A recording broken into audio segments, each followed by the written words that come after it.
So, I like collecting Amiibo. In fact, I own 338 because they're neat to look at. I don't know, I don't have any deep thought-provoking reason. Now, you're probably wondering how it's even possible to own this many, as Nintendo actually made hundreds of these things over the past several years. Well, let's start with Red Luigi. How many Mario Amiibo do you think there are? I'll give you a second to guess, because it's more than you think. We've got the basic Mario series Mario, Silver Mario, Gold Mario, Smash Bros. Mario, Dr. Mario, Wedding Mario, Cat Mario, 30th Anniversary Classic Colors, 30th Anniversary Modern Colors, Mario Power-Up Band, Mario Soccer, Mario Baseball, Mario Tennis, Mario Golf, Mario Horse Racing, Baby Mario Soccer, Baby Mario Baseball, Baby Mario Tennis, Baby Mario Golf, Baby Mario Horse Racing, and Mario Cereal. That is 21 different Mario Amiibo. And there's even rumors of a Bronze Amiibo coming out sometime, and I wouldn't be surprised to see even more in the future. Out of all these Amiibo, one of them has the highest compatibility, 40 games in fact. Now, there's no way anybody here is going to know this, so I'll just tell you, it's Wedding Mario. Gold Mario has 39 compatible games, so what's the extra game that Wedding Mario has? I honestly couldn't tell you. I looked through both lists of each Amiibo, and they all seem to have the same games, so I guess Wedding Mario can be used for certain games in more ways besides just one, while Gold Mario isn't as diverse. Who knows, the website could just be wrong as well, I have no idea. But anyway, there's a massive amount of Amiibo here, so spare me a moment and just let me tell you about all the cool shit they have.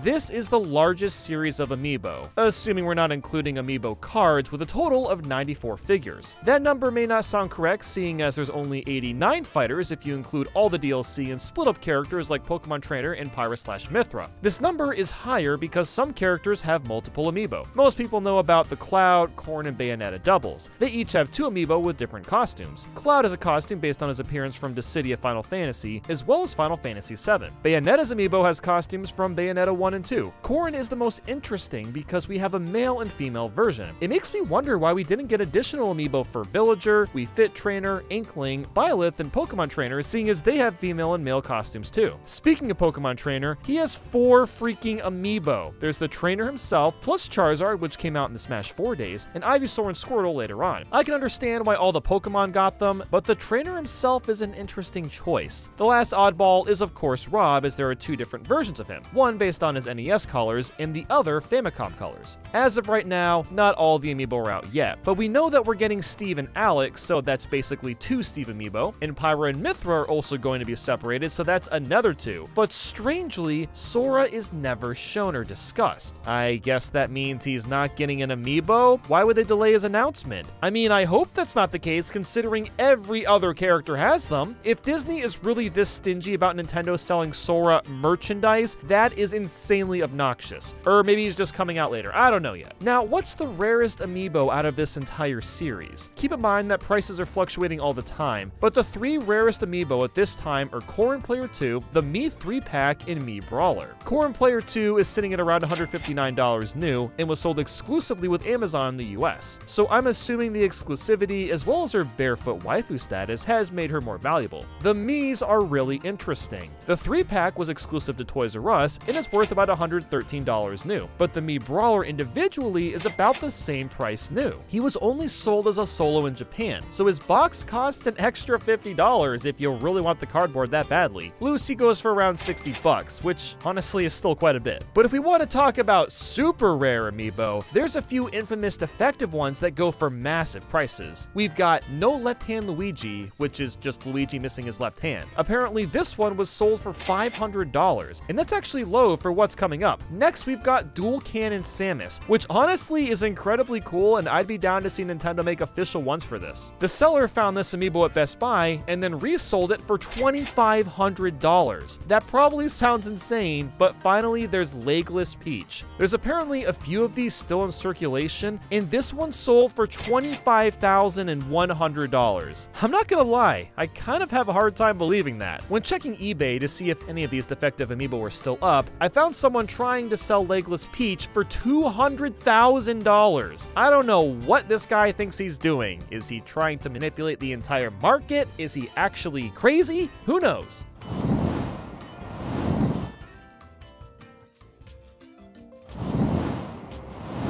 These are the most generic amiibo you can find, outside of a few exceptions. Nintendo has really gone crazy with selling Mario over and over, considering his normal pose has silver and gold variations. The Boo amiibo is really cool because he glows in the dark, and I believe is the only amiibo that can do that. Then you've got all these wedding ones from Mario Odyssey. All of them will give you costumes in that game, but the Bowser one can also reveal regional coin locations. I'm not sure why he, of all characters, does that, but it's still neat. The last one worth bringing up is Cat Mario and Cat Peach. They're both well detailed, but they also give you access to the invincibility belt. It's about as broken as it sounds, and the only way to get this power-up is with these amiibo, which is pretty lame. With this series, the only spendy set is the Mario Odyssey Wedding 3-pack. In box, it goes for around $125, which I believe is because the 3-pack isn't as common as the separate boxes. Packs of games or packs of figures like this generally have less copies printed, so that's why they're worth more and why it makes sense. To wrap up the Mario stuff, we've got the 30th anniversary figures. Mario's got a classic color and modern color version. Similar to Cat Mario, these unlock an exclusive power-up in Super Mario Maker called the Big Mushroom. This mushroom would obviously make you super big, but you could also run through blocks, slaps a CRT filter on the screen, and even changes how the enemies look. Even though this is locked content, at least you're getting a lot out of it. Finally, there's the Mario cereal. And no, I haven't eaten the cereal itself. It will forever remain in this sealed box because it expired a long time ago. The cereal basically lets you see a location of a power moon, and the game even calls it a delicious amiibo. Also, this cereal amiibo doesn't work with any other game. It's just Mario Odyssey. I've also got a few custom Mario amiibo. This is a pink gold peach one that was given to me by Chari5 way back in the day, and yes, it is very blurst, I know. Next is this epic Mario 64 amiibo made by Nintendo. We did some sort of trade a few years ago, and it's one of the coolest custom amiibo I've ever seen. Lastly, I have this tiny Mario cereal amiibo, and I only bought it because I was salty that I forgot to buy the cereal when it was in stores.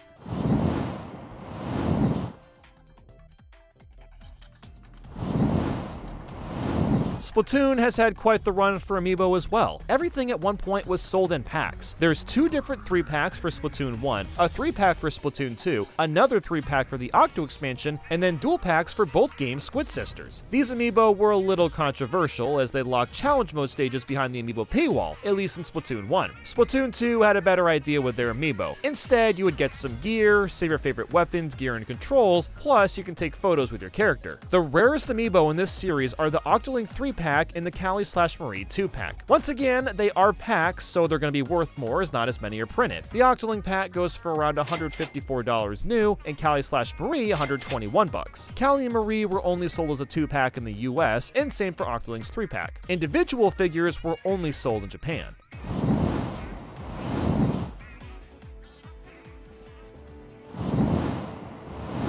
This is one of the most segmented series of Amiibo. There's a ton of different versions of Link available. 8-bit Link, Ocarina of Time Link, Toon Link, Wolf Link, Archer Link, Rider Link, Majora's Mask Link, Twilight Princess Link, Skyward Sword Link, and my favorite, Link's Awakening Link. He's such a small and wholesome boy, I love him. Wolf Link is one of the many Amiibo that are exclusively bundled with a game, this one being Twilight Princess HD. With Twilight Princess, you can unlock the Cave of Shadows. And speaking of that game, it's kind of cool how the Ganondorf Amiibo has you take twice as much damage from enemies and the environment. Zelda and Loftwing also let you quickly travel between the surface and the sky in Skyward Sword HD, which some people aren't too fond of. Locking a quality of life improvement behind an Amiibo is honestly pretty dumb. As you could probably guess, the Champions 4-pack is the most expensive out of all of these, clocking in at around $121 brand new. The Wind Waker 2-pack sits at $91, and Twilight Princess Link is surprisingly $76. That's likely because he was an Amazon exclusive, and who knows how many were printed.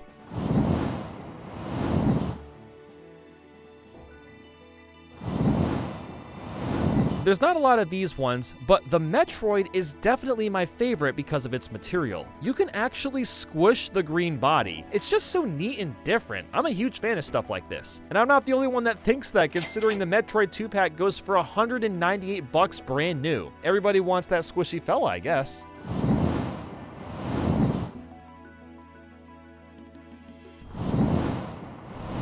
As massive as Pokemon is, there's actually only 2 dedicated Amiibo, and one of them is a card. I'm not counting the Smash Bros. Ones, of course, but yeah, there's the Shadow Mewtwo card and Detective Pikachu. The card comes with Pokken Tournament on the Wii U, and it only works with this game. It's just an easier way to unlock Shadow Mewtwo, and I'm not gonna lie, I can see this card going up in value a lot over the next 5 to 10 years. Detective Pikachu is also interesting because of how freaking large he is. He doesn't really do much either, outside of accessing all the cutscenes up until the current chapter you're on. And he also works with Smash Bros. Ultimate. Otherwise, that's about it. This is another one that'll likely be worth a lot in the future. I mean, he's already sitting at $50 brand new.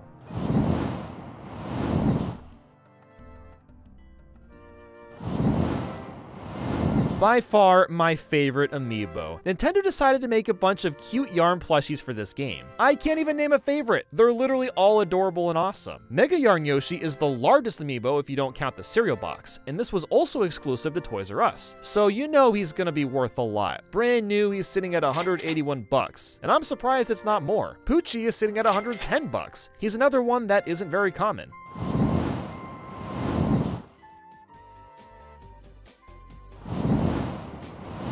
So has any of you ever played Box Boy? Yeah, you might remember seeing this little square guy in Nintendo Directs and just saying to yourself, well, that looks neat, and then wiping the game from your memory. Well, guess what? He's got an Amiibo, and it is the most expensive figure out there, sitting at $326 brand spanking new. We've also got this slick Chibi Robo figure, sitting in a patch of grass or something like that. In his game on the 3DS, you can use Super Chibi Robo for an entire level. He's basically just gold and has a longer wire, so that's kind of interesting.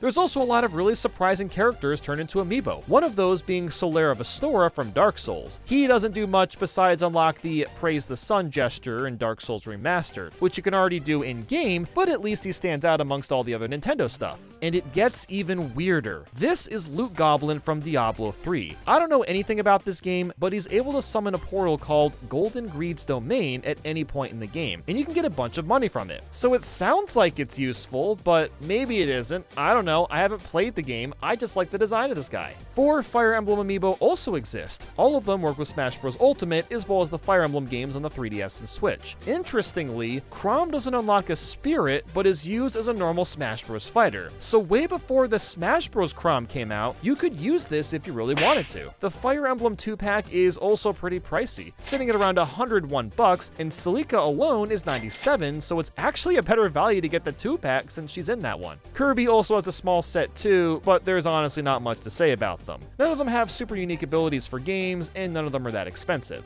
Mega Man has a couple of Amiibo outside of the Smash Bros. One. This version was for Mega Man 11. I like this one a lot more. He has a more intense pose and expressive face. He was sold only through GameStop and bundled with the Switch version of Mega Man 11. He doesn't do anything remarkable. He just gives you some E-Tanks and other useful in-game items. What is interesting is his usage in the Mega Man Legacy collections. In the first collection, you unlock 11 exclusive challenge stages that were designed by fans. I had no idea this was a thing until recently, so I'll definitely be trying these stages out as a big fan of Mega Man myself. And the same for the second Legacy collection, so that's a really neat feature. The Gold Mega Man Amiibo has the same pose as the Smash Bros. One, and it was also sold in a bundle, this time with Mega Man Legacy Collection on the 3DS. They're both worth a lot as you'd expect. The Gold Mega Man sits at around $101, and Mega Man 11 version at $70. That's not even the rarest Mega Man Amiibo. There's a gold version of the Mega Man 11 variant which only has 10 printed copies. These were apparently given out via a raffle contest as a grand prize in Japan. None of them have showed up in the market yet, so who knows if this is even real.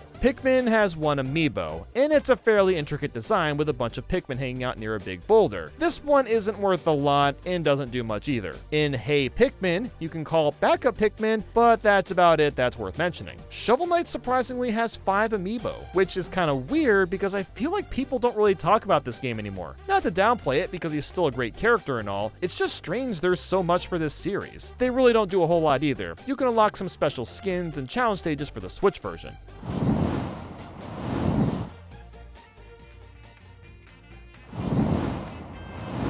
Monster Hunter is wildin' out here. In general, these amiibo are massive. They're scaled bigger than most amiibo because I guess Japan likes their dragons bigger. I'm not sure. Since half of these are Japan only, a lot of them cost a pretty penny. Especially Leolia and Cheval. They're sitting at a massive $400 brand new. I don't have all of these amiibo because of the price, but I've got a couple of the riders. And believe it or not, the riders are interchangeable, meaning you're able to swap them from monster to monster. Navarro is also up there in price at $350 new, although he doesn't have that unique interchangeable property. I'm assuming the high price is just because cat, and you know, cats are cool. I do have all the Monster Hunter Rise amiibo because they launch worldwide, so they were a lot easier to snag. And if you thought those were spendy, then imagine how much the gold and silver riders are worth. There's only one figure of each of these, and they were special prizes for the top 2 winners of a tournament for Monster Hunter Stories, so it's likely we will never see these sold or really seen again.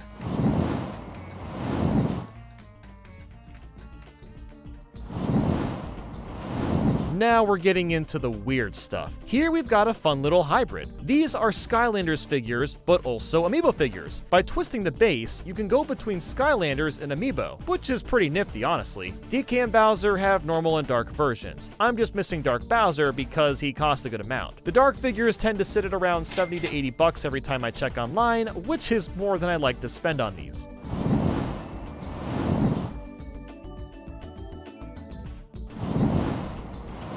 Thanks to current world events, I couldn't go to Japan to experience Super Nintendo World when it launched, so I brought some of that to me instead and ordered all 6 of the power-up bands. These things came in some very nice carrying cases as well. For some reason, you can only use these power-up bands on Switch games. They won't work on your 3DS or Wii U. But yeah, you can use your wrist to get a power-up in Mario 3D World if you're really feeling like it. I love how the bands are also drawn to represent each character's clothing, like Mario's overalls or Daisy's dress. They've got a very clean aesthetic to them.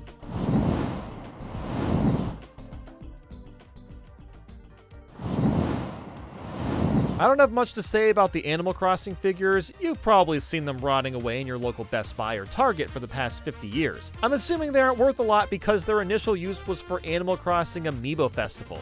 Yeah, big yikes. But we haven't even touched Animal Crossing Amiibo. You think 16 is a lot? Well, let me introduce you to the world of Animal Crossing cards. These are the Animal Crossing cards I have, a teeny tiny fraction of what's out there. They come from Booster Pack Series 1 through 4, and there's now 5 different series. Series 1 through 4 have 100 cards each. Yes, 400 Animal Crossing cards, and Series 5 has 48 cards, but it's still a new deck, so there's a chance that not all the cards have been documented yet. Gotta be honest, I don't understand why this massive amount of cards exist. It's not like they're playing cards where you can have some epic Yu-Gi-Oh! Duel or something, which ironically enough is foreshadowing. But anyway, these cards can be used to scan into new horizons to invite characters to your island. That seems to be their only real purpose, at least in my opinion, which granted isn't bad, but goddamn, that is a lot of cards. And this is just one type of Animal Crossing card. There's also Animal Crossing New Leaf Welcome Amiibo cards, which were made for New Leaf on the 3DS. These also function the same in New Horizons, which is pretty handy, but there's also 50 of these cards. I just have one to show you. There's also 5 Animal Crossing promo cards. These were included in the Japan-only magazine Character Parfait, so you could only get these through that source. And finally, there's the Animal Crossing Cross Sanrio cards, which is a collaboration with Hello Kitty. There's 6 of these cards, so that brings us to a grand total of 509 Animal Crossing cards. I don't know if anyone actually has this full set, but if they do, I'd be shocked because there really isn't that much value to them, and they'd be really hard to track down too.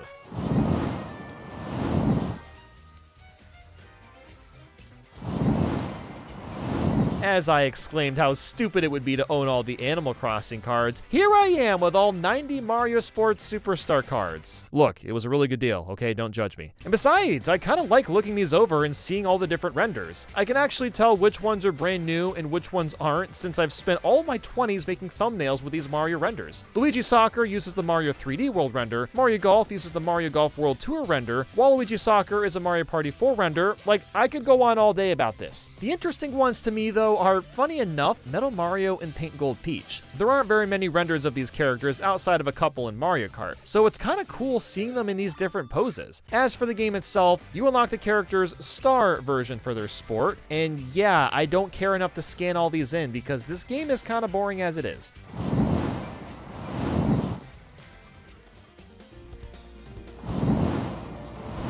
I have a couple more complete sets of Amiibo cards, my most valuable being the Power Pro series. All 6 of these cards are absolutely obnoxious to get a full set of. They all come packed in with Power Pros randomly, a Japanese-only game, and each card is from a different retailer, so you have to go to multiple stores just to obtain all these. For this reason, that makes all the cards pretty spendy, but Hayakawa in particular is ridiculous. There isn't much in terms of price charting history on Amiibo cards, but eBay is sitting at around $700 to $1,000 for this one card. I was lucky enough to get all 6 cards in this price range, which is an insane amount of money, let me tell you, but I thought it'd be worth it to have the cards for this video. I do also really like the artwork and the card quality. They feel very premium and have a nice glossy effect too.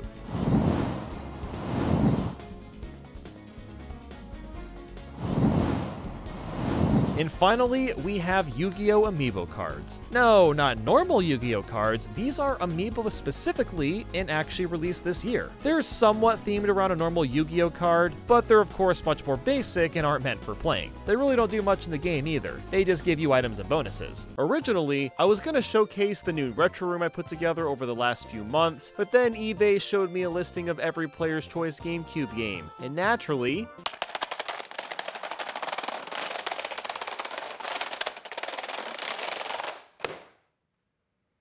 oh yeah.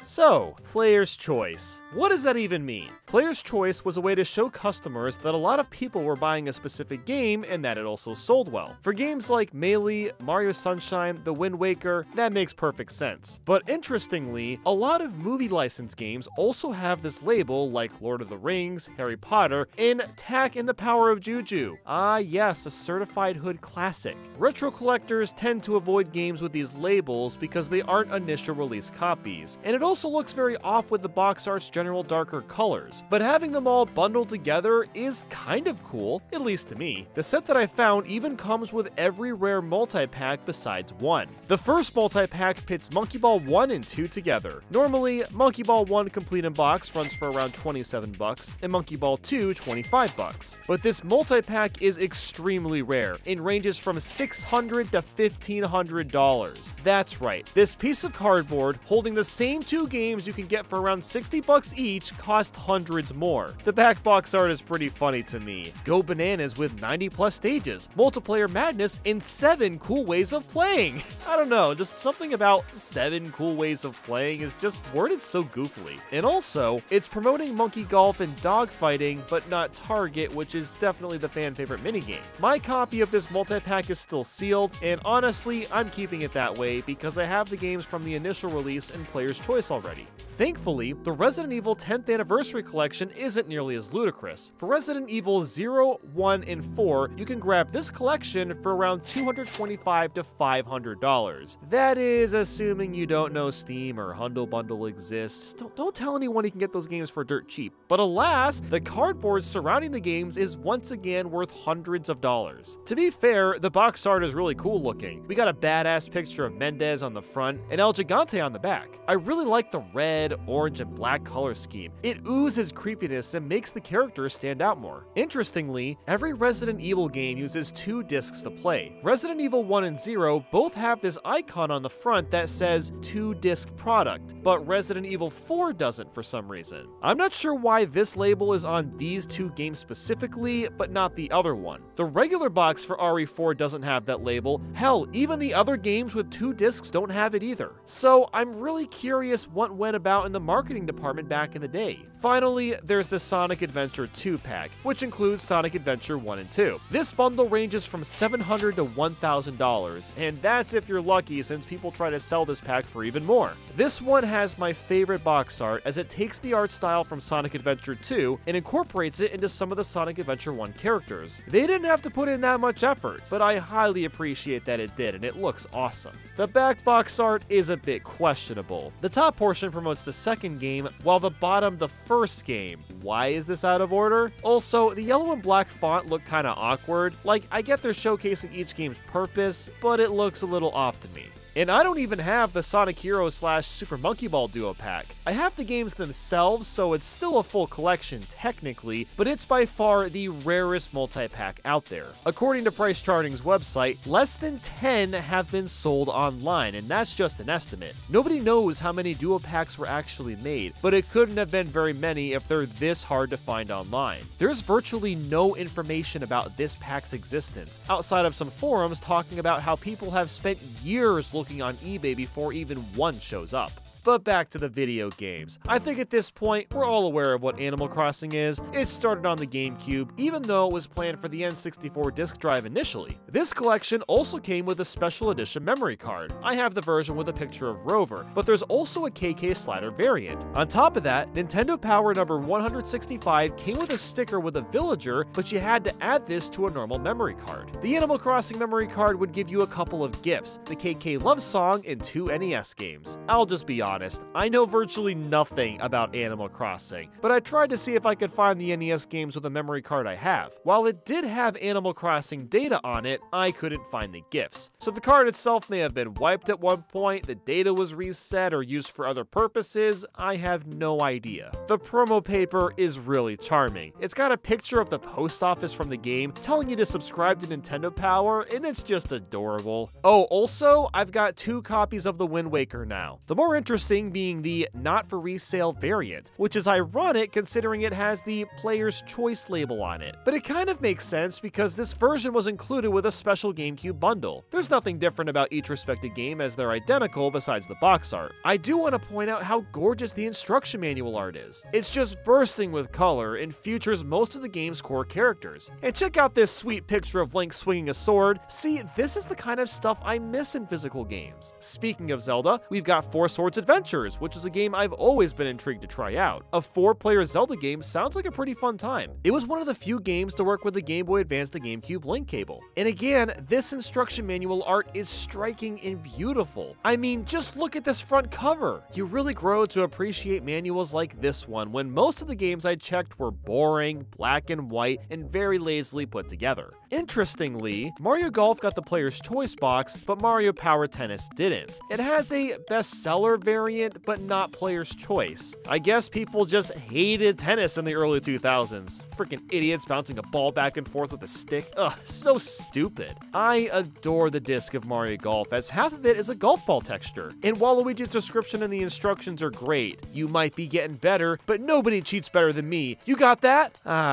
Never change, Waluigi. Never change. And can we just talk about these ridiculous renders of Mario? The perspective is so weird. They made Mario's feet and legs so big, almost as if we're supposed to look at him like a golf ball. One of the more spendy games in this collection is Paper Mario: The Thousand-Year Door. That's to be expected as it's one of Nintendo's best RPGs. Mario Sunshine got the player's choice treatment too, although that's not a surprise since it was the only 3D Mario on the platform. Then you've got all the Sonic games. This is how I was properly introduced to Sonic as a kid. I did have the Sonic Advance games and technically beat Sonic 3 and Knuckles when I was like 4 years old, but man, Sonic Mega Collection, Adventure 2 Battle, Heroes, these are some of my most cherished memories from the GameCube and franchise. I'm kind of surprised Sonic Riders has player's choice considering a lot of people didn't like it for its extremely sharp learning curve and difficulty. Shadow the Hedgehog is not that surprising because he was and still is the cool Sonic bad boy. I've never owned the manual for Sonic Mega Collection until now, and was disappointed to see all the pages were in black and white. In fact, all the Sonic games were like this. Now, I'm sure it was to reduce cost, but the front and back are in full color, so why not the rest of it? This is Sonic we're talking about. Put in the extra effort, Sega.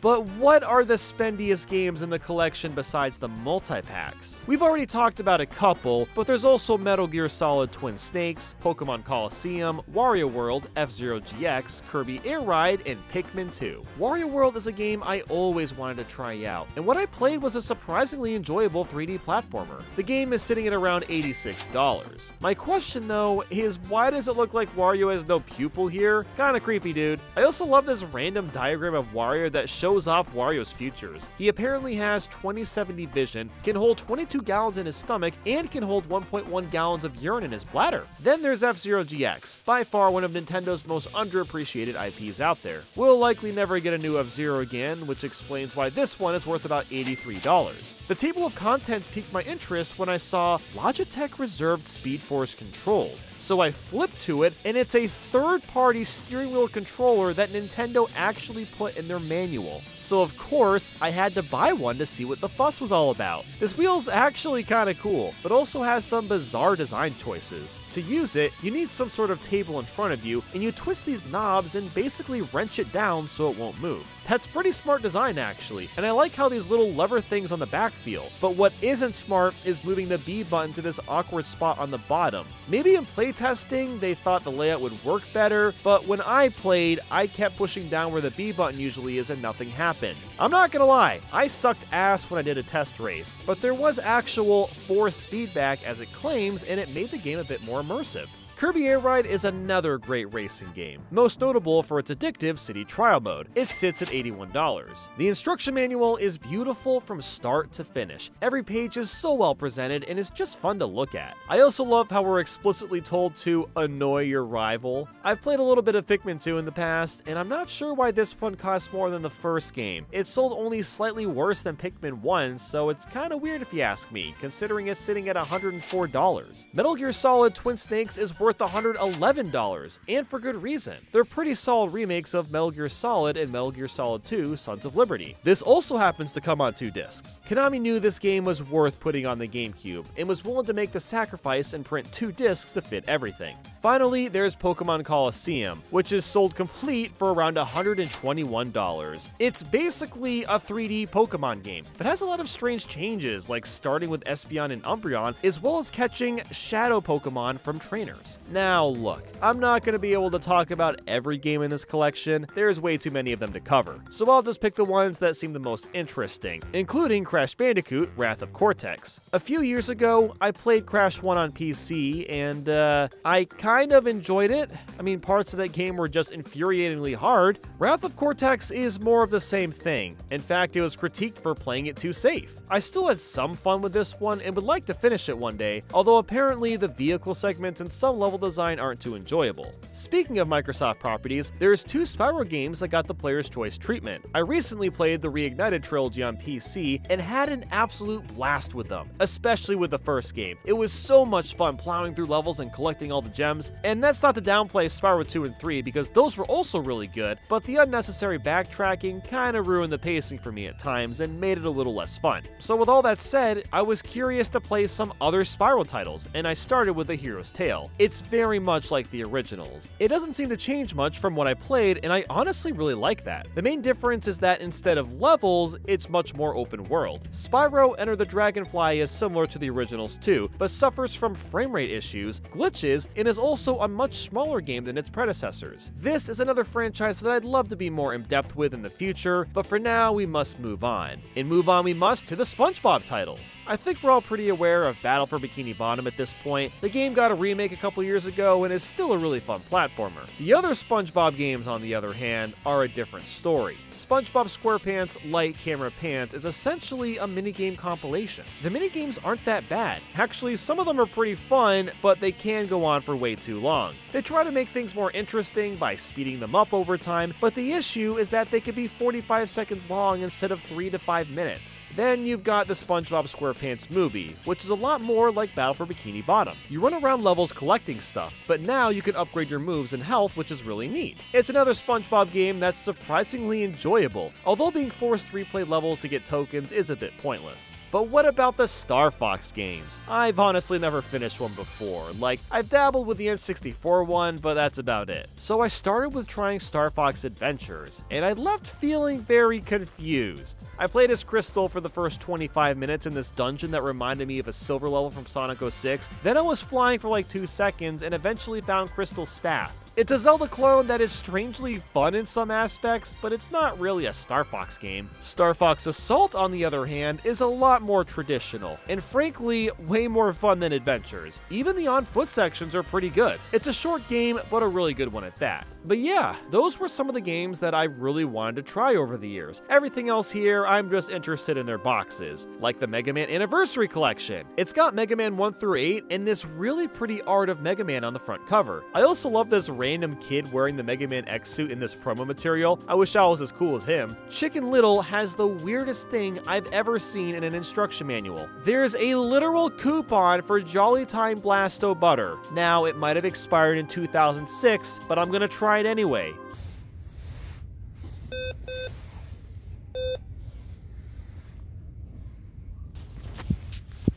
Sad. The Crazy Taxi box just looks tacky to me. The entire front is yellow, then you've got the player's choice up top, and the side panel is entirely yellow. It's hilariously awful, and I kinda love it for that. Upon checking out Harry Potter and the Chamber of Secrets, I noticed how bad the disc can look sometimes. The trademark text is on it with like a 4-point font. Why did they even bother? It's impossible to read, and it's not even the only disc to do this. MVP Baseball 2005 for the 2005 season, just so you're sure it's from the year 2005. Now here is Need for Speed Hot Pursuit 2. This was one of those random games I owned as a kid and never played it because I was dumb and couldn't get very far. But I do remember this box art very well. The bright flashing police lights are ingrained in my memory for eternity. Pac-Man vs. Pac-Man World 2 is another game I owned, and I love this one to death. This is by far one of my favorite underrated platformers. Even nowadays, it's one I can recommend to anyone. However, I never had a chance to play the Pac-Man Vs. game because I never had the Game Boy Advance cable. Next, we've got Over the Hedge, and it uses 35 blocks of storage. My question is, why? Like, what on earth is the reason for a game like this using that much storage? And that's not even that bad compared to The Sims busting out with a whopping 165 blocks. Like, holy f***. Now, this is The Sims, so yeah, it kind of makes sense, but a lot of memory cards only had like 59 blocks. They should have found some sort of workaround. My Rampage Total Destruction disc looks really odd because the details on the logo are completely missing. It almost looks like a thick red line with white outer glow, and I'm not sure if that's something that's faded over time or what's going on here. In contrast, the manual for The Simpsons Hit and Run is breathtakingly beautiful. There's an almost comic strip feel to it, and it has a very minimalist style. I actually enjoyed reading this manual because everything is properly condensed. And Pikmin is pretty similar. It's got really pretty cel-shaded art, and there's even this size comparison page that shows you how big Pikmin are compared to real-life objects like a GameCube disc. Shrek 2's manual has this really weird thing with the page numbers. There's a silhouette of Shrek's head, Shrek, and Donkey that swap out every 3 pages or so. I'm not sure what the reasoning is for this. It doesn't seem to have any pattern from what I can tell. Oh, and also, the game itself is pretty solid. It's a 4-player co-op beat-em-up ordeal, and I'd actually recommend trying this one out. Pac-Man Fever, on the other hand, isn't up to par, but it does have a bunch of wild characters. You've got Heihachi and Tiger from Tekken, Astaroth from Soul Calibur, and I quote, that hot driver Raikou from Ridge Racer 4. Well done, Namco,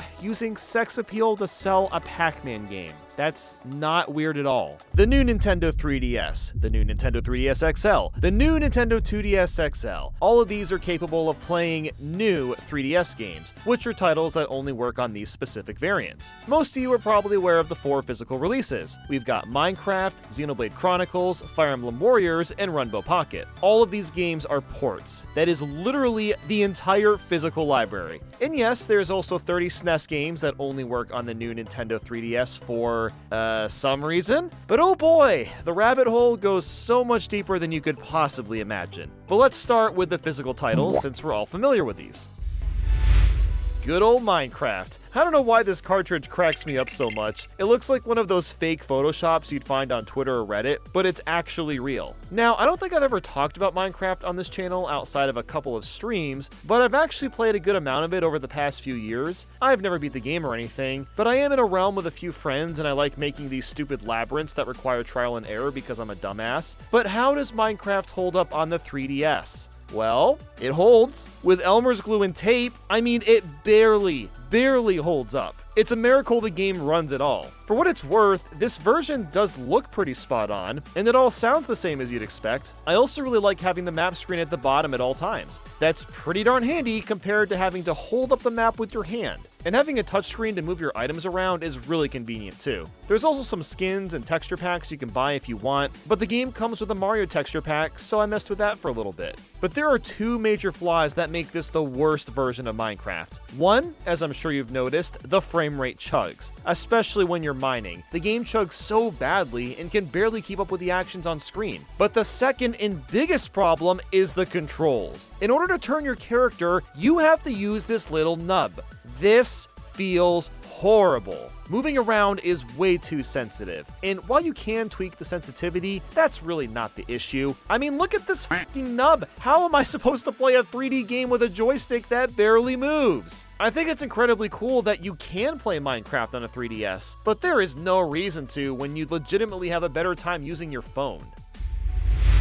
Well, that was a dud, but maybe Runbow Pocket Deluxe fares better. I never actually played the original game. This one came out several years ago on all 8th gen consoles, and the deluxe version includes all the DLC. As for Runbow on the 3DS, we have the option of buying the DLC instead of it being included. Yippee. But man, I cannot believe I have never played Runbow until now. This is a platformer where you have to reach the trophy at the end of the levels. The main gimmick is the color of the background itself. The color changes every second or so, and they'll either reveal platforms or take some away. It sounds simple, but the way the levels are constructed are compact and really well crafted. You have to focus on which platforms disappear and attempt to remember where the missing ones are. This creates not only an engaging gameplay loop, but its simplistic art style is really striking and pops out. The levels feel very distinct amongst each other, and the controls are really fluid too. I'm almost mad at myself for waiting several years to try this. This is absolutely my kind of game, and you want to know what I did after playing it?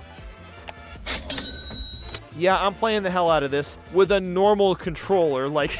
Look, the 3DS's joystick is fine, but definitely not as precise as I'd want it to be for a tight platformer like this. And there you have it, a really fun game on the new 3DS. But it's the worst version considering its multiplayer only goes up to 4 people instead of 9, and it's on the 3DS, and it doesn't look as good.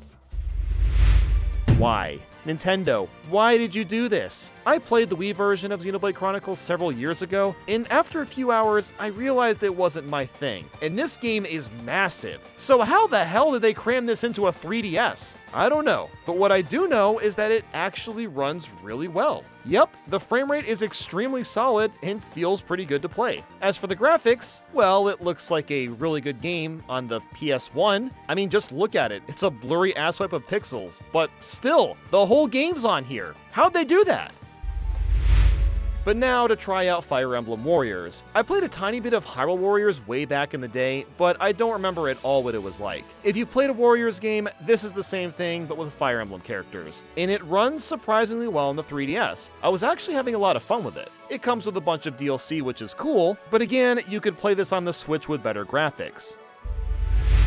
And that's it for physical releases on new Nintendo 3DS. This just might be the easiest collection to complete for gaming ever. That is, until you go to the 3DS eShop, because unknown to most of us are dozens upon dozens of shovelware titles that only work on the new 3DS. And some of these games came out this year. Like, what?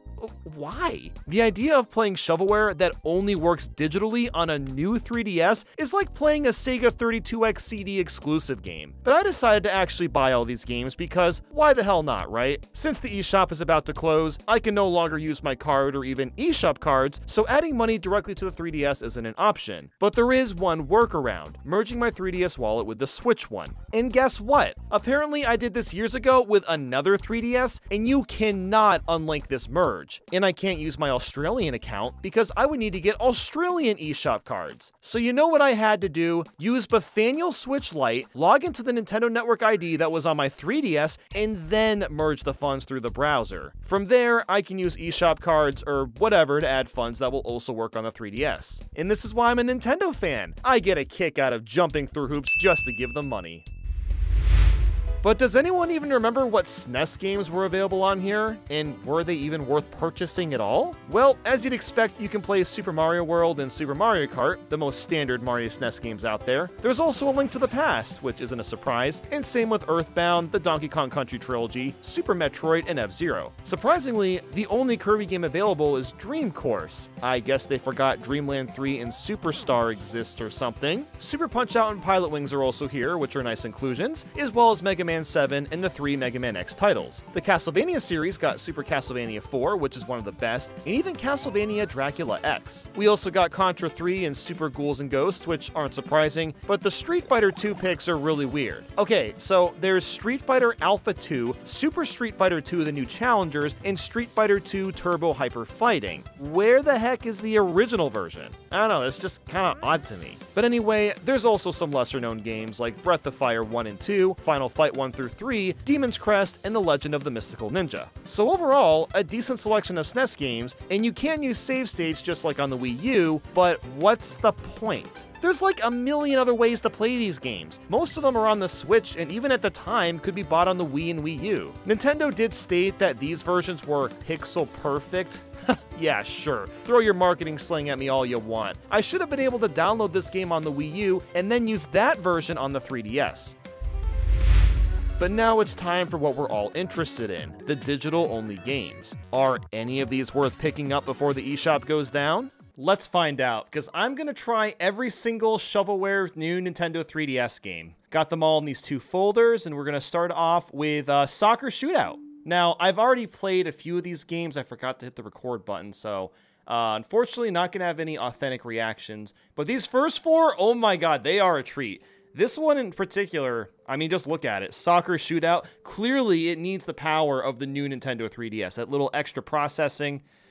And yeah, all we do is we just kick the soccer ball and we got to make the goal.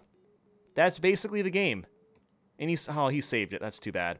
All right, we got to score at least one goal. Here we go. Get in. Goal. Galaxy Pain. Ha ha ha ha. Let's see how this one is. I actually already know how this one is. This one's actually pretty hilarious. So for a better experience, we got to use the stylus. I get this little teeny tiny one the new Nintendo 2DS comes with. The game says help them. I don't know what we're helping. Okay, this is genuinely the weirdest game I've ever played. All right, are you ready for what's going to happen? Butterfly Presents. Here we go. It's Butterfly time. First off, we get epilepsy warning. Let's get out of this. So you tap the screen, and there's user login, profile credits, help and support. Okay, let's log in. We got all this text. You don't need to read it. There's 7 levels in this game, and yeah, we've confirmed the game's loading, I guess. And here's level 1. I don't know who this person is on the bottom screen. No idea, but basically, you tap the number, and then you hit E to confirm your shot. These numbers are supposed to be meteors. Yes, I'm not joking, they are meteors, and that's the game. That is basically the whole game, and yeah, I mean, it sounds lovely. I mean, clearly something like this needed to be on new Nintendo 3DS hardware. Take advantage of that extra CPU power, so, you know. Now, if you thought that game was weird, wait till you check out this one. I'm Not Dead. Apparently, she's not dead. That's great. And this is made by the same company, Butterfly, or I don't even know if it's a company or just one person. Who knows? Salts, sweets. We're going salts, baby. Now, so this game is hilarious, okay? So the game's loading right now. We're going to have to basically activate a thing on the top. So yeah, now we activate... Okay, I don't care. I activate like a square. And if I die, this is the message that comes up. The game just says... Just something about... Just the fact that I'm doing this on a 3DS is what cracks me up. It's just so goofy. Oh, damn it. Yeah, I think you get it. You just avoid the squares. That's the game. I just like that the game just says when you lose. Now we've got a game that's actually pretty darn good. I think it's also on the Switch, and I'm pretty sure it's on the Wii U. It's called Mom Hid My Game, and it is a point-and-click adventure. I already played some of these levels, so we'll start at level 1 again. That's fine. Basically, we're a kid, and we got a mom, and we need to find our video game. We got to find our Game Boy. So we're going to dump all of our mom's books on the floor. Hey, look at that. There's the Game Boy. We cleared the level. And some of this stuff is just hilarious. Mom is hiding behind the curtain. Game over. So that Game Boy, can't get that under the couch. The only way to get that is to grab the broom. Then we're going to go back here, go to our items, and smack it out. Now we got our Game Boy. Now, you might be thinking, what am I supposed to do here? Well, you don't want to talk to Mama. Mama's hanging out in the closet. She's scared of the alligator. But we're going to save the day and even get our Game Boy. Because we're going to grab this stick. And you might think, oh, we're just going to, what, beat up the alligator? No. We're going to take the stick and force his mouth open and then grab the Game Boy. This guy's got some balls of steel. That's all I got to say. So now at this point, I have no idea what the games are going to be like. I've tried none of them. Here we go. This one is Nekobop. I know this one is coming up, and it came out this year. I think it was this April. All right. Level 1. Yes. Oh! We're literally just bopping cat girls. And why? What? There's not even like a sound effect. It's just one picture that moves over and over again. And why is the background pixelated? How long do I do this? What's the point? Oh, I'm supposed to bop 30 times. Okay, well, I've done like a bunch. I've done over 60. Can I just like drag? I don't know. You won. All the Nekos have been defeated. Final score 69. Nice. So now we have Harold's Walk. Whoa. Okay. Oh my goodness gracious. Damn, he is cheeked up. Oh my god. Okay, hold on. Running leg virus removal software to solve corrupt files. What is happening? Let's just continue / start. What is this? What the hell is the bottom screen name? Is that supposed to be a map? I guess so. Oh, yo, check out that roll. Oh no, not the legs with the eyeball. Nope. Oh. Oh, it's chasing me. Can I beat it? I just killed it. So what's the goal? Do I have to collect stuff? I'm collecting Cheerios. Berry Cheerios. Oh, and it has health. I can use the nub for camera. It's so interesting how these new Nintendo 3DS games all seem to have features to move the camera. You know what this guy kind of looks like? He looks like the freaking thumb guy from Spy Kids. It's very, very similar to that. Horseshoe Crab Rescue. You know what? This one could be good. This is a horseshoe crab. Much cuter from the top, actually more closely related to spiders. Okay, they've been around for millions of years. Seriously, eyes every... Okay, you know what? I didn't know any of that. That's good to know. Walk up the horseshoe crab and tap it on the touch... Oh, I saved it. Okay, so we just saved horseshoe crabs. I guess that's the game. Oh, that's a lot of crabs. So I'm tapping all of these? Or just like... Okay, the ones that need tapping. Okay. Why does this look like a VR game? Like the way that the camera looks on the top, it's got like this weird warp to it. Oh my god, this is so weird. Honestly, it's kind of like a really peaceful game. You just kind of go around, saving the horseshoe crabs. Alright, classic Bool Master Labyrinth puzzles. I'm down for a good old puzzle. Let's do it. Okay, this game has auto-saving. I can edit levels. That's cool. Package 1. Alright. Basic movement, basic UI. Sure. Okay, this is interesting. You know what, this kind of reminds me of those ice puzzles from, like, Pokemon, I think Pokemon Gold and Silver? Or even, like, Pokemon Diamond and... You know, I guess any Pokemon game with, like, a basic ice puzzle where you slide around. It's actually very similar to that. That's basically the game. It's just labyrinths. Harold Reborn. We played Harold's Walk. Is this the sequel? Is it a prequel? I have no idea. Oh my god. This is gonna be freaking awesome. I'm ready. Ale 1. I don't know what that means. Okay, let's do it. Oh, it's Harold time. Oh my god, the roll is so much better now. Holy crap, I go so fast. Look at me go. No, I almost clipped through. Oh, what the heck? Oh, okay. I thought I was stuck on like an invisible wall. Woohoo! I am dead. All right, so next we have Small World Z. Looks like to be some sort of pixel shooter thing. I guess we'll find out. Small World Z. This looks like a phone game. Just by like the perspective. Okay, the game is... I've hit start game. Okay, here we go. Customize... Oh, I can customize a character. Oh, that's cool. Okay. Yo, I'm shooting candy corn. Glad to see you can handle a weapon. If you have any other abilities... Okay, cool. This desolate area. I don't like that there is a stamina meter on the roll. I'd wish I could just kind of spam it. Okay, we are friends now. Wait, did I just give you something? I don't even know. Oh, what's this? Oh, I'm killing someone by accident. I died. Try again? Nah, that's okay. Slime Slayer. Okay. So we have a Monster Hunter slime. Interesting. Wonder how this will be used. All right. Got an NES game here. Literally an NES game. Oh, what the? Whoa. Wait. Oh my god. This is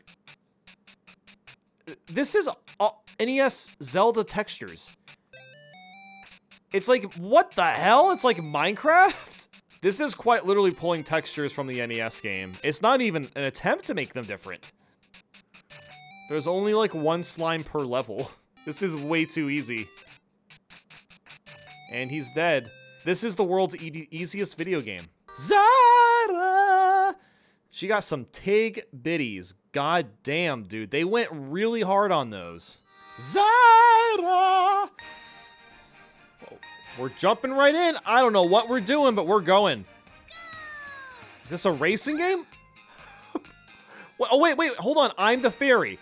Okay, this is literally like a mobile game. Okay.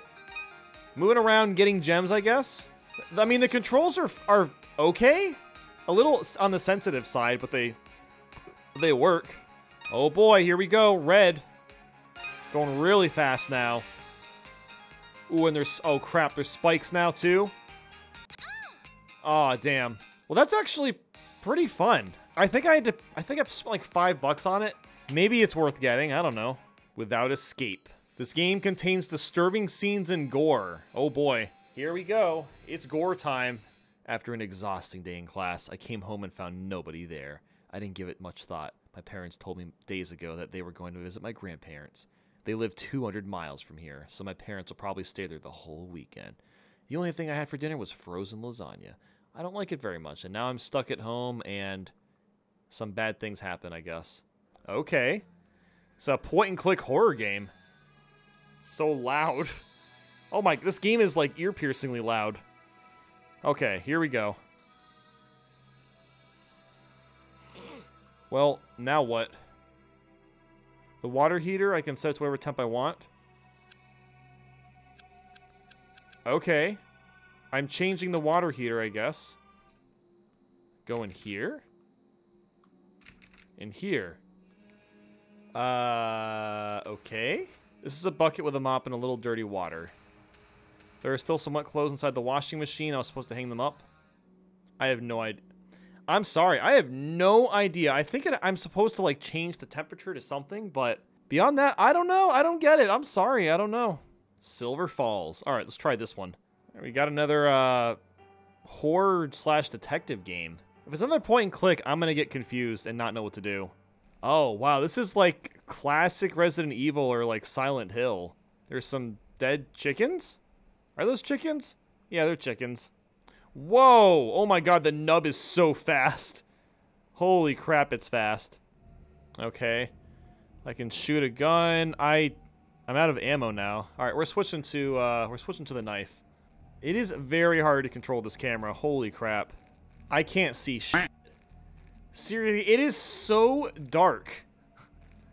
I mean, I get it's trying to be suspenseful, but I genuinely cannot see anything. I mean, Jesus, it's so dark.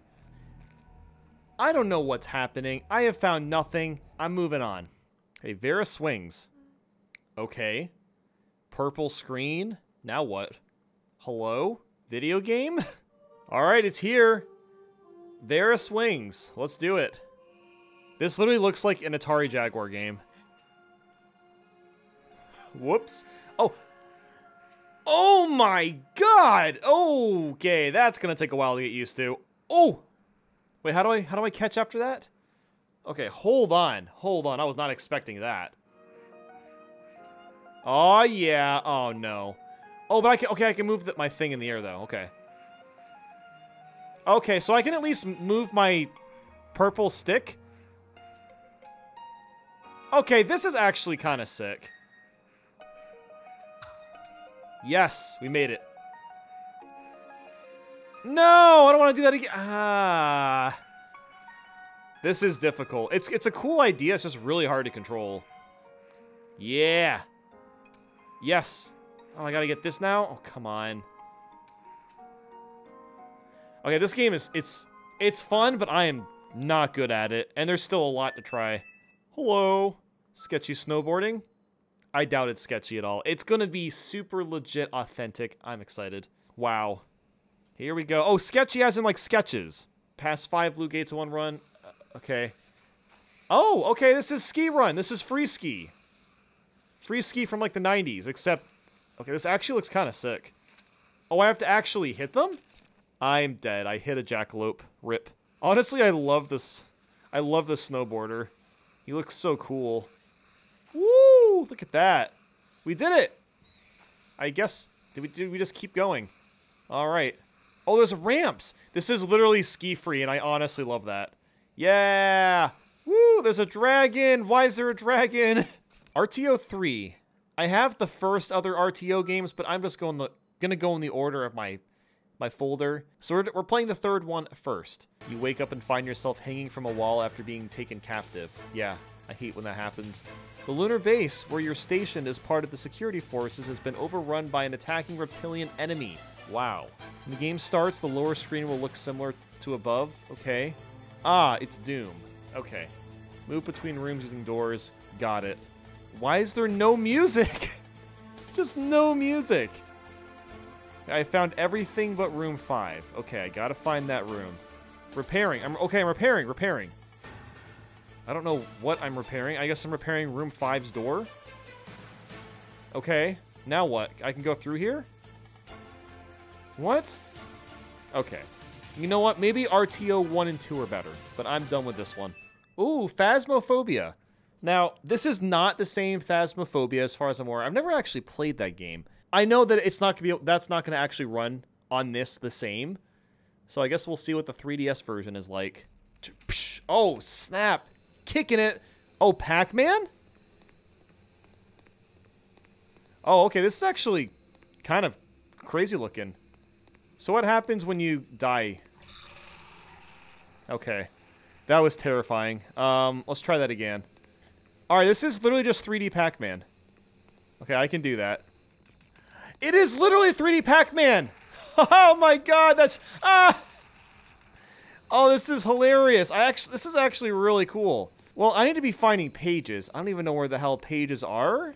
I'm not even looking at the top screen. I have to look at the bottom. Oh, but it's like I can't because I... Uh-oh. Oh, they're mad. It's okay. We got this. We're good, fam. We're good. You know what? This might be the best digital game so far. No! Damn it. No, this is actually super fun. I'm going to stop for now, but you know what? Honestly, pretty fun. Now I want to play, like, the original Phasmophobia to see, like, we know what the differences are. That was cool. So what's this game? Your resurrection was a mistake. Oh, great. One of these again. What? What the hell's happening? Summoning salt music? What is happening? Love Newzam credits? Okay, I'm ready. If the game doesn't say f, I'm out. It's Undertale Galaga? What? Oh, damn. Oh my... You spawn instantly. Holy crap. Ah, and I am dead. Oh, and I died at 69 score. Or time, I guess? Nice. What do we got next? IFO. Ooh, Game & Watch game. Ooh. Ooh, I like how this looks. Okay, this is actually really freaking cool. Absolutely love the art style. They even made the screen a little, like, blurry and cracked up, just like, you know, any Game & Watch game would be after years. This is really, really cool. I like this a lot. It's a fun little arcade game. Well, that's basically the game. I guess you just kind of play until you're out of lives. Penguin hop. Okay, hop once, hop twice. Got it. This is cute. I like this. I love the little penguin. Okay, this is fun. This reminds me of, there's a Kirby 64 minigame that's a lot like this. It's called, like, Checkerboard Hop or something. Zeus Quest. Oh, wait. Anagenesis? Anagenesis of Gaia. This has to be fantastic. I mean, the title alone. Uh-oh. Seems to be moving in circles. Okay, sorry, I don't care. I'm sure it's serious, but I just want to try the video game. Oh, it's a point and click. Oh, Zeus. What are you doing, Zeus? It's a girl sunbathing. Not bad. Not bad. Okay. What about this guy? What do you think of him? It's a guy sitting on the beach. That's apparently bad, because you didn't say not bad. Okay. It's a really cool mirror. It is a cool mirror. They must really love themselves. You brought a mirror to the beach. Yep. They sure did. This ought to be good. Up, up, bot. Tap screen to jump. Tap and hold to increase jump height. Okay. Time for another mobile game. Let's do it. And that was that. I died. The end. Oh, boy. Oh, this game is impossible. Now this, Games for Toddlers 2. Look at that. That graphic design right there. It really is. It speaks volumes. I mean, wow. Look at the f***ing monster jamming out in the top left corner. What is that thing? What the hell is going on here? Okay. Oh, I just tap. Okay, I can play the xylophone. Alright, that was one of the games. What's this game? Eggs. I play music with the eggs? What's this cat one? Do I pet the cat? Wow, it's Nintendogs. I just tap the thing and then the thing happens on the screen. Why is the screen so small? Alright, we're almost done trying all the games. This is the last one. We're building stuff, alright. Can I move it? Oh, sick, I can. I can make like a tower. Oh god. Stay right there, triangle. No, no, my tower. Alright, let's chase some tornadoes. I'm ready. Okay, hold on. Stream the best storm footage possible and build up your stream followers. I'm sorry, what? I'm live streaming this? Okay, and why is the game taking so long to load? There's a hidden two-way portal, north and south. Okay, let's start the game. Here we go. I'm trying to... Oh, R. Okay. Alright, let's find a tornado, and then I guess we're streaming it. Can I go off course? Yep. Hold on, what is this 1x? Can I increase the speed? Tornado warning! Okay, get the camera out. Oh no! I'm gonna get sucked up! Oh no. Hold on, I'm gonna stream right now. Alright, I'm going live, baby. I'm getting some really good footage right here. Am I just dead? Dorothy? Vehicle reset. Oh, okay. Let's stream again. Okay, here we go. We gotta get a better view, so let's climb up here. This game is obnoxiously loud, by the way. I can barely hear myself talk. It is so loud. There it is! The tornado! We found it. It's gone. Well, that was a fun stream. We did it. Cycle of Eternity, Space Anomaly. I hope we just travel through planets and it's a click and point game again. For a comfortable game, please use a stylus. Okay, I want to have a comfortable experience. I'm going to use my stylus. Somewhere in the solar system, 2431 year. That year's coming up, isn't it? In the next 400 years. This thing is picking up speed. We're going to skip. I don't care. Oh! Okay, this is a RPG, apparently. Okay, this game's kind of boring to me. Now we've got raining coins. Trampoline. I cannot watch this. Can I skip? You've got a helpline. Align the piggy... Okay. The piggy bank? Wow, it's literally raining coins. This game is not exaggerating at all. Not much else. I'm literally just grabbing coins. A, B, C. That's it. There's no more letters in the alphabet. Hello, select a letter. I will. I'm going to select X. X. That's right. I don't know what that means, but I selected it. X. What the hell? I draw it? Okay, I made the X. That's the game. I just learned how to... I learned how to write? Okay, I think I get it. Brick through. Slide brick left and right using the touchscreen. Be careful to avoid oncoming bricks to score points. Okay, that went by fast. So avoid... Oh, wow. That's kind of hard. Hold on. Let's do better than that. Yeah, the touchscreen is not very responsive. I feel like that's a bit of a problem. It, like, lags. I don't know why it lags. There we go. Okay, now I'm getting used to it.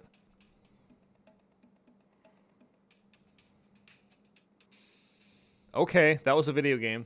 3D Retro Dungeon Challenge, featuring sounds going from one earbud to the other to make it extra stereo. Skunk Software. Oh my god, Skunk Software. Loading the entire game. Well, thank God they're loading all of it. If they were only loading half of it, it would be probably unplayable. An introduction to the basic movement controls. I like how this text is so squished that I can barely read it. Oh, that's so weird that I don't just use the whole joystick. So this is like Wolfenstein without a gun. You just kind of... It's like, I guess it's more like a dungeon crawler than anything. Whoa. Ba-da-bum, ba-da-bum. You know, I don't know why. I actually kind of like... Ow. I kind of like this game. There's something about it that's kind of charming. Hello. Alter World. Huh. Hello, doggo. And that is me. I'm playing as this person who throws stick for doggo. Very cool. Can I play the game soon? What is the point of watching this? What the hell? What is this, Chronicles of Narnia? That was a very long intro. Switch worlds.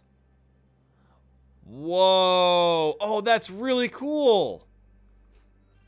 Okay, you know what? That's actually really neat. This reminds me of Runbow. We played that earlier in this video. Oh no, I'm dead. You know what? This game's honestly pretty neat. I wonder if it's out on other platforms. It's gotta be, right? Okay. Clever. Okay, you know what? This game's got some good ideas. Ooh, okay. We do that, and then that. Okay, I like that. I like stuff like that. That's very fun. All right, yeah, honestly, I could play this for a while. I'll stop for now, though. It's a good... This is a really good one. This is going to be wonderful. Operation Cobra. Since it's your first time playing, try reading the e-manual. No, I'm a gamer. I don't read. Please pick a map. Desert City. Look at that city. We got to go with city. I'm ready. I am ready to rock. Look at him. Oh. Oh, dear God. Oh, my Lord. This might be the worst running 3DS game I've ever played. Holy crap. Oh! I can't see what's happening. I can't move my camera. Oh my God, this is so bad. Jesus, this game needs to be optimized. Look at this frame rate. This is like 3 frames a second. I can't. I have to stop. That is actually like the worst running game I may have ever played. Holy crap, that was horrible. I mean, I feel like a game like that could actually run on this console. It's just not optimized at all. Zigzag go. Tap the screen to change direction, avoiding oncoming shapes. Okay, rotating cubes will not harm you. Okay, this is fun. You know what? I like this. This is also a nice basic one. Basically, just avoid the shapes. This is a fun one. Oh God. Oh, that gets hard. Okay, you know what? This is another fun one where, you know, it'd be fun to pop in like every 10 minutes. Maybe you're taking a crap or something. You got nothing to do. This would be a good game to play while you're doing that. So RTO 3 wasn't so great. Maybe RTO 2 will be better. Okay, the location of the 2 data terminals, the locked door, and the mission objective room will be marked on your app, or on your map. Data terminals will be marked in yellow, while the locked and mission objective room will be marked in red. I still don't exactly understand what I'm supposed to do here. It's literally the same. Now there's some guy in the front of the screen, and I don't see the map. Okay.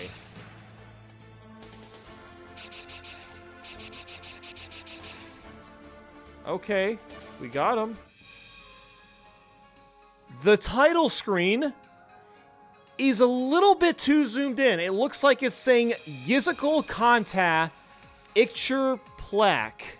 Something you might have wanted to check it beforehand. Also, this game is obnoxiously loud. Holy crap. Oh, this is like Bejeweled? I think this is Bejeweled. Dude, I don't get it. I don't get... What do you want from me? I'm pushing every button on the screen. What the hell is going on? I don't get it. I'm so confused. I'm tapping every button on the screen and nothing is happening. Ooh, block drop chaos. Gonna be chaotic. Oh my god, I just cracked like 80 bones. Collect the shape that corresponds with that presented on the background. Okay, slide the paddle left to right to catch the correct shape. Why are the shapes so tiny? I can barely see what they are. The circles and squares look the same. Okay, actually, no, the colors are different. There's orange and red. But wow, it's so similar. Neat. And now, the first RTO. We're going to try to find one reptile and then move on. Start new game. There's a survival mode? Screw it, let's do that. Expert. Alright, we're in. Let's do it. Ooh, much faster. I actually like that a lot. Okay, going in a door again. I gotta repair this real quick. You know what? This is boring. I'm sorry. I'm moving on. Okay, let's do some archery at night during Christmas. Ought to be super festive. Classic mode, arcade mode. Arcade mode, let's do it. How do I move the camera? Da da da da da. I'm so confused. What is happening? Hold on. I aim like this. I drag the camera and the arrow automatically shoots. That's very strange. That is very weird. Why is the controls like this? Song's catchy. Or maybe I've just been in the Christmas mood. I'm ready for Christmas. Alright, new high score. Well, we're back to this again, except the game is Speed. Now, I have played the card game Speed before. If it's the same thing, I'll actually be able to play this. However, the controls just were not working before. Okay, this is literally just Speed. Thank you. The computer is so slow. You pick your 6! It's so slow. Pick your 7. Come on. Oh my god, it's painfully slow. This is the world's slowest speed computer. Yes. Alright, I just won. Yay. Touch controls. Tap screen to fire the blaster. Okay, I'm ready to fire. Okay. So, literally just keep tapping the screen over and over again, and I win. Not broken in the slightest. Oh, it's more Halloween, or it's more archery, but this time Halloween. You know what? I'm getting kind of used to these controls, as weird as they are. It's not completely awful. It's just weird.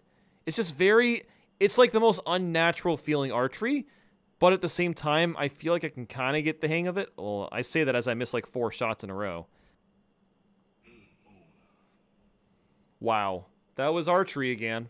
Now this is going to be great. Frutakia 2, going to be fantastic. Easy and hard. It's slots. What does it matter? This looks... It's literally slots. Oh, I'm trying to get like the most points... Okay. You know what? Now I get it. Okay, you know, this is actually kind of neat. I only have so many turns. Okay. This will be another fun, like, phone game. 2,000 points. Lucky continue? No. Let's guide that ghost. Okay, control and more touch controls. Alright. This music is absolutely jamming. But at the same time, this game is ridiculously hard. Holy crap, this song is good. Oh, damn it. Okay, this is fun. You know what? I like this. Swipe, huh? Let me guess. Gonna need my tiny little itty-bitty stylus for this one. Oh, the game started. Okay, I fell asleep. Start. Alright, I'm ready to go. I'm tapping. Okay. Get the cubes, avoid the black dots. That's the game, it looks like. Alright. I'd like stuff like this. Seriously, I'm such a sucker for, like, minimalistic kind of games. Game over? I'm not touching it. Infinite table tennis? Well, thank God. Infinite fun. Oh. Oh, God. Okay. Bouncing them back up. Can I change the speed? Oh, the speed changes automatically. God damn it. My simpleton brain loves this as well. This actually reminds me of a Neopets game, of all things. I don't know. I doubt many of you have played Neopets, but there was this ice cream game where you had to, like, stack ice cream, and this reminds me of that so much. This is actually ridiculously smooth controls. Holy crap. Oh, this is fun. This is fun. Oh, hell yeah. Oh, yeah. Oh, God. You know, I gotta do that again. That was actually pretty fun.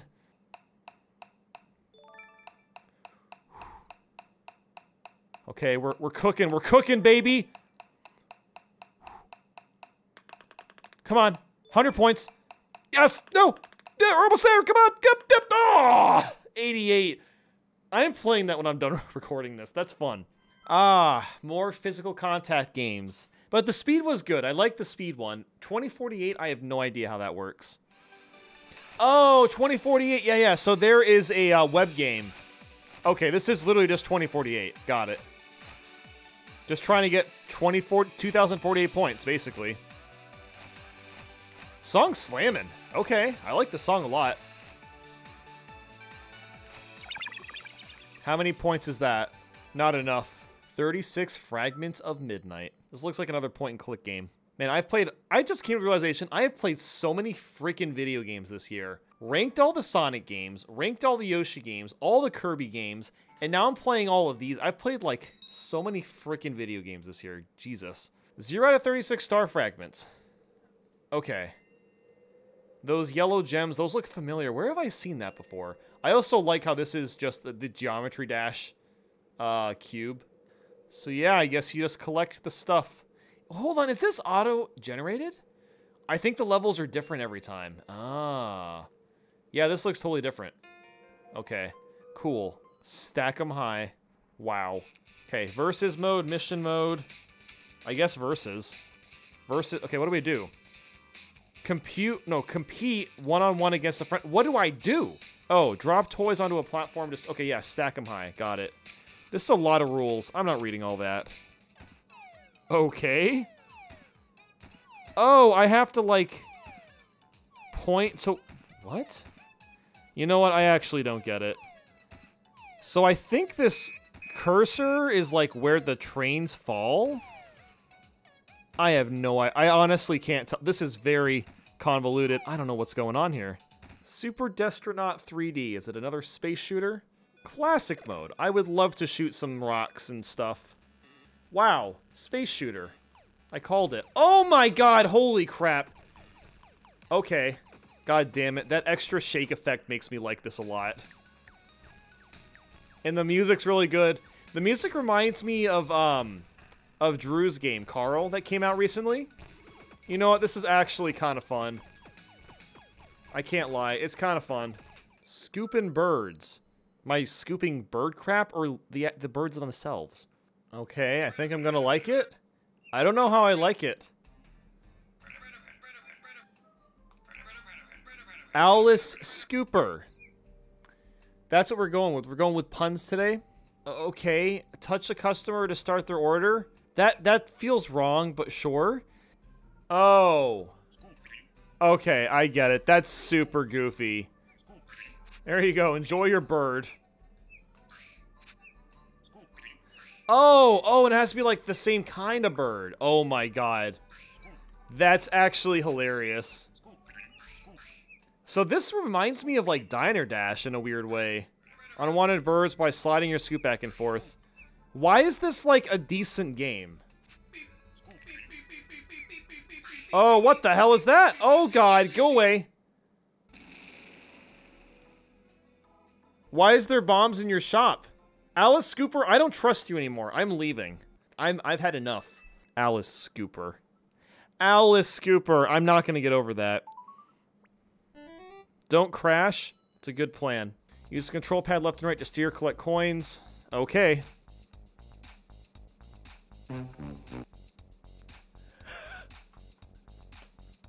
The f***ing soundbite. It was supposed to be dun dun dun dun brrrr, but they only use like the first two notes. Oh my gosh. You know, shovelware is kind of a treasure. Do you experience things you never... It's three notes, dun dun dun dun, and then it just stops. It didn't even, like, remix it. It's just pulled from YouTube. Oh my god. Like, seriously, shovelware, you get experiences you could not get anywhere else. Dodge box. I'm going to dodge box now. Let's play. I agree. Okay. How do I move? Seriously, how do I move? I don't know how to move. Okay. Let's try again. Hold on. I have to tap the bottom of the screen instead of just, like, anywhere. That is very weird. But then I can move my cursor, like, up above the screen once I've initially tapped the circle. That's a lot of boxes. You know what? I kind of want to do that again. Again, I like these stupid, simple, minimalistic games. Why does this game get so hard out of nowhere? Pink, blue dot. Tap screen to shift dots? Okay. Well. Oh, like the color. Ah, I see. That is way harder than it looks. You have to have a really good reaction time for this. Oh, yeah, this is... Holy crap. 4 bombs. Alright, watch for bombs. Place a flag, open space. Oh, is this just Minesweeper? Well, that sucks. Well, that sucks. 15. I think I have around 15 games. No, I have more than that. I still have about 20 games to go, fellas. Lots of gaming. Okay. So what do? I tap to the button. Tap screen to shift blocks. Align them in order 1 through 15. Oh. Infinite golf. So much infinite possibilities with new Nintendo 3DS exclusive video games. Alright, swipe to launch the ball. Okay. Whoa. Wow. This is, not going great. Okay, hold on. Hole in one, baby. You know what?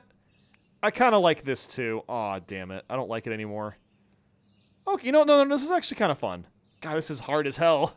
6180 the moon. That is a name. No idea what I've got coming here. The sun is gone. In fear, Earth's people raise their voices to the night sky. Hearing their cries, the moon sets off on a journey to find the sun. Okay, let's find the sun. We kind of need that. I like the aesthetic a lot, actually. Oh, yes, it's connected. What the hell? What was that? Don't be scared, you won't die. Whoa ho ho! Oh, that was cool. That was scary. Ow.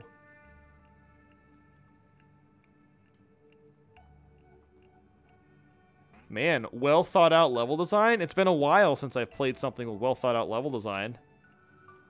How am I gonna get that one? How am I gonna get that one, actually? Like that. This is genuinely fun, actually. Again, if this is on Steam or something, I would get it. One of the better ones. One of the better ones. Ascent of Kings. Oh, right. The king is dead. That's how the game starts. He fucking died. Okay, I gotta feed Betsy. Cool. This is kind of like Terraria, except Atari. Yeah, this looks a lot like Terraria. Now we have the green bouncy things. See, the thing is, I played Terraria such a long time ago. I remember very, very little about it. But it is kind of similar. Although I have no idea what I'm supposed to do. Am I stuck down here? Oh. Trying to hold your breath too long is dangerous. I agree. You know, this is a surprisingly interesting game.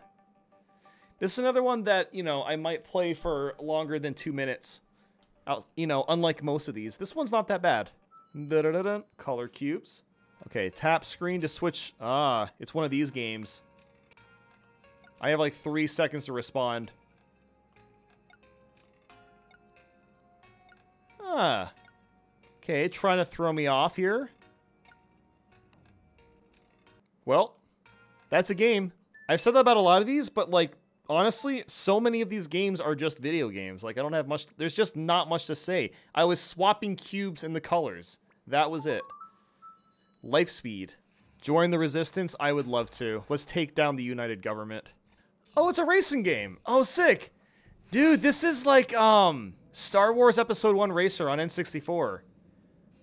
Oh, that's really neat. Damn you. Guys say damn you. Oh, damn. Can I? Oh, okay, I can do some barrel rolling. This is fun. This really, again, looks like a DS game. I don't know why it's on new Nintendo 3DS. Well, we've officially gotten through my very first folder of new Nintendo 3DS games, which is freaking nuts. This was a lot of games, but that is not all. There is one more folder, which only has an extra 10. This game, actually, we'll play it last. This game came out in October. October of this year. But anyway, let's try Brick Race. Another racing game? Okay. So just avoid the cars. Going 10 speed here. Rip. Box up, baby. Oh, it's one of these again. Okay. Oh, I've literally already played this game. This game already... Did they, like, re-release it? But now the colors are different? This is the exact same game. There's no difference. They're now blue and green. That's the colors. Wow. Pirate Pop Plus. You know, I like the art of the pirate. Maybe this is a sign of something good to come. Oh, 13 AM. They made Runbow. Okay, this actually ought to be pretty decent then. This music sounds exactly like a WarioWare game. I mean, exactly like a WarioWare game. I can't believe how much this sounds like Wario Land. I mean, this had to have been an inspiration, right? I think I'm done popping bubbles. That was enough popping. Galaxy Blaster. Didn't we already play? We played Galaxy Blaster Code Red. Is this the same thing? It is the exact same game. The only thing they have changed is that it's colorful now. So The Binding of Isaac Rebirth, this is probably like the only good digital new Nintendo 3DS game. Now, I've never actually played The Binding of Isaac, and I'm not going to play for very long, but, you know, this is actually a pretty darn good game. And it's pretty cool they got it on the 3DS. Okay. Bombs. Items. Alright. Wow, it's another game I have to get on Steam. Ooh, toaster. Oh, I'm sorry, a box of spiders. Oh god, not the bees! Not the bees! Ow. Man, Isaac is very sad. Look at all these teardrops. Oh, I can hit the poop. Great. So, I think, from what I've heard, I think the levels are, they auto-generate. So, it's like every time you play, it's different, that's honestly pretty awesome. For a game like this, that makes a lot of sense. I guess I'm just going around punching stuff. Get the flies. I don't know if there's any other big objective, but this is actually really fun. I'm gonna have to get this on Steam, like, for sure. Yeah, this is a good game. You know, it runs really, really well. This is a good one. Tap screen to shoot ball. Okay, I will. Wow, game over. That's the game. This is basically Super Hexagon, but not fun. Why? This is Steve Minecraft, but Mario. So I guess I just, like, shoot stuff? I don't really know. Yeah, this looks like another phone game. Also, kind of looks like Super Paper Mario. Oh, thank God, we got some meat. You know, this game's not bad. The jump feels very awkward, though. It's, like, laggy and springy. I don't know. I don't like it. Well, that was a platformer, and I did shoot stuff. I'm really running at a loss of words. So many of these games are so similar. But there's only 3 left. We've got Cup Critters next. The guy's saying yeah at the bottom. Must be great. Cup Critters. Okay. Use left to right on the control pad to manipulate gravity. Oh, I get it. Wow, that's really difficult. Holy crap. That is really hard. Oh my god. Only kept 1 that time. Now it's time for Hit Ninja.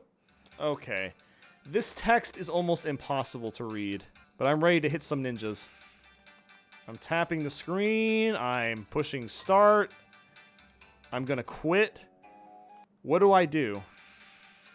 Swipe? I have to swipe! Okay. That is very hard to aim. Holy crap. Wow, that's really difficult. Oh my god, that's so hard to aim. And now on to our last game, Cosme Ball. Again, this one came out in October. So was it worth dropping this game? I saw one one review on it, which was 5 stars. Okay, Cosby Ball 3D, please, let's end on a bang. Let's end on a bang, come on.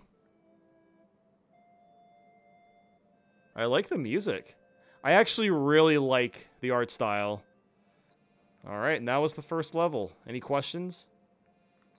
Whoa, okay, hold on. Pink is bad. Hold on. Didn't know that. This, you know what? I like this song so much that I want to end this video with this music. There you have it. This was every new Nintendo 3DS game, all 104 of them. Hope you found at least 2 things to buy now before the eShop closes at the end of next year, or the beginning of 2023. Okay, bye. As of last year, I purchased the last N64 game that I needed to have a full 100% collection of the entire library. That's 296 American games in about 12 years. This console has partially shaped me into who I am today and the kind of games I enjoy playing, so I wanted to look back on some of those memories I had as a kid and check out some of the underrated games I missed out on, as well as other strange and obscure quirks about the console.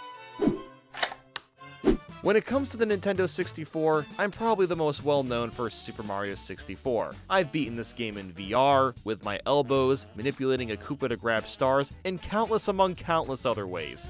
I got this game when I was 8 or 9 years old, and I remember spending a lot of time trying to figure out what to do. I never had time to get really good at these games because I was limited to 1 hour a day, almost every day for quite a few years. And that's just how things were in the 90s/early 2000s. Most parents didn't let their kids play games for very long, and it makes sense. They didn't have nearly as much value or popularity as they do today. So it took me a long time to fully beat Mario 64. In fact, I didn't 100% the game until I was a teenager. But as a kid, I remember a few stars that I got stuck on. Behind Chain Chomp's Gate always perplexed me. I remember thinking that maybe there was an opening inside this white mountain hidden somewhere. I would take the Koopa shell up top and didn't get far with that idea. So next was luring the Chain Chomp towards the gate, thinking that maybe he'll break it, until realizing that that wouldn't work either. At the time, I lived in Norway, and before leaving to go back to America, a friend of mine had come over and stomped on the pole which cued the Chain Chomp cutscene. This blew my goddamn mind, because I hadn't considered that after like 2 to 3 years of brainstorming. But that wasn't all. My friend and I used to say it was impossible to get 100 coins in TikTok clock as well. That's because we weren't skilled enough to climb up top and never found all these 10 coin boxes. And then there's of course Somewhere Over the Rainbow. I can't even begin to comprehend how much time I spent trying to solve the riddle for this star, because there were rainbows all over the place but never found a star in the air. I'm pretty certain that I didn't figure this out until I was like 15 or 16. But you'd think I could have just,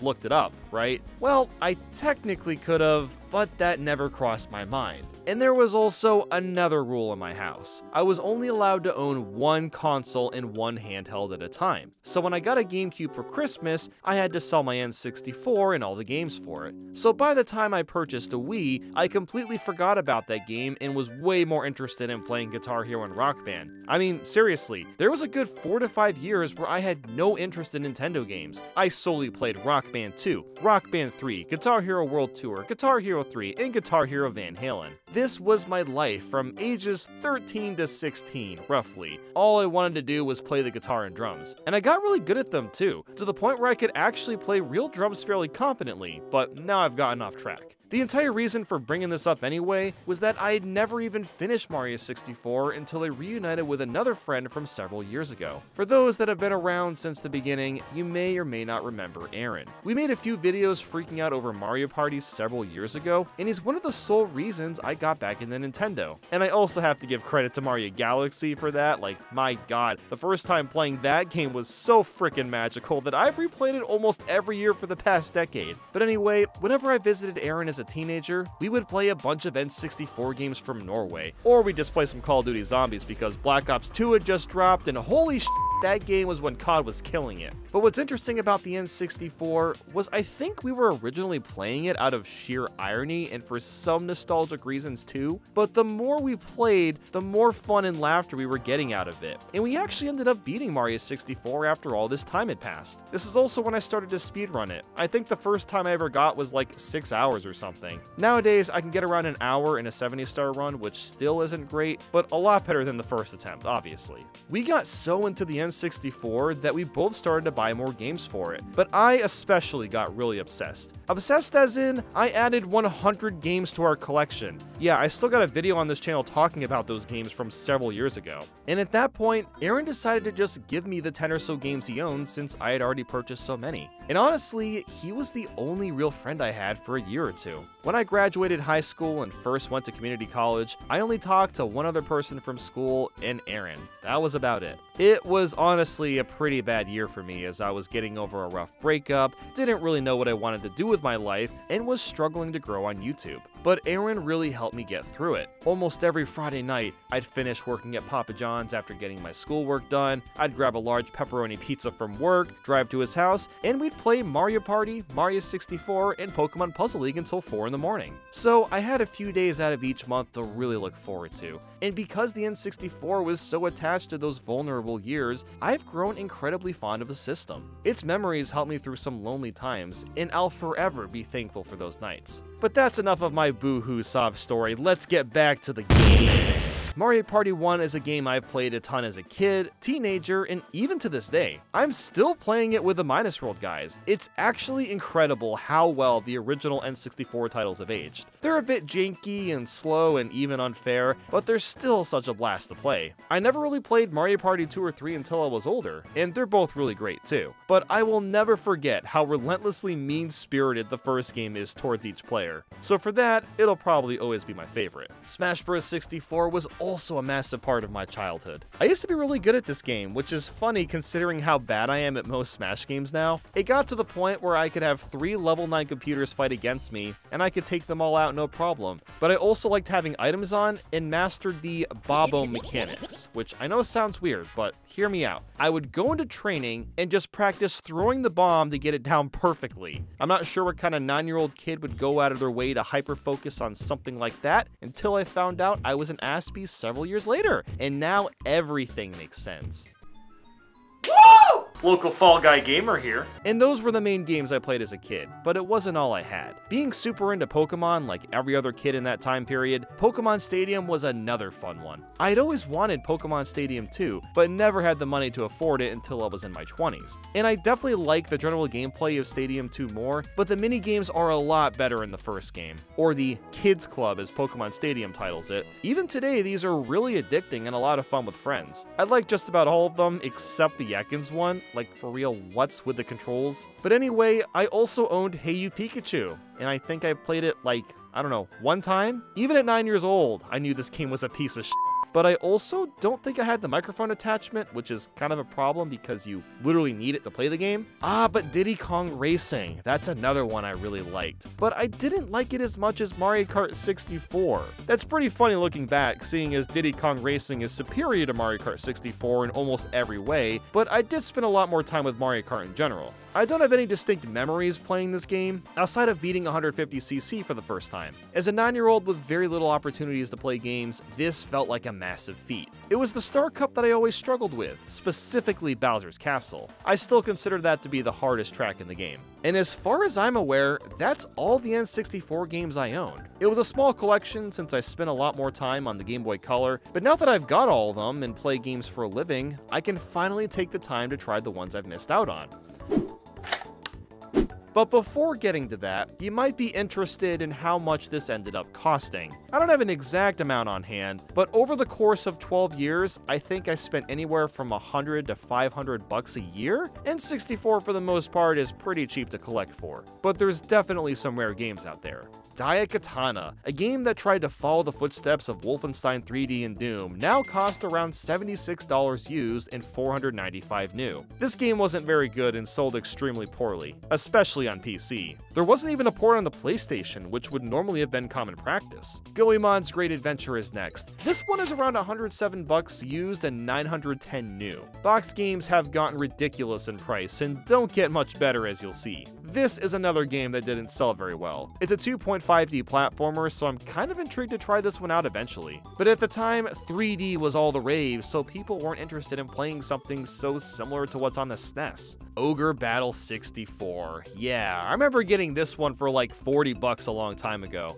Now it's around 127 used and 800 bucks new. And that's not even the most absurd price spike. Oh, just you wait. This game is a tactical RPG, but it wasn't promoted very heavily and not that many copies were printed. So I'm not surprised that this one costs so much. Next, we have Conker's Bad Fur Day. I'm sure a lot of you already know what this game is. It's an over-the-top and crude 3D platformer where you play as a squirrel that smokes and drinks all the time. I remember buying this game for 60 bucks and thought, wow, that's a lot to spend for such an old game, and that was when I was like 18 or 19 years old, so yeah, that was a lot for me. But now the game costs around 129 used and 510 new. Rare making a mature-focused game is what ultimately hurt it. The game wasn't allowed to be talked about in magazines like Nintendo Power, and Europe wouldn't even publish it. But my god, Conker's Bad Fur Day is absolutely worth looking into for the sheer novelty of how absurd it really is. Bomberman 64: The Second Attack is one of the last games I got for my collection, and it was painful spending like 90 bucks on it. Little did I know what COVID would do to game prices. Loose, it now costs 231 bucks and brand new 1200. I am so glad that I got the expensive games before 2020, because these would have been painful to buy. The Second Attack is a game that came out in 2000, so it's pretty late in the console's life cycle, which led to poor sales. And it doesn't help that it was received as fairly mediocre, and it was barely advertised in general. Worms Armageddon. Now this is a game I really gotta try. It's another one of the few that I had to spend around 100 bucks to get, but now it's around 283 used and 1200 new. Interestingly, compared to the other Rare games I've bought, this is considered to be the best one in the entire franchise and has even been ported onto modern hardware like the PS5. The game didn't even sell poorly. It's just a really damn good game, which drives the price way up. Stunt Racer 64. Oh god, this was another painful one to get. I think I paid around 150-ish a few years ago? At least it's not the price it is now, which is around 389 used and 4100 new. Yes, over $4,000 for a complete in-box copy. This is another game that struggled to sell well, and that's because of its exclusivity with Blockbuster. Yeah, we've made it to the Blockbuster games, which all have exorbitant prices because you could typically only rent the game there. However, there was actually an option to buy this game, but again, this was only a Blockbuster. Because of this, it's much more challenging to get this in box, as they were often used as display pieces in the stores. Super Bowling 64 is next, and I'm pretty sure I got a decent deal for this one. I remember paying around 100 bucks, which was amazing even for the time, but now it costs around 650 used or 1100 new. But why does this one cost so much? Well, it's a basic-ass bowling game that came out in 2001. The same year as the GameCube. I don't know why anyone would buy this now or even back then, unless you're a hardcore collector like myself. Now, this next game in particular doesn't cost a lot, but one of the variants do, and that is Rampage 2 Universal Tour. On its own, you can get this used for about 25 bucks, but we're talking about the big box version. I didn't even know a big box version existed until very recently, and this box will rack you up 3,500 bucks. Honestly, if this were less than $1,000, I'd consider getting one, because the idea of a big boxed N64 game is fascinating to me. But what's so special about the box itself? A Rampage keychain. Yup, thousands of extra dollars for a keychain. But apparently very few of them are made, so I kinda get that. But now for the most expensive N64 game of all time, and will likely always be, Clay Fighter Sculptor's Cut. Funnily enough, I could not have bought this game at a more perfect time. I ended up getting it for about 280 bucks at PAX East 2020, which, yes, that is a lot, but let's keep in mind that this was a literal week before COVID happened. You want to know how much this game costs now? Around 900 used and 13,000 new. Now, there is a good reason for this, but man, imagine the dedication you would need to spend 13 grand for a boxed N64 game. It's quite literally just an investment at that point. So this game is basically Clay Fighter 63 1/3, but it has some updates and was re-released only in Blockbuster. The main difference gameplay-wise is that it added a few new characters that were cut from the original version, and you can also unlock Earthworm Jim, which is kinda cool. But unlike Stunt Racer 64, you could not buy this one anywhere. It was only available to rent. So I think it's fair that the box version costs so much for that reason. I actually played this game with Nintendo several years ago if you're curious what it's like.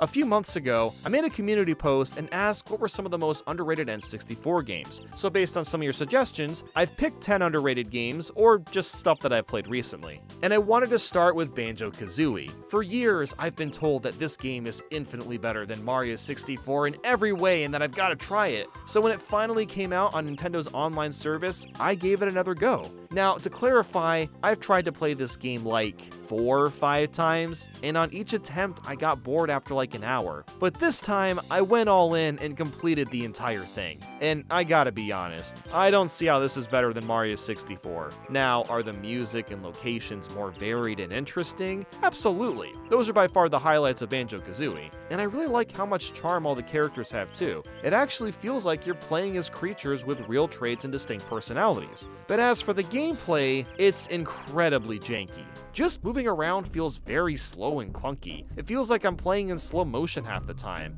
And I don't really like the idea of unlocking moves either. It makes Banjo-Kazooie feel very limited and less freeing at the beginning for no reason other than a sense of progression. Personally, I'd rather just have the full moveset and play the levels however I want, but that's just me. The biggest sin, however, is the fact that when you die, all the collectibles respawn. That is some actual bullshit. And yes, I know it's like that in Mario 64 when going for 100 coins, which sucks, but it's 100 times worse in this game because it takes like an hour to find everything. And these levels are way too big considering how slowly you move around. Now, I believe the rare replay versions have omitted the collectible respawning problem, which is great, but I was playing the original and didn't know that at the time. So if I ever play Banjo-Tooie, I'm playing the rare replay version with a higher frame rate and the quality of life improvements. But now I'm gonna try out Mischief Makers. As for my initial reaction, this game's weird. In fact, it just might be the weirdest game I've ever played. You play as Marina, this robot girl that has what looks like eyeballs on her hands. She's interesting to control because you can jetpack around and shake enemies to get gems, and yeah, you're gonna be shaken a lot. Marina says, "Shake, shake," every time she's shaking, so you better get used to that. And I kinda like the whole shaking idea, but I'm really not a fan of how the jetpack works. You have to double tap to activate your jetpack, which lets you go faster or jump higher.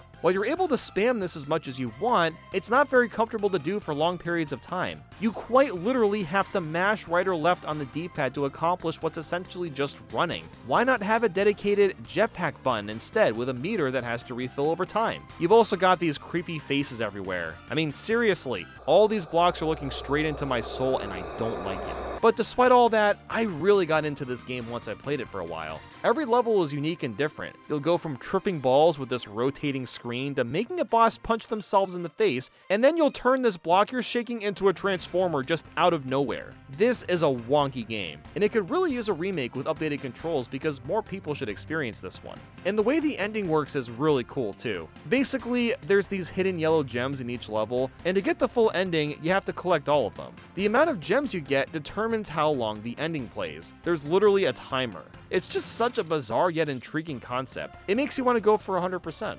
Next up is Conker's Bad Fur Day. Now, I've already played some of this in the past, but didn't get that far in it. I'm sure the majority of you are already aware of what this game is. You play as a raunchy squirrel that drinks, smokes, and is an all-around asshole. The main villain, Panther King, wants to use Conker as a lake for his table. I think that just that should give you a general vibe for how wild the story of this game is. While Conker's Bad Fur Day's extreme raunchiness is what makes it so special, there's some jokes that don't age well at all. Especially the one with the cogs, that's maybe going a bit too far. But that was kind of the point of the entire game, to be as offensive as humanly possible. And you've also got a bunch of corny movie references like The Matrix, Aliens, Saving Private Ryan, and the game adds its own flair to these references too. But the weirdest and most memorable moment is of course the Great and Mighty Pooh fight where he sings while you fight him. And then there's these sunflowers with tiggle bitties. Whoever came up with that design has got some interesting kinks, I imagine. But the main issue with the game is the outdated controls, especially when you get to the shooting sections. These work with an N64 controller once you get used to it, but it's definitely a pain trying to readjust to them. And the gameplay isn't all that great either. It's a lot of fetch quests and escort missions when you boil it down. The main selling point really comes down to see what happens next in the story. But the OST is fantastic. It's got a very old school cartoon kind of feel, which meshes surprisingly well with Conker's violent behavior. There's also multiplayer with a ton of different game modes, which is awesome, but again, the controls are pretty hard to get used to. This is one of those cult classic games that's it's worth at least trying, but maybe just play the remake on the Xbox since the controls and graphics are a lot better.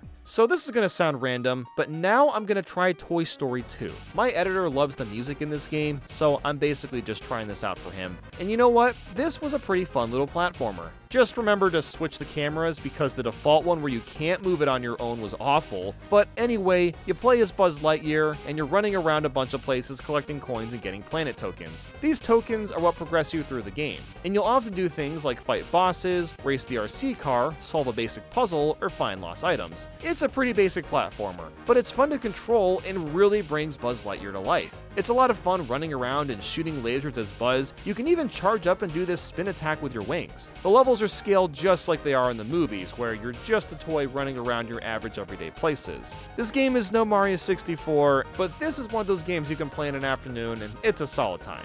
Now, I'll be honest, I don't really care much for Star Wars and never really got into it. It's an important and impactful franchise, obviously, but I just never gave the movies much of a chance. But the N64 games are all pretty good, and I wanted to try a bit more of Star Wars Episode 1 Racer. This plays a little bit like F-Zero, at least in terms of how fast you fly down the road. Your car can get damaged too, and if it hits too many things, it explodes and you lose a lot of time. With F-Zero, you can recharge your vehicle's health and have this risk-reward system with using your boost and avoid bumping into stuff. This game doesn't really have that mechanic, but instead you have gears you can switch into, and you can even upgrade your ship parts, which is nice and all, but I don't know, I didn't get much out of this. Part of it has to do with the fact that I don't know much about Star Wars to begin with. Maybe if I were a fan, I could recognize the locations and characters, and it'd be a little bit more relatable, but as it stands, it's a fast-paced racing game and not much beyond that. Now onto Glover. This is one of the most unique 3D platformers I've played on the N64. It's another one I've played in the past, but didn't get very far into it. You play as a glove, and you have to roll a ball around to get to the end. This might sound simple, but that couldn't be farther from the truth. The controls are complex and take some time to get used to. With Glover, you can smack the ball, roll the ball, dribble the ball, throw the ball, change the ball into different forms, and run on top of the ball. That might sound fairly diverse, and it is, but in execution, the gameplay is beyond frustrating to control. Since the ball isn't attached to you, it is so easy for it to get knocked away or hit by something by accident, which makes you lose a life. Even Glover himself is a pain in the butt to move with. His turning is like too sharp, I guess? The camera basically locks on so tightly that it's disorienting when you're jumping in the air trying to regain control. It just feels really awkward. Throughout this game are a bunch of cards, and if you find them all in a level, you can unlock bonus levels. However, these cards are hidden really well, so good luck finding them all in your first go. And there's also a bug in the game where your save just doesn't save sometimes, so that's just lovely. So while I don't really find the game fun still, it's got a lot of charm and personality. The beginning hub world throws you into what's basically hell, and there's this evil glove called Cross Stitch. He doesn't really do much, he's just an evil glove. The soundtrack is also incredible. It just screams 90s and I really dig it. The locations are also very 90s-esque as well in design. It's like a cross between actual places and then you got a bunch of random blocks. Oh, and the cheat codes are super over the top. It's almost worth playing the game just to mess with the cheat codes. Even to this day, there isn't a 3D platformer like this one, so a remake would be great, but I highly doubt that'll ever happen. If there's one thing the N64 has, it's great racing games. But nobody talks about Beetle Adventure Racing. I think I've played like 5 minutes of this in the past and remember loving it, but now I finally got to really try it out. And yep, it's still a really damn good arcade racer. This came out when Beetles were super popular cars. Back in the day, people would play games on road trips where basically they would count who could spot the most Beetles, which is akin to today's Tesla.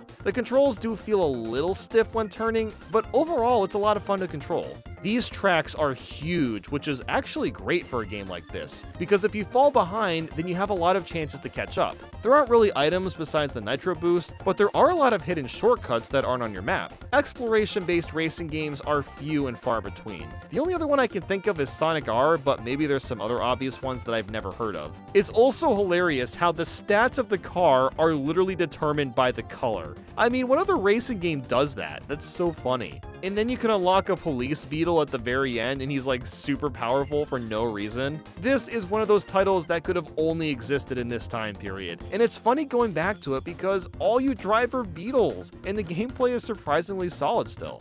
So, you ever heard of Snowboard Kids? Well, I'm not playing that one. We're gonna play Snowboard Kids 2, because why not, right? I completely forgot the characters have massive noses. I don't know how I feel about that, but at least they look distinct. I gotta say though, I am really surprised at how well this game is held up. It really reminds me of Mario Kart 64 and Diddy Kong Racing in a lot of ways. There's a nice variety of tracks, you can use items, the music is super energetic, and the graphics are really colorful. Hell, there's even boss fights. Not even Mario Kart 64 can live up to that. My favorite part of this game though is the fact that you take a literal lift back up the mountain. Does it waste a lot of time? Yes. Is it charming as hell? Absolutely it is. Heck, there's a level where the lift is just a turtle. This game also lets you customize your boards. You can use Wendy's internet, whatever that means. There's a cutscene where some kid blows up a snowman and it's freaking hilarious. This is truly a hidden gem in the N64's library that's worth checking out if you're into snowboarding or even just racing games.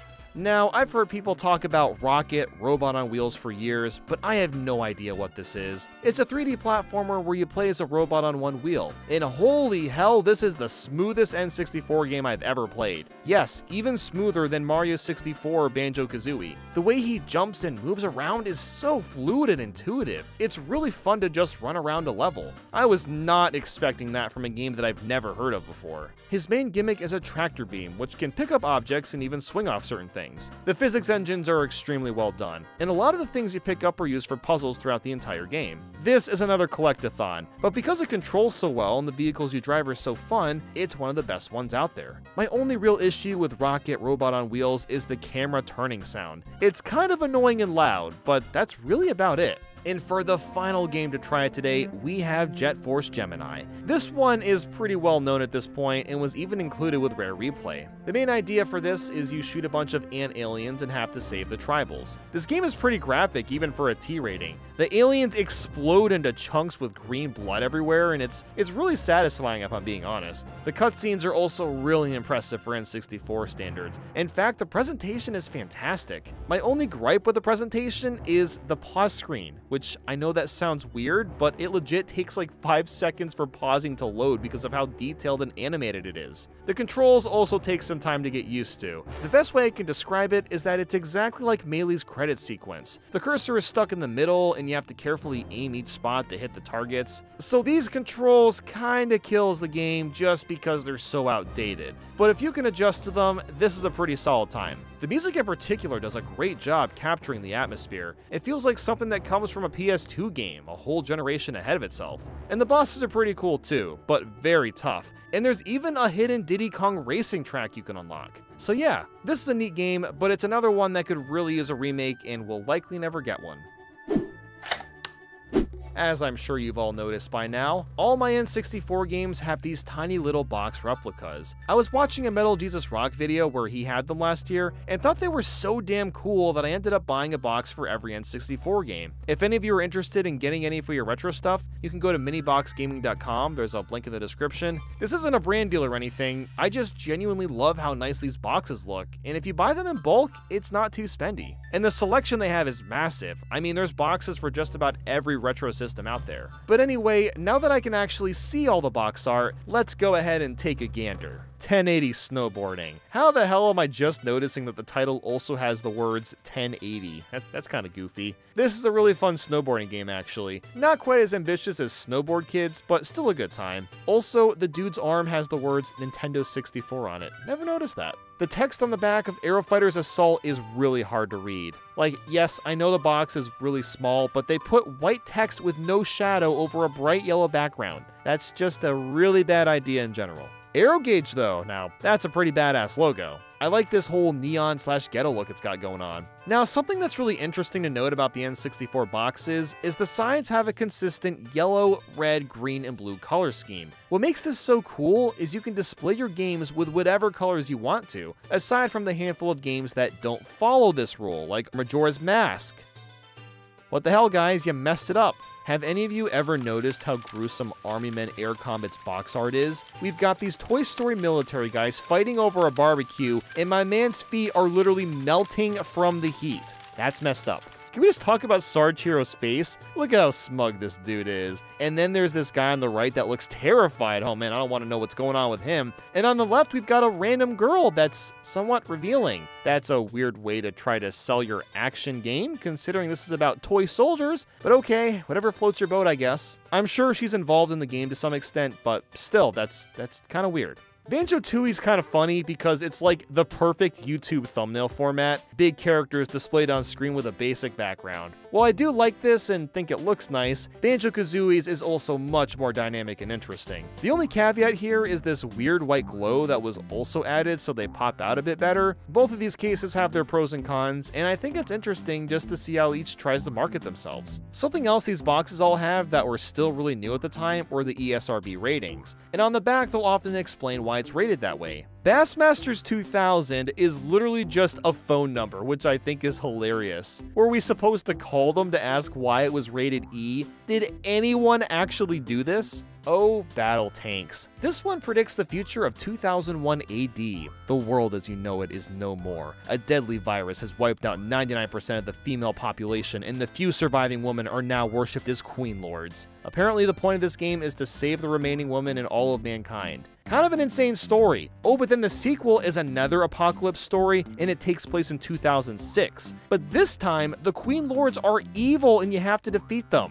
Both of these games have such drastically different stories. I'm slightly curious to play these. Beetle Adventure Racing's box was cracking me up though. Look, we've got a picture of a car exploding, and the caption just says, "Ouch!" Ah, yeah, very painful for that car. Ooh, I just want to take a minute here to appreciate how eye-popping and fantastic Bomberman 64's art is. The stance of all the characters with the bomb in Bomberman's hand. Oh, it's just so eye-catching. Then we've got California Speed, another N64 game that tries using sex appeal to sell their title. Look, I don't think this practice is necessarily evil to sell stuff, but it's just very out of place here. Hell, the box itself says it's not an actual screenshot. What were they really trying to achieve? I mean, honestly. Carmageddon 64. The year is 2026, and fatal toxins have polluted the Earth's atmosphere.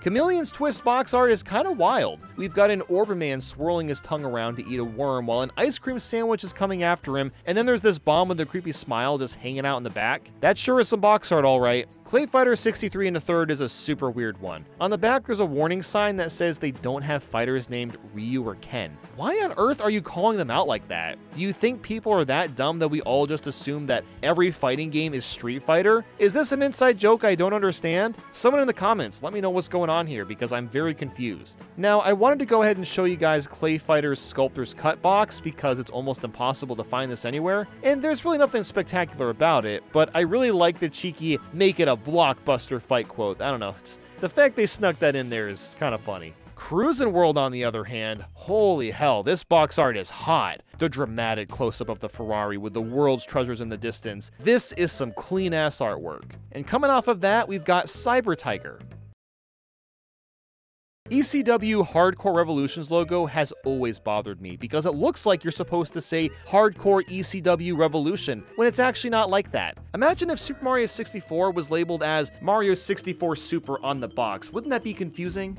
Golden Nugget 64 just might have the best E for Everyone rating I've ever seen. It's rated that way because of gaming. Yep, gaming! Wow, like I know this is a gambling game, but there's just something really funny about the box on the back saying E for Everyone because of gaming. I also still love how Mario Party 2 has Mario rocking a cowboy hat. This wouldn't happen in today's age, because nowadays he has to be the same in all his marketing, but not this game. It's slapped right on the front. NFL Blitz 2000 and 2001 have the exact same back art. I don't know, unless my boxes are wrong for some reason, this kind of screams why I think all sports games are the same. You know, a lot of people think that, but look at this, look at this. I hate to admit this, but goddamn, Super Bowling has got some good box art. Those colorful pins, the swishing bowling ball, which is perfectly aligned with the logo. It's literally just a bowling game, but it's got a nice looking box. You guys know how people look at the front of cars and see a face sometimes? Well, Top Gear Overdrive took that joke and made it real.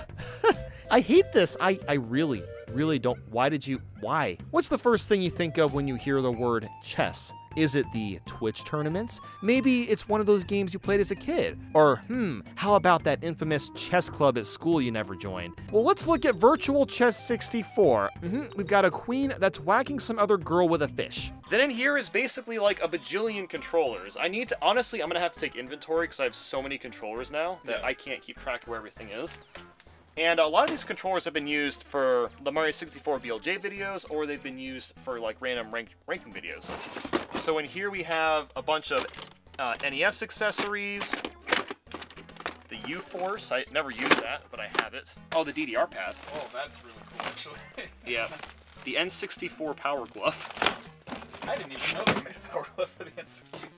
Yeah, and it's somehow worse than the NES one. Wow. Like, how do you even make a worse one? More NES. I probably have to get another one of these containers because they're really like, this stuff's really crammed in here. NES Advantage. So this is I think it's a Sega Genesis VR headset. What? Oh my god, it is! It's Yeah, the Stuntmaster. The Stuntmaster. So I got it for the BLJ video, but I couldn't get it to work. But I do want to use it still for some sort of video in the future. Sonic and VR. Yeah, Sonic and VR. We have Power Pad. Oh, my favorite controller of all time. Oh, I love that thing. Oh, yeah. That's so cool. So this is the PS2 one. It's the cheaper one. It's funny because around when I bought it, Tetra got the GameCube version of the chainsaw controller. Oh yeah, this is just the balance board. I still have some room for stuff. See, that's where you actually get your gains. Yeah, the balance board. That's the real gains. And this is just like more super big accessories. The DJ Hero pads. The cursed DDR pad from the Elbows video. I still have Labo, as you can see as well. Right. I've only kept the ones that I think will be used in future games, so I've kept... Because this was used in Mario Kart, this one's used in Mario Kart. This is just cool, because you can actually feel the breeze. So if we ever get hot, we can just use that. Exactly. Got the VR goggles as well. Whoa. So this is my hat drawer. I actually want to have the hats kind of displaying, but I don't have room for it right now. I just have like a... Oh, hey, Tetra. I just have a billion hats in here over the years. This is a lot more props. This is the Prosofia gaming hair. Oh, yeah. So here's what's funny. When I got it, everything was completely straight. So what I had to do to kind of fix the problem is I literally took just Elmer's glue and just kind of like held up random strands. And that's how I got it to stick up. It's actually really effective. It worked really well. Yeah, I wanted to get more of the hair up, but I was like, you know what? This is already excessive. Yeah. Then there's some other random things. Fake money from the 12 Days of Nintendo video. This is from Mario Party 10 Triggered. 12 Days of Nintendo. Mario Strikers Charge, mind-blowing. I don't know how I remember all this stuff, but... You did it. Yeah. I don't know, even after like years, I still remember it. I guess this is where I put sunglasses. I guess. YouTube Gaming. That's a gamer. Epic Gaming Nico time. What's in here? Oh, the Makey Makey! This is, of course, used for the Random Objects BLJ video. Actually, this thing is, if you guys ever want to try it out, you should totally try it. It only costs like, I think, $45, $50? It's not that much. Hey everyone, so a couple years ago I did a gaming tour / house tour, and things have changed a lot. I've kind of separated the retro games with the modern games. So we're gonna go ahead and start with NES games. 3D World Runner. We've both played this game a couple of times. It's actually pretty fun. You're basically just a guy running around. It's like running forward, jumping over stuff. Sounds basic, it's really fun. There's a 3D mode. It's not really that 3D, but there is a 3D mode. Oh, Contra, super fun game. I did actually beat this with the Konami code a long time ago. Pretty fun. Right, I don't know why you would play this version of Dr. Mario, but we do have it. And DuckTale, this is kind of like an infamously good game, but never really got that far in it. I tried to play it a really long time ago, but like, I don't know. It's okay, it's got great music, but it's kind of a confusing game. So, a lot of memories with Ghosts and Goblins. So me, Carl, and Javon, you remember like 6 or 7 years ago when we were recording all those Let's Plays? Yes. And there was a couple of nights where we just tried to beat this game. Yeah. And we got all the way to like the final boss, Well, and Javon then actually beat the devil, but the timer ran up. yeah, that's right. So yeah, And Javon he did beat it. lost. Yeah. So a lot of memories with this game. We still haven't beat it. Maybe we'll beat it someday. No. I kind of doubt it. We but left that cartridge on the entire week after we played the NES games. Do you Yeah, remember? Because yeah. we were on level 6. Kid Icarus. I don't like this game, I gotta be It's honest. pretty bad. I mean, I like that it exists because it gave us Kid Icarus Uprising, which is a great game, but like this is just too brutally difficult. It's so confusing. It's just not a great game. Kirby's Adventure, fantastic game. I actually remember the first time I ever played this. I was in college, and I remember I ordered a pizza. I ate the whole pizza and beat the whole game in one sitting. Wow. I don't know why. It's just a super memorable Just like the real night. Kirby. Yeah, exactly. I was being Kirby that day.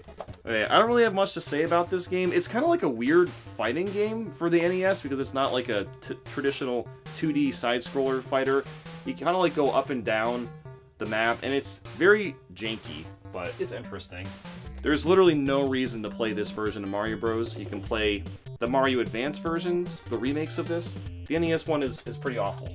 So, I do have... Now we're getting into the good stuff. Yeah, now I've got all the Mega Mans. This is backwards. Yeah, show us the front of the cards. There we go. There we yeah, go. Mega Man 1, 2, 3, 4. Yeah, so we played through all 6 of these quite a long time ago. It was like a fun thing that we did back in like, what, 2015 or 2016 or something? You know, we would just spend, you know, the night eating M&Ms and chips, and we'd just play Mega Man. And yeah, I mean, we always found Mega Man 6 to be our favorite one. You know, I know you used to speedrun Mega Man 2. Speedrun, use the term lightly. You got pretty good at it. I was very good at the game. And You got good at I could it, beat yeah. it in like 30 minutes, but it's not a real speedrun. Yeah, you're still pretty good at it. Yeah, fair enough. Yeah, a lot of good memories with these games. I don't really remember them too well. Honestly, I do remember after like 3, they all kind of blur together. Yeah, I will say 6 was probably still my favorite because there was the ability where you could like fly around. Yeah, the Rush Jetpack. Yeah, that was Rush Pack? that was great. I don't remember the exact name Rush for Jet, it. maybe? Oh. Yeah, but it was great. It was cool. So 3 was kind of a slog. 3 was the a only slog. reason I remember 3 is because you have to fight the Mega Man 2 Robot Masters after you beat the Mega Man 3 Robot Masters. Yeah, exactly. Which is ridiculous. And then Mega Man 1 is just okay. It definitely has like the best box art. Oh yeah, 100%. Look at him. The box art is just ridiculously awful. So, Ninja Gaiden 1 and 3 have actually... We've beaten all 3 of them. This is another series of games that we've completed. We can basically beat the first game, get all the way to the last world, and at this point we can pretty much beat the final boss within like, I don't know, 20, 30 minutes. Like 20 minutes. 2 and 3 were okay. 2 was interesting because that's the one where it's like the weather, right? Yeah, it has like the weather changing. All 3 of the games are great. I do need to get the second game eventually, but these are pretty good games. So, you might be wondering, why do I have Pictionary on the NES?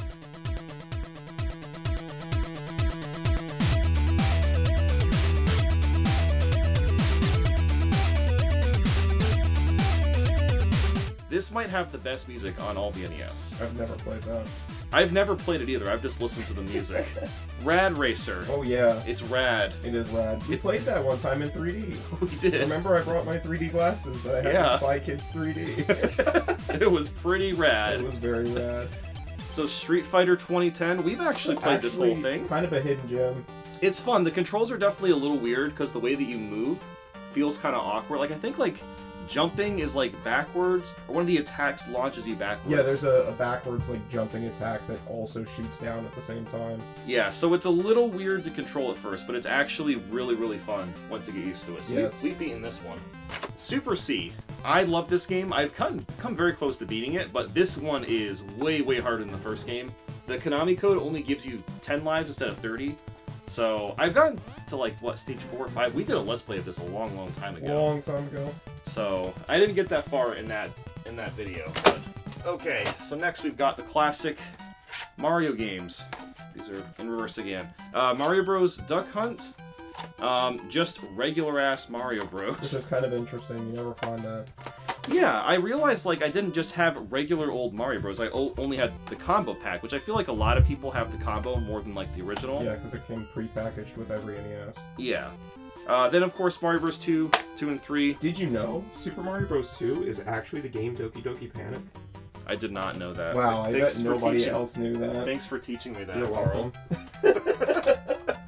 Now, if you know me, a little bit of a Tetris fan, so of course, I got Tetris on NES. My favorite version of Tetris. The only one I can Really? actually play, yeah.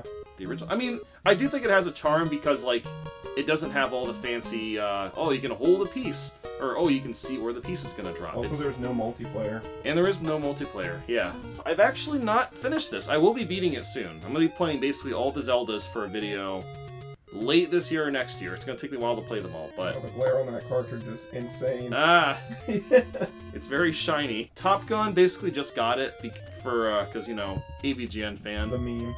Yeah, it's fine. It's just fine.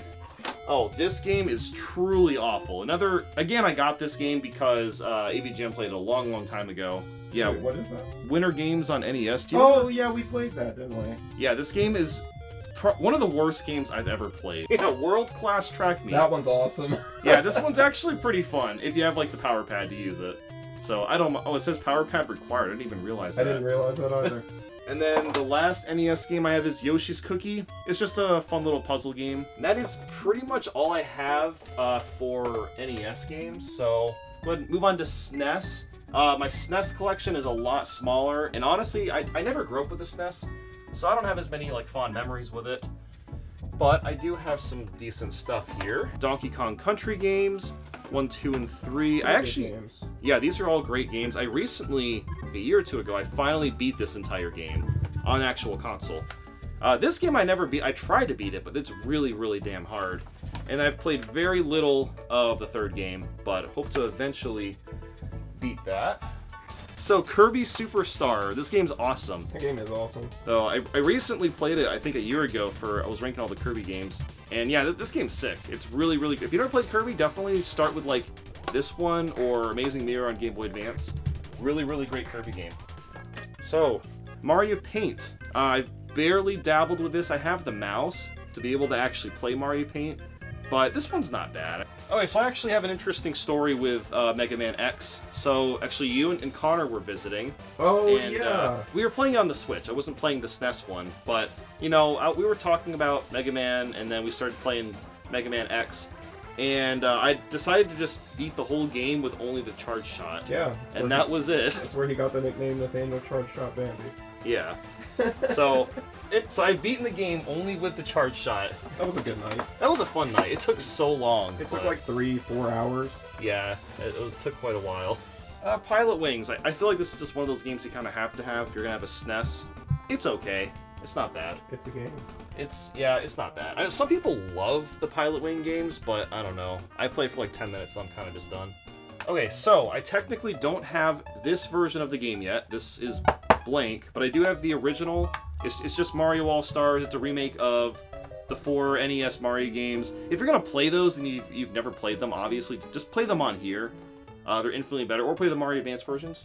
Those are also pretty good. Super Mario Kart, I don't really like that much. It's okay. I mean, you have to really spend a few hours with it to get used to the controls. And then Mario World, obviously this is a pretty good game. Definitely prefer Mario Bros. 3 though. I just don't like how sensitive the controls are, and I don't know. I don't like how there's so little like power-ups and abilities, and the levels just feel too short. So it's fine, but definitely prefer Mario Bros. 3. Okay, so I've actually not played this one. Super NES Super Scope 6. Or maybe I did try it, because I have the Super Scope, but I don't think I ever tested the card out. But it's apparently just so you can use the Super Scope, I guess. So I recently got this, Zelda: Link to the Past. Such a good game. It's apparently a good game. I haven't played this one either. That's like my favorite top-down Zelda game. Yeah, I've heard it's like a lot of people's favorite top-down. It's so good. Yoshi's Island. This might be like one of the best... Well, this is the best Yoshi game, but if you count it as a Mario game, then it's one of the best Mario games. Very good. So, yeah, Really good fantastic game. And big surprise, more Tetris and Dr. Mario combo pack. And then on the shelf, I also have a Super Game Boy. So it only plays regular Game Boy. There is actually a Super Game Boy 2 only in Japan, and that plays Game Boy Color games. But yeah, you have to have a Super Famicom, I think, to use it. And then on here, I also have a cleaning kit. I've never used it, but like it was in the box, and it was like $5 or $10 or something when I got it. Why not just use like a Q-tip? Why use this whole thing to clean your cartridge? You gotta clean with power. Yeah, I guess you're right. So basically now I've got a bunch of like Game Boy Color, Game Boy Advance games. So, Dr. Mario. I gotta have I just love Dr. Mario and Tetris, so I'm gonna have basically every version of those. Hey, now Kirby's Dream Land 1 and 2. These are both pretty fun games. Dreamland 1's definitely not aged great. This game is still decent, although it's a little bit laggy. So, all of the Pokemon Gen 1 games, I actually very recently got these. Hey, Mario Land 1 and 2, these are also pretty recent purchases. This game is alright, it's pretty fun. This game's actually pretty awesome. It would be really nice if, you know, Nintendo would remake these. Alright, Zelda Link's Awakening. It's not the DX version on Game Boy Color, but I've heard pretty good things about this one as well, so... And then, oh my god, I have Tetris again. Whoa. Wow. Another copy of Tetris. Yes, gotta have Tetris. Okay, I guess this also counts as a Game Boy game, but Pokemon Pinball doesn't have the case. But I found it for, like, super cheap. So... And it's got the Rumble pack. Yeah. It would actually be kind of cool to own, like, all the Rumble Game Boy games, because there's not that many of them. No, there's not. There's, like, 12, I think. Speaking of Rumble, though, we have Kirby Tilt and Tumble. God, that game. So, actually, what's really cool about this is that it re-released on Switch Online very, very recently. So, and it has motion controls, like, with the Switch Pro controller, so there's literally no reason to play this on the actual cart now. Alright, I'm a big fan of the Pac-Man games. I found this for, like, $3. So, yeah. I don't know. I just like Pac-Man games. Okay, so, more Pokemon stuff. Gold, Silver, Crystal. Tons and tons of memories with the Pokemon games. Especially Gold, like... I had like a level 100 Typhlosion when I was a kid. You know, I had a bunch of like really rare Pokemon. I did a lot of breeding. One day I accidentally clicked new game and lost all my data. Ooh. Mario Bros. Deluxe. This would probably be the best port of Super Mario Bros. If there wasn't Screen Crunch, because it has a bunch of extra like challenge modes in it. It's got the Boo Racing in it. So, Oracle of Seasons, Oracle of Ages. I actually recently got this, but this is actually the first Zelda game I ever played. I played it when I was like 6. You know, being 6 years old, I had no idea how Zelda worked. I was too young to be able to figure out how Zelda games worked. So I played this, I hated it, and that's why I have not played a Zelda game basically ever until now. Wow. Okay, Game Boy Advance. So, I'd like to eventually get all of the classic NES series for the GBA, but I only have Donkey Kong right now. Alright, are you ready for more Dr. Mario? Whoa. And Puzzle League. So, a bunch more Game Boy Advance video carts. I don't have a lot of these. I would like to actually get all of them, because I think these are really, really cool. Especially, like, there's a Shrek and Shark Tale combo. You can get Shrek 2 on Game Boy Advance video. Such an interesting concept of the Yeah. time. Yeah, and I owned the SpongeBob ones when I was a lot younger. I owned actually a Sonic X Game Boy Advance video. And then I think my sister owned the Shark Tale. So, I actually, like, watched these a lot back then. Hey, Kirby Nightmare in Dreamland, a remake of Kirby's Adventure. I think it's way, way better than the NES one, just because there's no lag and obviously looks a lot nicer. So, pretty solid game. Hey, Mario & Luigi Superstar Saga. Game's obviously pretty damn good if you like RPGs. It's just an overall really, really solid Mario & Luigi game. Okay, a couple more Mario things. Super Circuit. I don't know how I feel about this game. I really like the track selection, and I like how it looks, but it's just kind of janky to play. And then Mario Party Advance is such a weird Mario Party, because it's really not a Mario Party. I mean, it's more like a side quest game, where you just go on a bunch of side quests, because there is no multiplayer. Okay, Mario Pinball Land. I do not like this game very much. It's brutally difficult. Alright, so we've got all of the Gen 3 Pokemon games here. I unfortunately recently got these, which means they kind of cost a lot. So the only one that I actually grew up with out of all of these was Fire Red. I played a lot of Fire Red when I was younger. I don't know what it was, but like, for whatever reason, I was never interested in playing Gen 3, and I kind of fell off Pokemon until I was a lot older. So I kind of wish that I played these. These games are really damn good. So, the Sonic Advance games. I've actually had these ever since I was a kid. I don't think I ever sold them ever. I really, really like the Advance games. I recently played through all 3 of them when I was ranking all the Sonic games. Definitely like the 3rd one the most, which is weird because it used to be my least favorite, but I don't know. All these are really, really solid games. So, if you never played the Sonic Advance games, you gotta give them a try. So, now we have all of the Mario Advance games. Yeah, so these are games that I grew up with 2 of them. I had Mario Advance 1 and then Mario Advance 3. And you know, when I was a kid, I had no idea these were even original NES games. They were just remakes. They were just new Mario games to me. Okay, so the Minish Cap. I've never played this. I've heard a lot of great things about it, and I will be playing it sometime this year. Monkey Ball Jr. I'll have a lot more to say about Monkey Ball later on, but it's kind of amazing this game even runs on a Game Boy Advance. It looks really bad, it runs kind of crappy, but it's actual 3D running on a Game Boy Advance. This game's kind of a marvel. Okay, Yoshi Topsy Turvy. Again, it's a cool idea, but it's awful. It just does not control well. The tilt sensor in here is just not great. There's only like 3 different directions. It doesn't tilt in real time with what you're doing. That is unlike WarioWare Twisted, which actually does work really, really well. Like, I didn't have a lot of expectations when I played this actually earlier this year, but like the twisting actually works, and it's really, really damn good. And that is the bulk of the Game Boy games that I have. It's a lot more than I had a couple years ago. I've been getting a lot more of them. There's a couple other weird things I've got. I have this. This is technically the first Luigi game. It's called, I don't remember what it's called, like Luigi's Hammer Toss. And it's just like a basic LED hammer game and obviously a watch. Oh, Easy Flash Cart. Oh yeah, I have the box for Game Boy Advance Video. It just came with the box. And then this is Mario Party E. So it's basically a card game and a board game, and you use the e-reader to like play mini games. It's very, very bizarre. It's not really fun necessarily, but it is kind of cool to like actually own this. I've tried to use it, but it's more of just like an interesting novelty. So I actually have more DS games here than what's shown because I do have a few of them where I don't have like the boxes. So I do have Drawn to Life SpongeBob version. I need to get the original version because I actually played the original.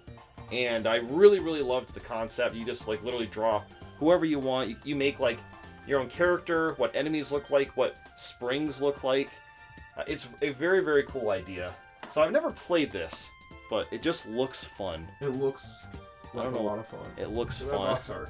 It just looks fun. So I kept Looks like a party. Yeah. So now we have the 2 Mario and Sonic games on the DS. The original version is actually okay. It's not bad. This is surprisingly great. You wouldn't know it. There's actually like a huge campaign mode in here with like a story and stuff. Wow. Which it's very bizarre that like Mario and Sonic at the Olympic Winter Games has that, but it does. Still my favorite Mario Kart. Mario Kart DS. It's amazing. It's got dry bones. It's got the best stages. You already know it's a great game. So, Meteos, one of the most underrated DS games. This is actually made by Sakurai, and it's a really, really fun puzzle game, basically, where you slide a bunch of like blocks and you kind of like launch them into the air. I've played this game way too much over the past few years. I've beaten the game backwards, touching all the coins. I think with my feet or something. I don't remember. I've played this game a lot. I don't know how I feel. Have you never heard of this? No. So, okay, this is a game made by BioWare, the people that made Mass Effect, and it's an RPG. It's not a great... I want to like this game so bad because it's an ambitious idea, but it's just not executed very well. Like, the combat, it's all touchscreen. Like, even, like, moving around is Oh, that's touchscreen. kind of gross. Yeah, and the combat is very, very annoying, so I don't know. I want to like it, but it's not a great game. Also, Mario's, I beat this game without using Mario. I've probably done other challenge videos with it. I don't have much to say about these kind of Mario games at this point. Right, so, of course, more Tetris. Tetris DS is actually a really cool game. It's got a lot of exclusive game modes on here that you don't really see in other Tetris modes. I've only played them a couple times, so I don't remember exactly what they're like, but I remember this being fun. And I have not played this, but I got this. I think when I was getting Meteos, it came with this game and the pinball game. So I've just decided to keep this game. So, 2 WarioWare games. WarioWare Touch, this is one of my favorites. It's a really, really great WarioWare game. Uses the touchscreen in a lot of smart ways. WarioWare DIY is also a really cool one. You can make your own micro games. I feel like a lot of people don't remember this WarioWare very well. I don't remember that at all. Yeah, it came out a lot later in the DS's lifespan, I believe, and it's a fun one if you like making stuff. Oh, so I traded this with Nintendo. I think I gave him a Game Boy Light, and then he had a Ukulele limited run box. So obviously there's no game in here because Ukulele's a modern game, but it was like a a piece you could get like with their Kickstarter. So it's pretty cool to like actually have this. So now there is 3DS. I do have quite a bit of 3DS games, and a lot of these I've actually not played a lot of, or I'm going to play in the future. So that's why there's so many here. Actually played all of this. Detective Pikachu. It's fine. It's a little boring, but you know what? It is pretty funny just listening to Pikachu talk. Here we have Fire Emblem Warriors. So I ended up getting all the new Nintendo 3DS games for a video like a year ago. So Hey Pikmin is an infamously pretty bad game, and I bought it for a video, and I never made the video. But I might someday. I did actually play through this. Kid Icarus Uprising. That is a good game. It's fun. It does cause physical pain. Yes, arthritis. But it's worth it, because it's actually really damn good. It needs a Switch port. Please. I doubt we'll ever get one, but that would be awesome. So I do have all of the Kirby games on here. So Triple Deluxe, pretty fun.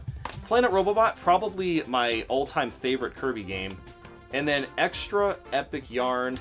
I don't know why this got a port to the 3DS. I feel like the Switch would have been a better choice, but this is still fun. This is also ridiculously easy, but yeah, Planet Robobot is amazing. The Luigi's Mansion games got the 3DS port, and then of course Dark Moon. Neither of these games are that great.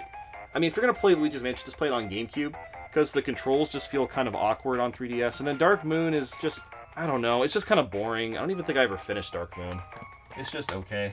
Now, I do have the 2012 Mario and Sonic 3DS game, but I only have the box for the 2016 one. I remember nothing about this game. It's the same thing. Okay, let's pull out a couple of the Mario sports games. Sports Superstar is very bland. There's nothing to it. It has the Amiibo cards, which is kind of interesting, but otherwise it's a very bland and boring sports game. This game's great. It's missing a versus mode. I don't know why, but otherwise it's a great game, has amazing tracks. Online was fun at the time. I have not played a lot of Mario Golf World Tour. Everyone tells me this is like one of the best Mario sports games. So at some point, I guess I'll have to play that. Oh yeah, there's also Mario Tennis Open.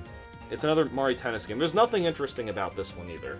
Okay, and now the Mario parties are not good on this console at all. I remember I actually got this one when it came out. I streamed the whole game, and there's like one board. It's just not great. The minigames are fun, but everything else about it's awful. And then these games are just also equally awful. So, Metroid Prime Federation Force, another video. I was going to make a video on. It just never happened. Miitopia. So this re-released on Switch. I've heard a lot of good things about it. Again, I was going to make a video on it. It just never happened. This is kind of hilarious to play because it runs so bad. It runs, but like it's very, very choppy. And the controls are super awkward, but it's it's neat to own. Hey, more Mario games. I have nothing to say about. I've played too much of this game, and this game is awful. One of the worst RPGs I've ever played. Like, genuinely horrendous. Now we got a ton of Pokemon games. Alright, okay. What's your favorite one first? Out of all of these? Yeah, out of all the 3DS Pokemon games. Definitely, like, these two. Oh, Omega Ruby. These are the best. Probably the last good remakes we've gotten. Like, they're super easy, but these are actually the games that got me back into Pokemon, because, like I said, I fell off of it for a long time. But I love these games. X and Y, I've actually never played them, but I got them before they got expensive, because now every Pokemon game just gets expensive.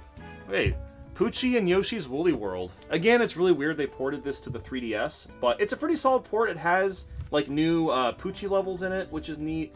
The Amiibo support is a lot better on this game compared to Wii U. There's a lot more, like, costumes you can get. You can customize your own Yarn Yoshi. So, it's fun. It's just weird they ported it to 3DS instead of Switch. This game is awesome. You would actually like this game. Runbow Pocket, basically, it's kind of like a 2D platformer, but it's, like, really stylized, and it's, like, based on color. So, like, platforms will disappear depending on, like, what the color is. So here is all of the Sonics. I think this is every Sonic on 3DS. These are all really weird. So first off, there's of course the Sonic Boom games, which they're genuinely better than the Wii U games, but they're still not great. And I have technically the big box for Fire and Ice. And the big box has, you want to know what it has? Yes. It has a Is that a soundtrack? It's a DVD with TV episodes of Sonic Boom. That's all it is. So Sonic Lost World on 3DS is not great. Like, the first world is fine, then it just gets worse and worse and worse. And then this game is very okay. I kind of like what they did here, because, like, the original Generations was all about remaking console Sonic games. This one has some levels from the handheld Sonic games, so there's, like, a Sonic Rush level, as an example, remade. But they don't go that far with the idea. There's no Sonic Advance remakes. There's no Sonic Game Gear game levels that are remade, so it's just fine. So, Steel Diver. This was one of the 3DS launch titles. People said this game was fine. It's not. It's just like a game. I don't know what else to say. It has an interesting, like... it's got an interesting control style, okay? I'll give it that. You're just a sub and you're in the water and you just, like, explore and shoot stuff. Wow. So, yeah. The Mario games. Once again, I have nothing to say about this. I've played it too many times. And I also don't know why this game exists, because even when it came out, you couldn't share levels online, which defeats the whole purpose of Mario Maker. Monkey Ball 3D. I'm a huge Monkey Ball fanatic. I've heard this game is just okay, but I still want to eventually play all the Monkey Ball games. Probably do a video on it at some point, just, I don't know, ranking them all or something. Smash Bros. For 3DS. You know, I've already said a lot about this game in the past, so I don't have much else to say now. That's hot. Alright, so we've got all of the Zelda games here. So I've actually not played any of these yet, but like I said, I'm going to be playing all the Zelda games this year. I'm really excited to play this game. I love it on N64. It's a good one. And I do like this game. I don't like playing it. I more or less just like... I like the concept of it. You like the lore. I like the lore. I like the whole idea of, you know, using, like, time traveling. I've heard great things about A Link Between Worlds. I've played very, very little of it, and I've played none of Triforce Heroes. WarioWare Gold. So this is probably the best WarioWare game. It has 300 micro games, and it brings back all of the best ones, and it has some new ones. It's interesting how, like, they kind of recreated games on, like, from, like, you know, smooth moves on the Wii. They made it work with 3DS, and, like, the extra stuff in it is definitely the best out of, like, all the WarioWare games. Okay, this one always blows my mind. Xenoblade Chronicles actually runs really well on this. Like, you wouldn't think that, but it actually runs really damn well for how big the game is. In my last 3DS game, Yoshi's New Island, one of the most forgettable Yoshi games of all time. It doesn't do anything interesting with the Yoshi franchise. Oh yeah, I do have this NFC reader, although I don't really need it anymore, but, like, you know, if you wanted to scan Amiibo with an older 3DS, you would have to use one of these things. So yeah, I do have a lot on 3DS. So next, we'll go to the Wii. I don't have nearly as much on Wii. Donkey Kong Country Returns. Great game, but I don't like how you're forced to use motion controls for some of the controls. Oh yeah, Link's Crossbow Training. I love this game, actually. I've beaten this entire thing a long, long time ago. This game is awesome. Kirby's Dream Collection Special Edition. It comes with, I think, 6 Kirby games. There's a bonus CD soundtrack, a collectible book, and the book is, like, really super well detailed, too. It's got just, like, a bunch of, like, Kirby information and stuff in it. And then as for the game itself, there's also brand new stages using the Return to Dreamland engine. So there's even, like, new stuff in this collection. So, more Mario and Sonic games. I do still like this one. I think this one's fun. This is probably my favorite Mario and Sonic game, because the Dream events on here are really, really creative, and there's the most of them. So that's fun. And then the Winter Olympic Games is also okay. Like, basically these 3 are fine. Anything after that is just super forgettable and not really worth playing at all. So I actually don't have all the Mario games on Wii. I don't have Mario Party 8. So I'll have to get that at some point, but I've played so much of Mario Kart Wii, I don't have anything to say about it. Mario Party 9, this game sucks. Mario Sports Mix. This game also kind of sucks, but people like it for some reason. It's very, just, again, bland. There's just not much to it. This game's sick. Mario Strikers Charged. One of the best Mario Sports games. Super Sluggers. So I actually rented this game through GameFly. Do you remember GameFly? I remember GameFly. Yeah, I didn't rent a lot of games through the service, but I did get this, and I remember beating the whole thing in, like, a weekend or something. Okay, Metroid Prime 3. I remember I found it for pretty cheap. Again, I've not finished a Metroid game. I've played a couple of them, but I've never finished any. Again, I'm waiting till Prime 4 gets announced. Whenever that'll be. It could still be a couple years from now. I'm guessing 2026. I think at the earliest next year. We'll see a trailer in 2026. Okay, so I have a lot of the Namco Newzam collections. This is by far my favorite one because it has 24 games on it. And the selection is fantastic. It has a ton of different Pac-Man games. It has Bisconian. It has Pack and Roll. Pack and Roll is a Nintendo DS game where you had to use a touchscreen to like move Pac-Man around. It was fun, but it was kind of finicky with a touchscreen. In this game, you just use normal controls to play Pack and Roll, and it's like remade and looks a lot better. So, and there's like a lot, there's just so many great Namco games on this. New Super Mario Bros. Wii, I have nothing to say. I've played it too many times. So I've got a hot take. Everyone says this is the best version of Resident Evil 4. I disagree. I feel like I like the motion controls, but I don't like that it runs at 30 frames a second, because I think the first time I played through this was on PS3, and that was in 60 frames. So, I don't know, I like the game just, like, looking a lot nicer as well, and it just feels, it's fine with the motion controls, but I definitely don't think this is the best version. This is the only game I'll probably never open, which is Shakedown Hawaii. It is the very last Wii game. It came out, like, 2 years ago. So, yes, literally, what, like 18, 19 years after the Wii was launched. So, yeah, this is a collector's seal. I don't know if it'll ever be worth anything, but we got it for the video, remember that? The 20 Days of Nintendo? Yes. So, got some Sonic games. Oh boy. I don't remember if it's all of them or not, but I finally played through these two last year. Didn't really like either of them. Like, this game is okay. I still hate Secret Rings. This game is horrible. Obviously, Sonic Colors is great, though I love the Ultimate remake. I know people like crap on the remake, but I don't know. It's way better, honestly. I'd rather play that than like the game on the Wii. Remember how mad people got about Mario 3D All-Stars? Yes. Okay, well, I want you to go back to the 25th anniversary of Mario. You want to know what they did? They gave us this. You want to know what's on here? Super Mario All-Stars on SNES. Oh yeah, I remember that. And that's it. That's it. That's it. That's the game. That's all we got. There is a CD and like a, I'll go ahead and pull it out real quick. Like, there is like some bonus stuff on here, but like, if you want to talk about an actual like collection of games, it doesn't even have Super Mario World in it. It's like the worst version of Mario All-Stars. But yeah, there's like a whole Mario history CD. There's this entire like booklet. Yeah, there's like a bunch of stuff. Mario Galaxy 1 and 2, masterpieces.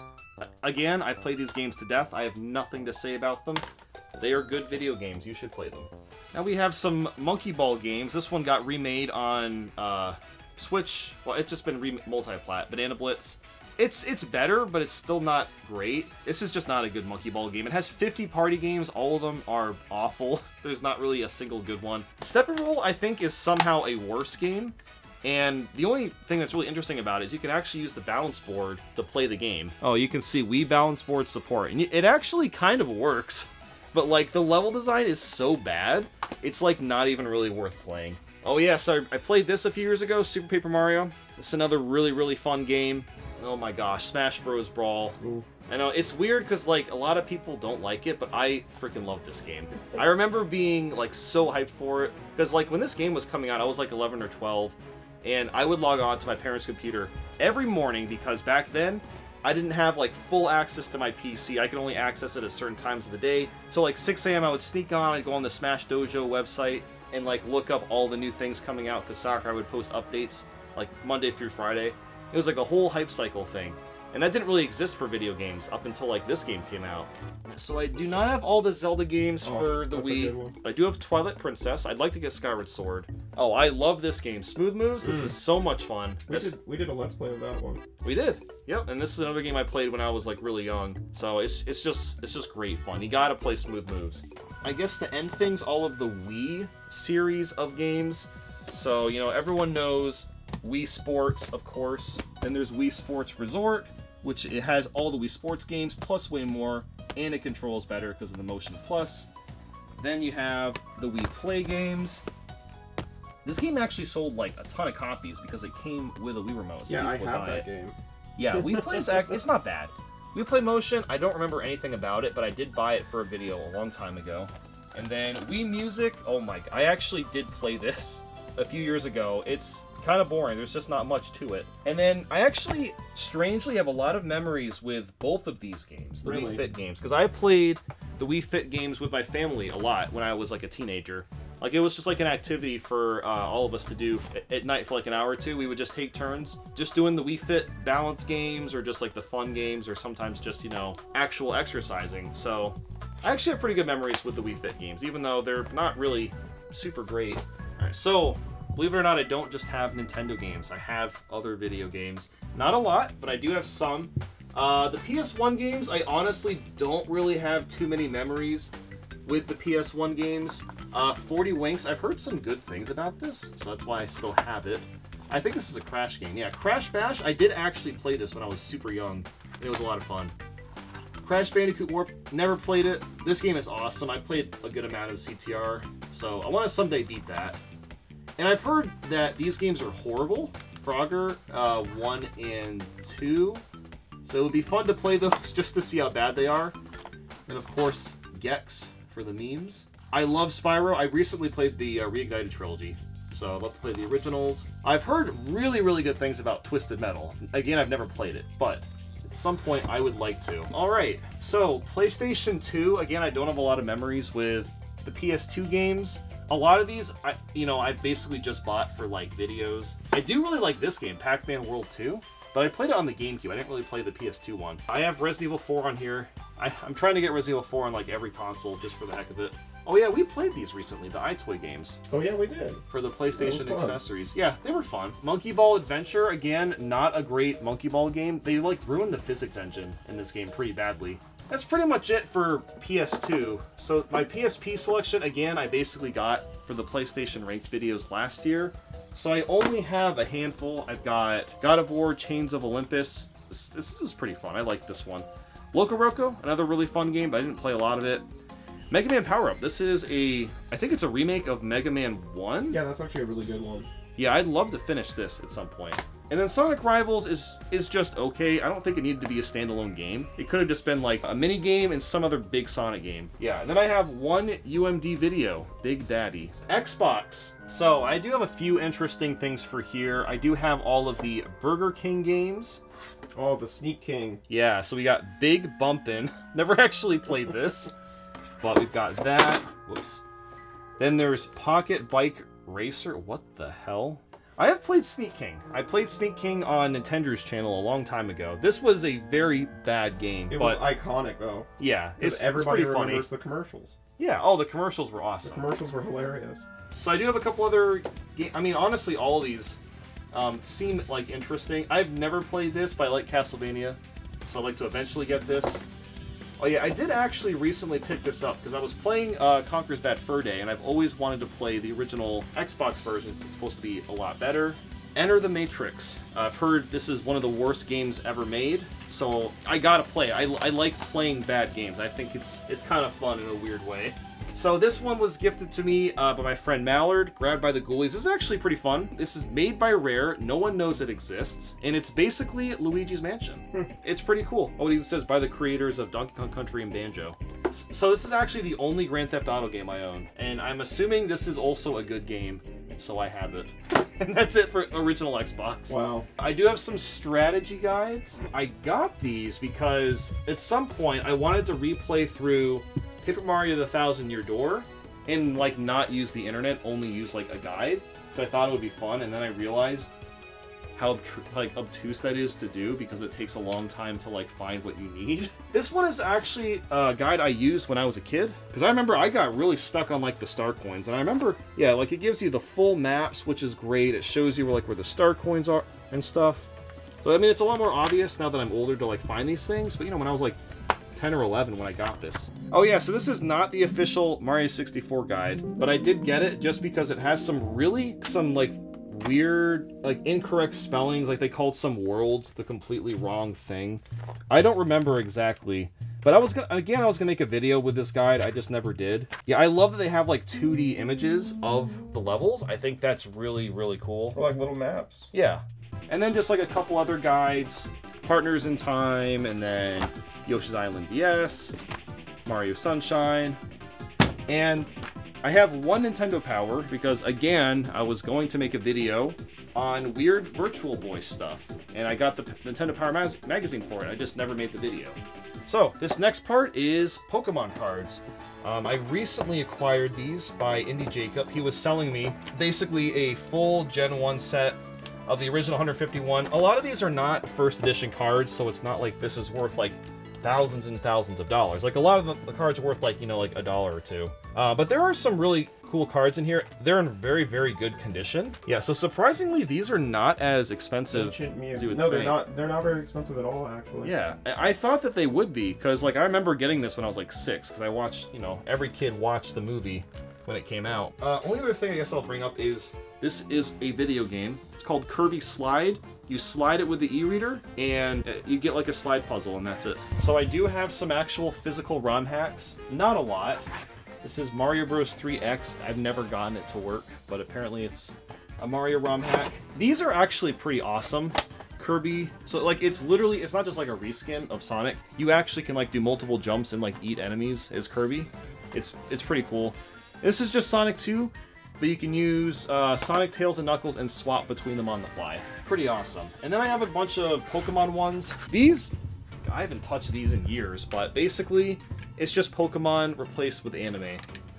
And then this is Team Rocket Edition. I played like 2 hours of this and I was really liking it, but there's no, the save battery doesn't work, so I lost all my progress. Oh no. It's pretty much it though. I don't really have that much for those. And then here is just like a bunch of weird miscellaneous stuff for other consoles.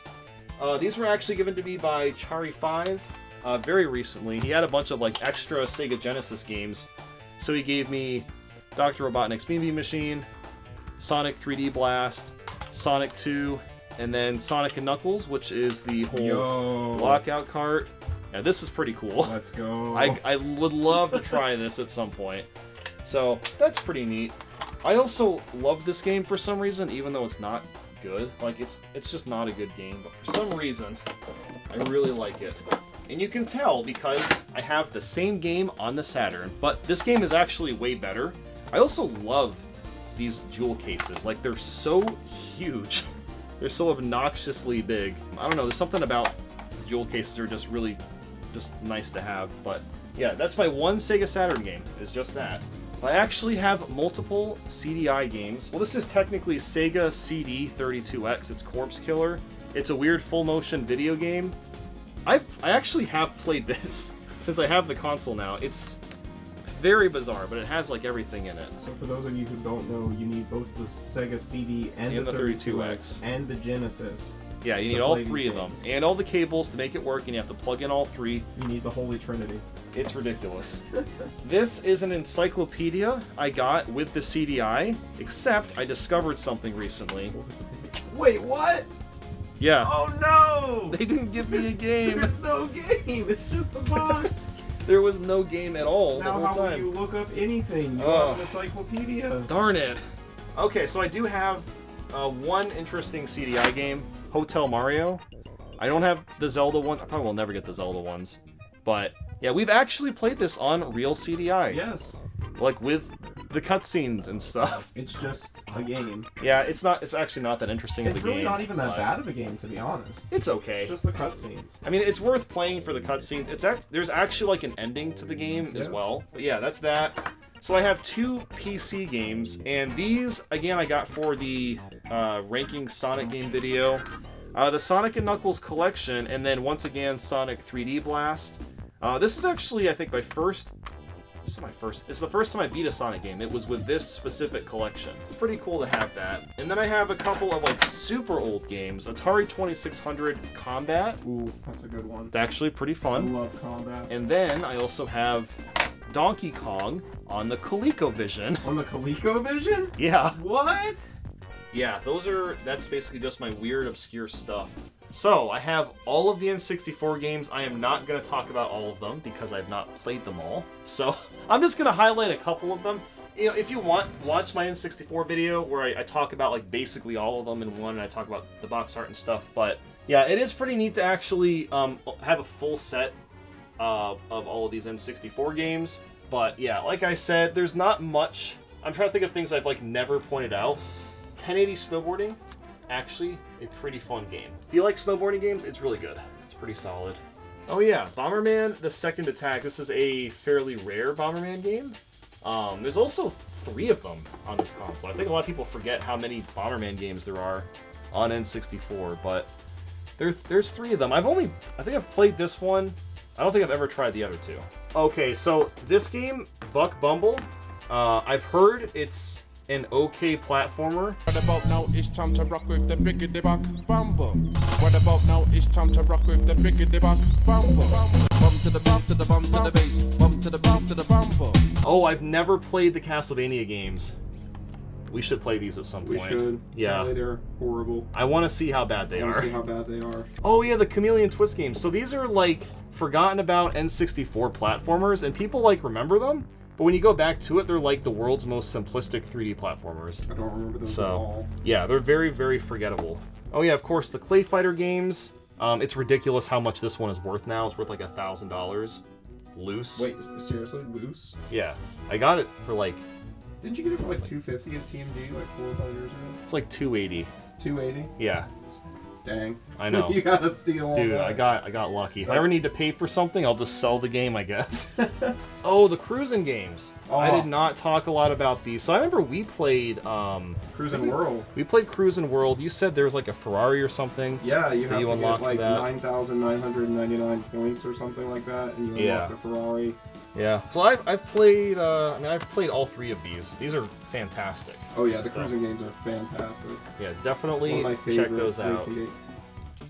Rare, remake the damn game already. Make a sequel. That's all I'm gonna say. It's a good game. Do it. Do you like it better than Mario Kart 64? Yes. Wow. It's look, I love Mario Kart 64, but that game is way better. Oh yeah, also, I want to see a new 3D Donkey Kong game. I've heard it's kind of not great nowadays. It's very but- clunky. Yeah, clunky. There's way too much backtracking. But I want a new 3D DK game. Okay, so the reason I'm bringing up Dr. Mario 64 because it's the only Dr. Mario game with an actual story mode, and it has like Wario in it and stuff. It's very bizarre. I always forget that there was a 3D Earthworm Jim. Like, did you ever play the original one? No, I never did. I've heard it's good. I just Yeah, the never original played one's it. fun. Because that one's on it's on Genesis, right? And Super Nintendo, or just Genesis? I think it's on both. Okay. Yeah, I've never tried the 3D one. Maybe we should play that too. What else? Oh, I've actually played these with Naum. Oh yeah. The Elmo games. Let's see. All right, Nintendo, when are you gonna do it? Bring back F-Zero. Come on, seriously, it's about darn time. Everybody loves Captain Falcon. Yes, We please. we need another F-Zero game. It's ridiculous. Make it happen. How many years has it been since F-Zero GX? Came out in like Close to 2002? Close to 20 Yeah, years. it's been like 20 years, Nintendo, come on. Oh yeah, so I forgot we played this. Yeah, Gauntlet Legends. this is a terrible version of this game. There's one on the Dreamcast that's much, much better. But we I did this remember one for our- nothing for our about Let's it. Play. Yeah. I've heard really good things about Goemon's Great Adventure. Hey Pikachu, I think this was the only N64 game that needed the microphone. I used to have this as a kid, and even back then I didn't play it because I knew it was bad. Yeah, it was bad. I had, fun fact, I had the game, but I didn't have the microphone, so all I did was just watch Pikachu walk around the house. It's more fun than playing the game. You know what I want to play? What At do you some want to play? point, Iggy's Wrecking Balls. What is it? I don't know what it is, but I want to play it. I just love the dinosaur's face. He looks pretty cool. I wanted to like this game so bad. Jet Force Gemini. This is a really neat retro game, but the controls just completely ruin it. I think they fixed it in the Rare Replay, because in Rare Replay, it's in there, and I think they fixed the controls. Oh, Tetris. Oh boy, have to talk about Tetris. Magical Tetris Challenge. I don't think I've played this yet. Oh, have we ever played this? Mega Man 64? No, we have not. I played like 20 minutes, and it's not really I was Mega gonna Man. say, it's not very good, is it? I've heard. No. Also, okay, here is a very underrated game. Mickey Speedway USA. It's just a really solid racing game. It controls super well. It's just fun to play. Yeah, apparently this game is really bad. Mortal Kombat Sub-Zero. I have heard that. Yeah. Oh yeah, I remember. So we did a Let's Play of this game. This God. Pac-Man. I hate that game. You hate this game? I love this It's game. awful. I think it's great. It's so bad. The controls are terrible. They're not terrible. They are terrible. I disagree. Very slow. I disagree a lot. Well, that's fine. Oh yeah, so apparently this game is kind of rare. Like, there's just not a lot of copies. Really? Yeah, it's Is either it expensive? it's like one of these are like 40 or 50 bucks. It's either this one or it was NFL Blitz 2001. Okay, so I have some weird memories with penny racers. This was my friend Aaron's game. We used to play this like just for fun. It's one of the worst racing games ever played. Like, the physics are horrible, but I've actually played a lot of it. Did you ever play Lego Racers? No, I have not played Lego Racers. Lego Racers was pretty interesting. I had that one, and you could like build your own Lego car. Oh, I can see on the back. Yeah, dude, I don't think I ever beat the Stadium games. I think I you like never did. I never beat them. because like beating them with rental Pokemon is like almost impossible. Yeah, but like we did a let's play of that one. I know my champ. I'm just sitting there in a block of ice. Charizard, you're a fire type. Your tail is on fire. Melt. Oh, this game I need to play at some point. I've heard great things about Rayman 2, although I think the N64 version was not great. I think on PS1 it was better. I always forget there was a Resident Evil game on the N64, Resident Evil 2. Oh, I love these games. The Snowboard Kids. I talked about these a lot in the N64 video, but the Snowboard Kid games are awesome. The South Park games are horrible. Really? All three of them are like some of the worst N64 games. It's so weird for me to see like a South Park game on the N64. Yeah. Like when you think about South Park, you think about like mid 2000s, right? Like 2006, 2007. Yeah, this show's been out for a long time. And it's just there. It's just on the N64. There was 3 of them. Look at this. There's 2 more. That's insane. Yeah, and they're not very good, especially this first one. Oh my god. It's like a shooter, and the controls are just genuinely horrible. Oh yeah, StarCraft is on the N64. What? Why? Oh. Tetrasphere. Tetrasphere. I don't think I've ever actually played that. Wait, the new Tetris. I found it. There it is. The new. Wait, we have played this. We played that one. We actually did a Let's Play on this. Yeah, I didn't like that one. So I've heard this is yet another underrated 3D platformer, Tonic Trouble. I've never played it, but apparently it's okay. Oh yeah, the Turok. They re-released the Turok games. Turok on is actually Switch. quite fun. Yeah, the Turok games are really cool. Really cool. You're dinosaur hunting. Yeah. It's basically all I have to say about N64. I mean, I could go on for forever. If you want more N64, though, check out the N64 video. But moving on to GameCube, you'll notice a lot of yellow because I have all of the Player's Choice GameCube games. And again, I made a video about the Player's Choice games, but I did not go into a lot of detail about some of them, like Chicken Little. So, for whatever reason, this game was apparently, you can like play it on the Xbox Series X at like 4K, 60 frames a second. I don't know why Microsoft did that for this game specifically. I did actually recently play this. Again, this game is freaking sick. I want to play the other one. I think there's like a second and a third one. They should remake this game. Or like make a new one. Only ever played that one. And I played it on Dreamcast. Oh, okay. Well, it's really fun on this. Also, this game is unironically pretty awesome. Dance Dance Revolution Mario Mix. You'd think it would be kind of dumb, but it's like, it's DDR and it remixes Mario music. And you get to watch Mario dance and Waluigi's the bad guy. Like, it's a very goofy game. This is another one I was going to make a video on. I just never got around to it. Oh yeah, I forgot they put Enter the Matrix on the GameCube. Oh lord. And it has 2 discs on it as well. Okay, I'm just going to bring it up again. Come on, Nintendo. Come on, one more time, please. That's such a fun game. At least remake it. Remake the cutscenes. Yeah, remake the cutscenes. So, the Game Boy Player startup disc, surprisingly worth a lot. Yes. You know what's weird? This is a new thing. The actual physical player itself used to be like $5. Now it's $100, just like the disc is. What the heck? Which yeah, is the so physical dumb. player used to be super cheap. It was like, Yeah. like you said, it was like $10, $15. Well, I don't understand why both of them have to be expensive. Like, really? Also, I'm going to say it, one of the most overrated GameCube games. Really?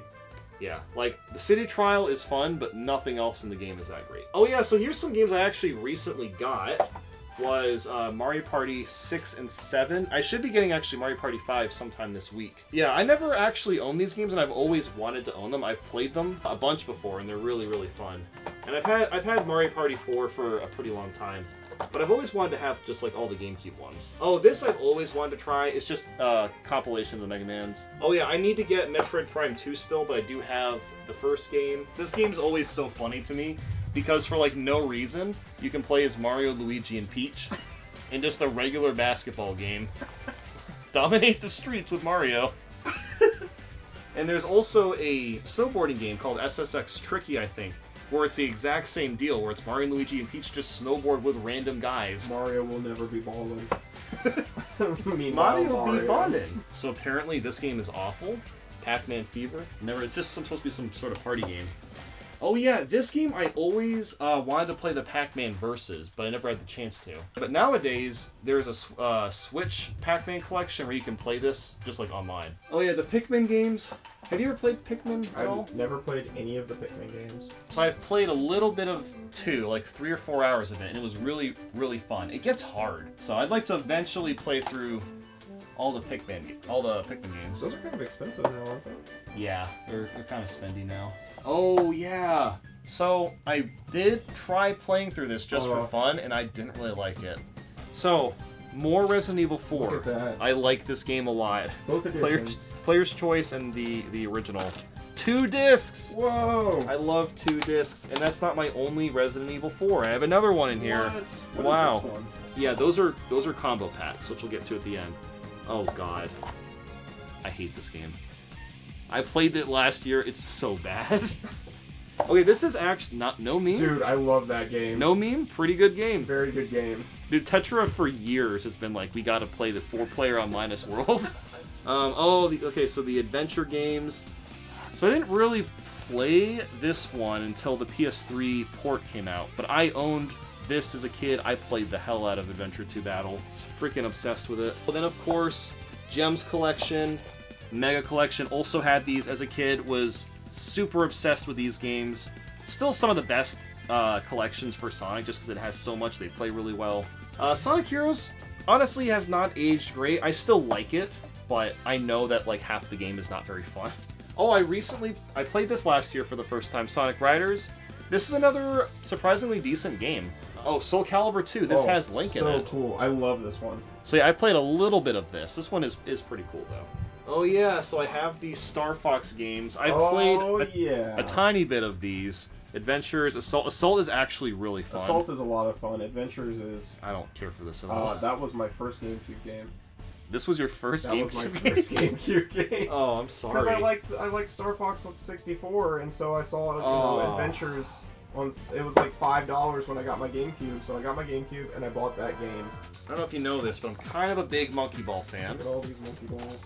Kind of a big Monkey Ball fan. I would say you're a Monkey Ball one. Yeah, I'm a Monkey Ballin'. No, these games are amazing. I absolutely love Monkey Ball 1 and 2.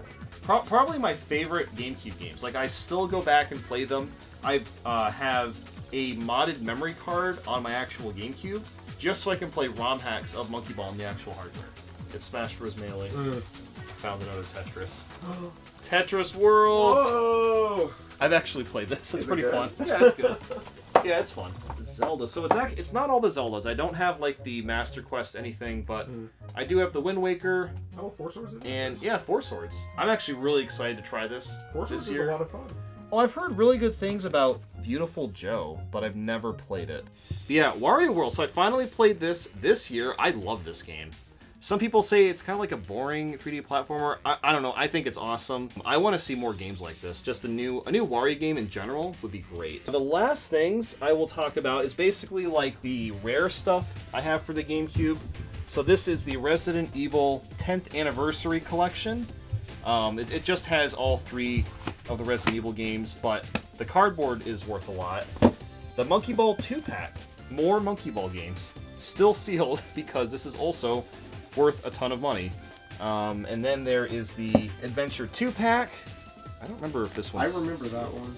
You remember this pack? I remember that pack. My friend had it. It also came with Wind Waker not for resale version. Oh, that's awesome.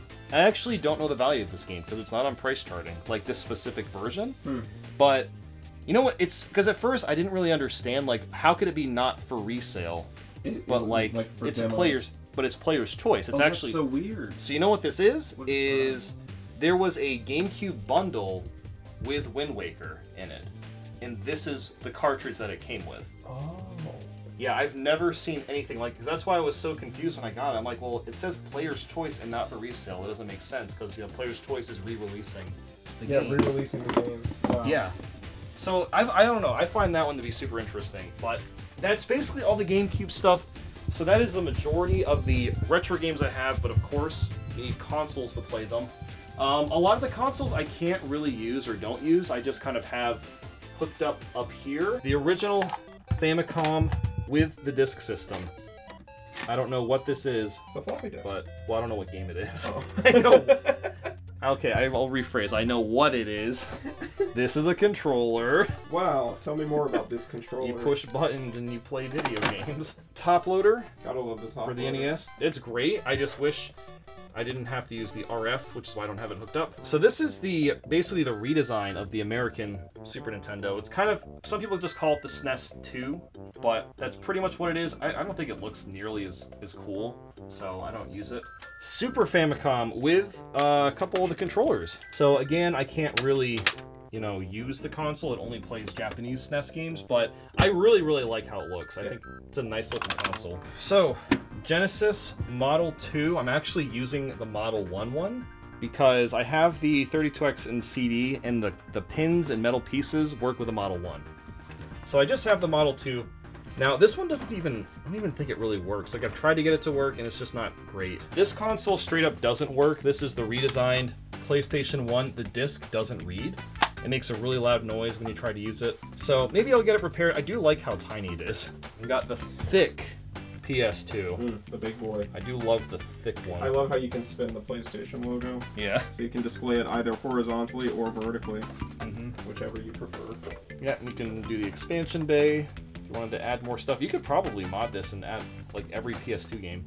Nintendo 64 disc drive. I do have some disc drive games, which I'll show in a little bit, but really, really cool thing to own. The guy that gave this to me also sent me a bunch of like instruction manuals and stuff, which I like don't even want to open because this thing is worth a lot, but really cool to have one of these. Oh yeah. I love this thing. Wii Mini. It's so useless, but it looks so cool. Yeah, it's one of the coolest looking Nintendo consoles I've ever seen.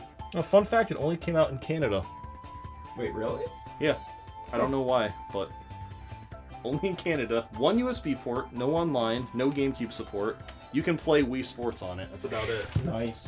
Yep. And this is the Wii RV101, I think is the exact name. And the only difference is that it just doesn't have GameCube support. Next is the Panasonic Cube. Again, this and the disc drive I think are the most valuable consoles I own.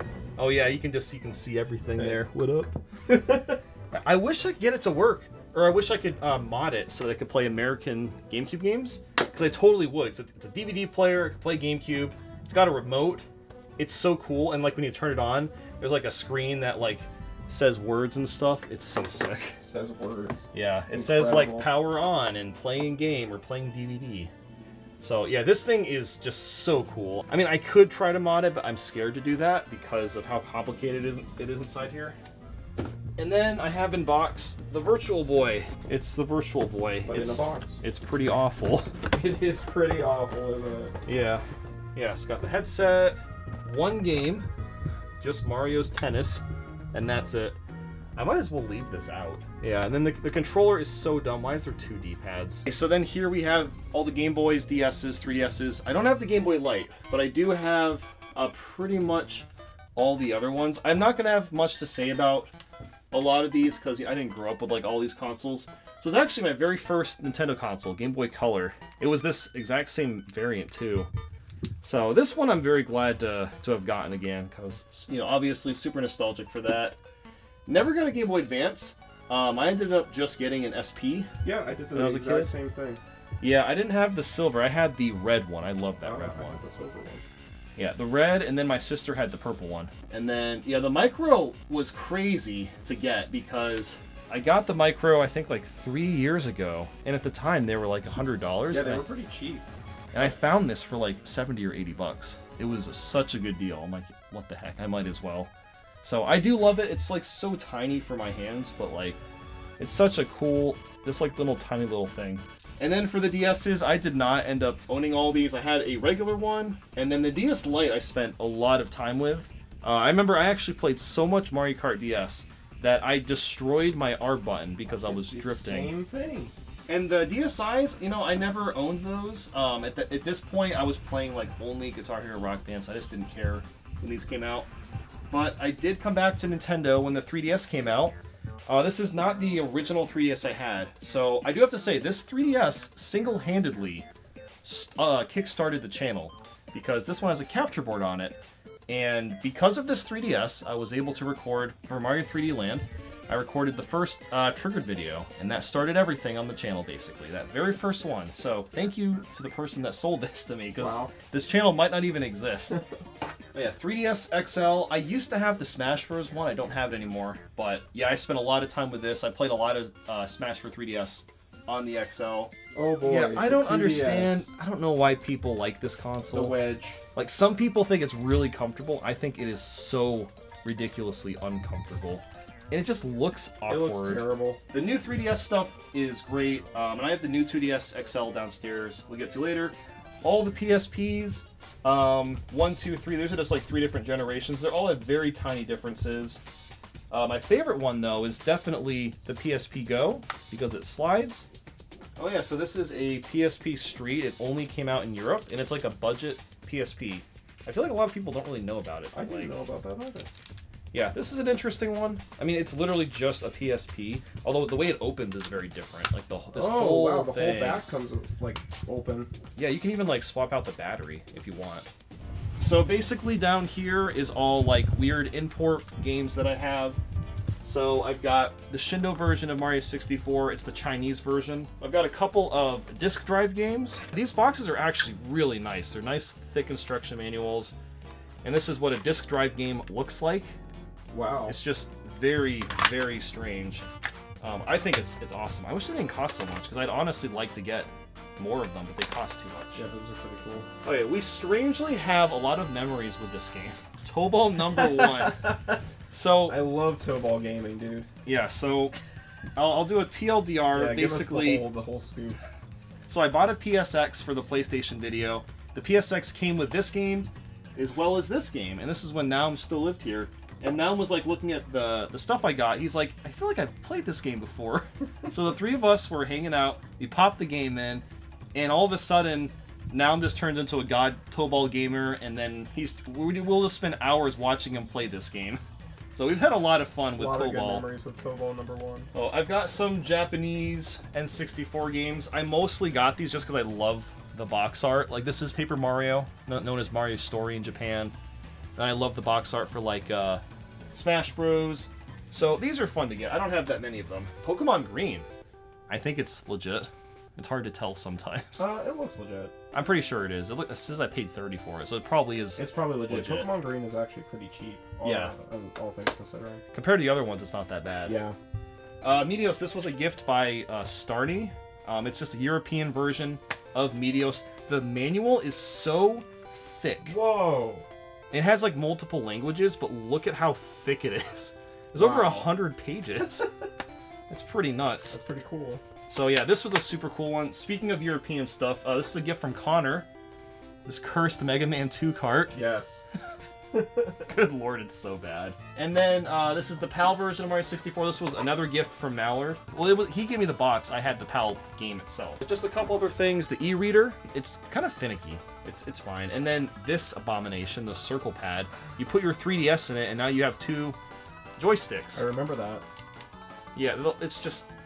I get why Nintendo did it, but it's dumb. And then these are the Game & Watches that Nintendo recently released. The Mario Bros, the Zelda one. There's not much to say about them. I got them just because they're kind of cool knickknacks, but like, there's not much to say about them. So I am not going to talk about all these Amiibo. I made an entire video about Amiibo. With that said, there is some new ones that I did recently get. If you did watch the video, then you'll know that I did not have all of the Japanese Monster Hunter Amiibo because they cost so much. However, they went down in price drastically over the past year, so I ended up getting some of the rare ones. As for Smash Bros, there has obviously still been some DLC coming out. So we have, I believe Terry and Min Min are only like a year or 2 old. The Minecraft ones, which surprisingly are not rare, you would think. You would think because of the meme. Yeah, but no, like, Amiibo aren't rare anymore, which honestly is kind of nice. That is very nice. Yeah, they cost a little more to buy them, but like, the quality is way, way better than it Also, used I to be. think the whole Amiibo craze is over. Yeah, it's gonna be over. See, I predict either in 10 years, everyone will want them again, and they'll be worth a lot, or it'll be like Beanie Babies, no one gives a crap. I think you're right. It's So- in one of the 2. Yeah, I mean, we'll just have to see. Sephiroth and Kazuya. These look fantastic. Sephiroth looks so cool. Yeah, like just like look at the detail on his wings. It's so good. So does you can really see all of Kazuya's muscles. Dang. The ripped boy. Man's got that striation. There was a new Zelda amiibo, Tears of the Kingdom, that came out. He has this god hand. I haven't even played this game yet, but I do have the amiibo for it. There was some new Splatoon 3 amiibo. It's pretty much just like the basic stuff. So it's just another Inkling, Octoling, and then this one's kind of cool. It's the Small Fry from Salmon Run. Oh, it's cute. Yeah, with some of the orbs that you get from Salmon Run. So that's pretty nice. I'm glad they didn't do like another squid. They did something different. So these I did not have last time. I did have the regular, what were they called? It's like Superchargers, Skylander Superchargers or something. Basically, there's dark variants of the Bowser and DK, and I have those now. So for some reason, they're a lot more rare than the other ones. But again, the price came down on pretty much all this stuff, which is nice, so I could actually afford getting them all. These are also new. These are more Monster Hunter Amiibo. I don't know why Nintendo makes so many Monster Hunter Amiibo. They're just like obsessed with making these. They look really good though, I have to say. Yeah. Oh, they all look great, but like there's just so many of them. And then the last one, which I feel like a lot of people don't even know exists. In my Amiibo video, I talked about Super Nintendo World having the power-up bands that you would wear while you're there. Well, there's a weird limited edition one that is just a gold Mario band.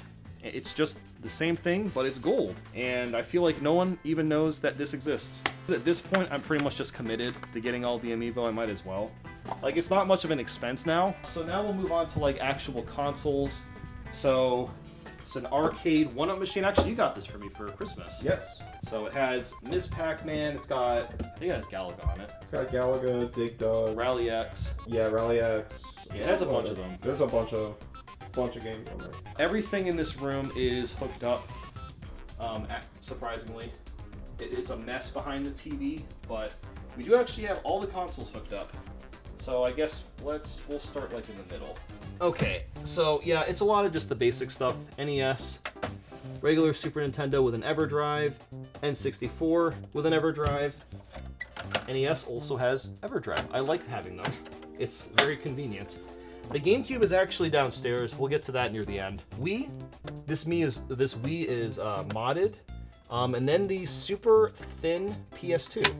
So those are like the main ones that I use. Then on the sides, we have a bunch of other consoles. We'll start on the right.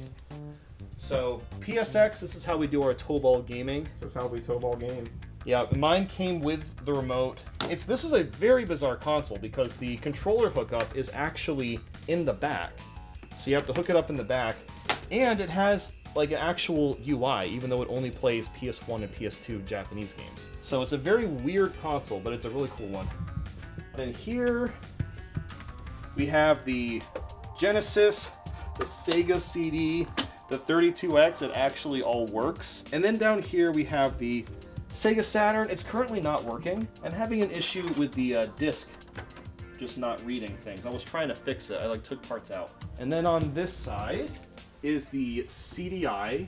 Oh yeah, the controller is back here too. Yeah, the controllers are on the back for the CDI too. Horrible controllers. Pretty awful. I mean, genuinely, this just not comfortable. You know what I notice is weird? Like there's, you know how controllers have like little humps for your, hands to rest? Yeah. So there's a hump on the top and then on the bottom. That is strange. Why? It's so awkward. And then just regular PlayStation, this one actually works. And then all the way down here is the OG Xbox. So that's basically all the consoles. And then in these drawers, dude, what's up? Check out that Mega Man. Oh, does it light up or something? Whoa! Wow, it lights up. That's oh my so god. cool. Some little monkeys. Oh, the most important part of the whole room is Frank. That's Frank. His glasses fell off. There we go. There you go. Frank. Now he's all better. Got his glasses back. Oh, Never forget about Frank. never forget Frank. So yeah, here we've got just a bunch of controllers. The big Duke Xbox controllers. We have the other CDI controller. The remote. This is genuinely the worst joystick of all time. Like, it feels awkward to move. The joystick itself rotates. So when you're trying to hold it, your hand is slipping the whole time. And the way the buttons are positioned, it's awful. It's genuinely awful. Here's just a bunch of PlayStation controllers. Nothing too fancy here. Okay, I think that's it for the retro room. I guess we'll move on to the modern room next. So onto the modern room, we'll start with the Wii U games, and I actually have quite a few of them. I don't really want any more of them. The only other one I want to get is like Star Fox Zero, but otherwise this is basically every Wii U game I could ever want. Starting with Amiibo Festival, one of the worst ones ever. It's horrible. I don't think you've ever played this. No, I've never played Amiibo Festival. It's, imagine Mario Party, but you have to use Amiibo to God. roll. Captain Toad Treasure Tracker. This game is awesome. Yeah, that game's really good. Game & Wario. It's okay. There's a couple of like decent games or mini games in this, but like it's no WarioWare. It's not that. It's just okay. Let me see. Kirby and the Rainbow Curse. I don't really like these kinds of games. I mean, it looks beautiful, but like it's just not fun to control. Oh god. Yeah, this is when the Mario and Sonic games really started to get stale. Yeah. This game is genuinely horrible. It runs really bad. This is just so forgettable. It's just nothing to say about Rio 2016. Moving on to a few of the Mario games. Mario Kart 8. We're still playing this for some reason. When did that come out? 2014. Wow. We're gonna be playing the same Mario game for 10 years. Yep. I'm ready for a new one. This game sucks. This game sucks more. Let's move on. Oh yeah, I never even bought this. This is another game Nintendo just sent me without me asking for it. Was that Minecraft Wii U edition? Yeah. Actually, it's pretty fun. Awesome. Not as cool as Pocket Edition, but still No. pretty cool. You know what's the only thing I don't like about this version is they don't have the inventory on the touchscreen. It just replicates the same game on the touchscreen. That's kind of silly. Yeah, wouldn't it have been sense to like, or made more sense to use the you could bottom actually screen? like, craft that way. Yeah, it would have been, that would have made this really worth playing, but they didn't do that. Oh, this game I really want to get into more. NES Remix Pack. It remixes a bunch of NES games. I've heard really good things. Yeah, I remember that. I've heard really good things about it, so at some point I'll play it. Oh, I'm so conflicted on Nintendo Land. Do you remember when we played this? Yeah, and it's fun when you have 4 people, but like, well, some of it is fun. It's sort of fun. The Mario Chase game was fun. What else? I like the Ninja Star throwing one. That was fun. There was a Captain Falcon Oh, like minigame. Yeah, there's some cool ideas, but I just feel like it's weird because Nintendo kind of advertised this as like the next Wii Sports. Yeah, didn't it come bundled? No. Well, it came bundled with the deluxe edition, I think. That's right. But the thing is that it doesn't really... It's not an accessible game because you need multiple people to play some of the games. Not all the games are solo only. Not all the games are multiplayer only. Some of the games require Wii Remote Plus. It's way too complicated to try to play all the games. So it completely failed at being the Wii Sports successor. It's a fun game, but like, it's not another Wii Sports. I kind of like this game. Like, it's not... The combat sucks in Color Splash, but like I love everything else about it. So I don't know, I'm conflicted on this one. Pokken Tournament, I remember. Oh yeah. So the day that it came out, I bought it and then we did a Let's Play on it the same day. And this is the only one that has the Mewtwo Amiibo card. Oh yeah. So it's one reason to own the Wii U one. The Shadow Mewtwo. Yeah, I mean now there's like a Switch version. Yeah, so Pokken like, Deluxe? Pokken yeah, DX? it's just DX. Oh, this game is freaking awesome. Rayman Legends. Oh yes, that is a really good game. It's a super fun. GameStop exclusive. What? Exclusive in-game character outfit. Didn't even know that. Wow. Oh god, the Sonic games are painful on this console. The world's most boring game. And then the world's most mediocre game. This game, yeah. I like the DLC. The Yoshi DLC and the... I forgot they did that. And the Zelda DLC. I have played so much Splatoon. Ridiculous amounts. I probably played 400 or 500 hours of the first one. I made really good friends with he's not a YouTuber anymore. Pie Guy. If anyone remembers Pie Guy Rules. Yeah. Two of us when I was in college played this all the time. Had a lot of great memories with the first Splatoon. The Mario games, the regular mainline ones, were really good on this console. 3D World.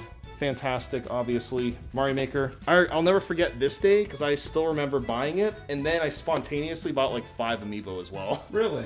Yeah, I spent like $100 that day. I remember that. Smash Bros. For Wii U. Yeah. I've played so much of this game.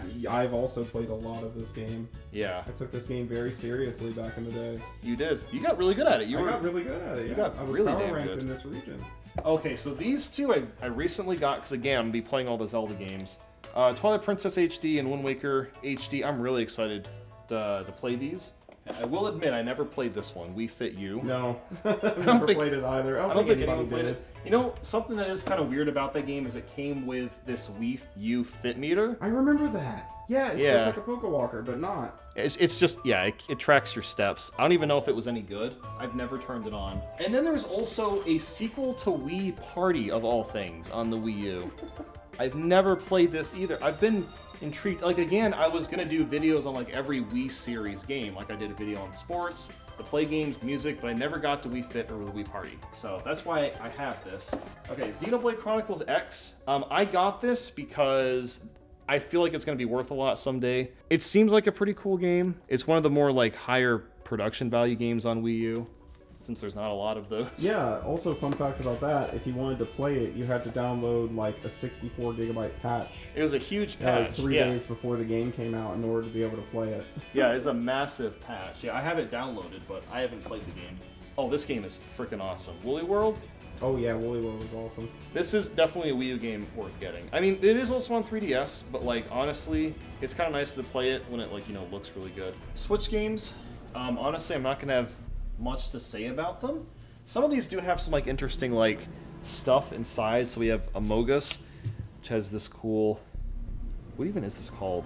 Yeah, it's the scratchy flippy thing. Yeah, that's what it's called. Back and forth, the scratchy flippy thing. Yeah.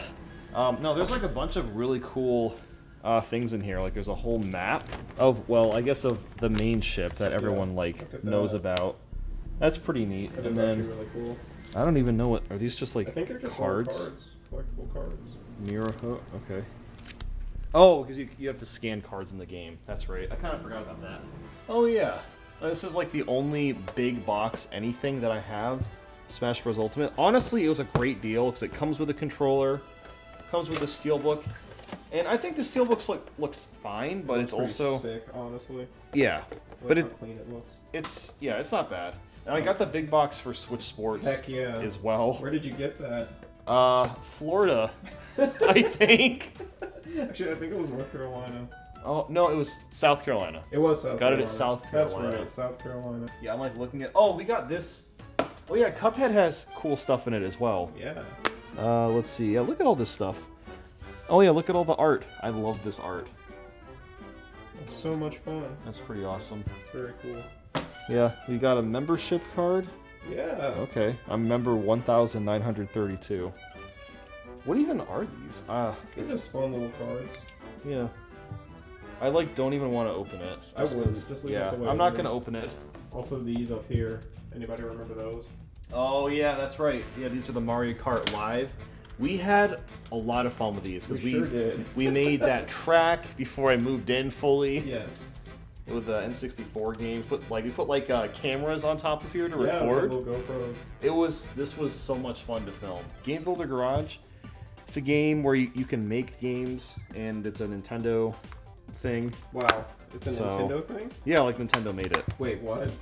Yeah, like they developed it. Nintendo makes games? Yes. Whoa. It's not a third party. Oh my goodness. Oh, I never played this. Oh gosh. Hyrule Warriors Age of Calamity. Never played that. Oh yeah. But I remember the one on the Wii U. Well, no, this is different. This is a Breath of the Wild version. Yeah, I know, but I was just saying. Oh yeah. Like the series itself. Yes.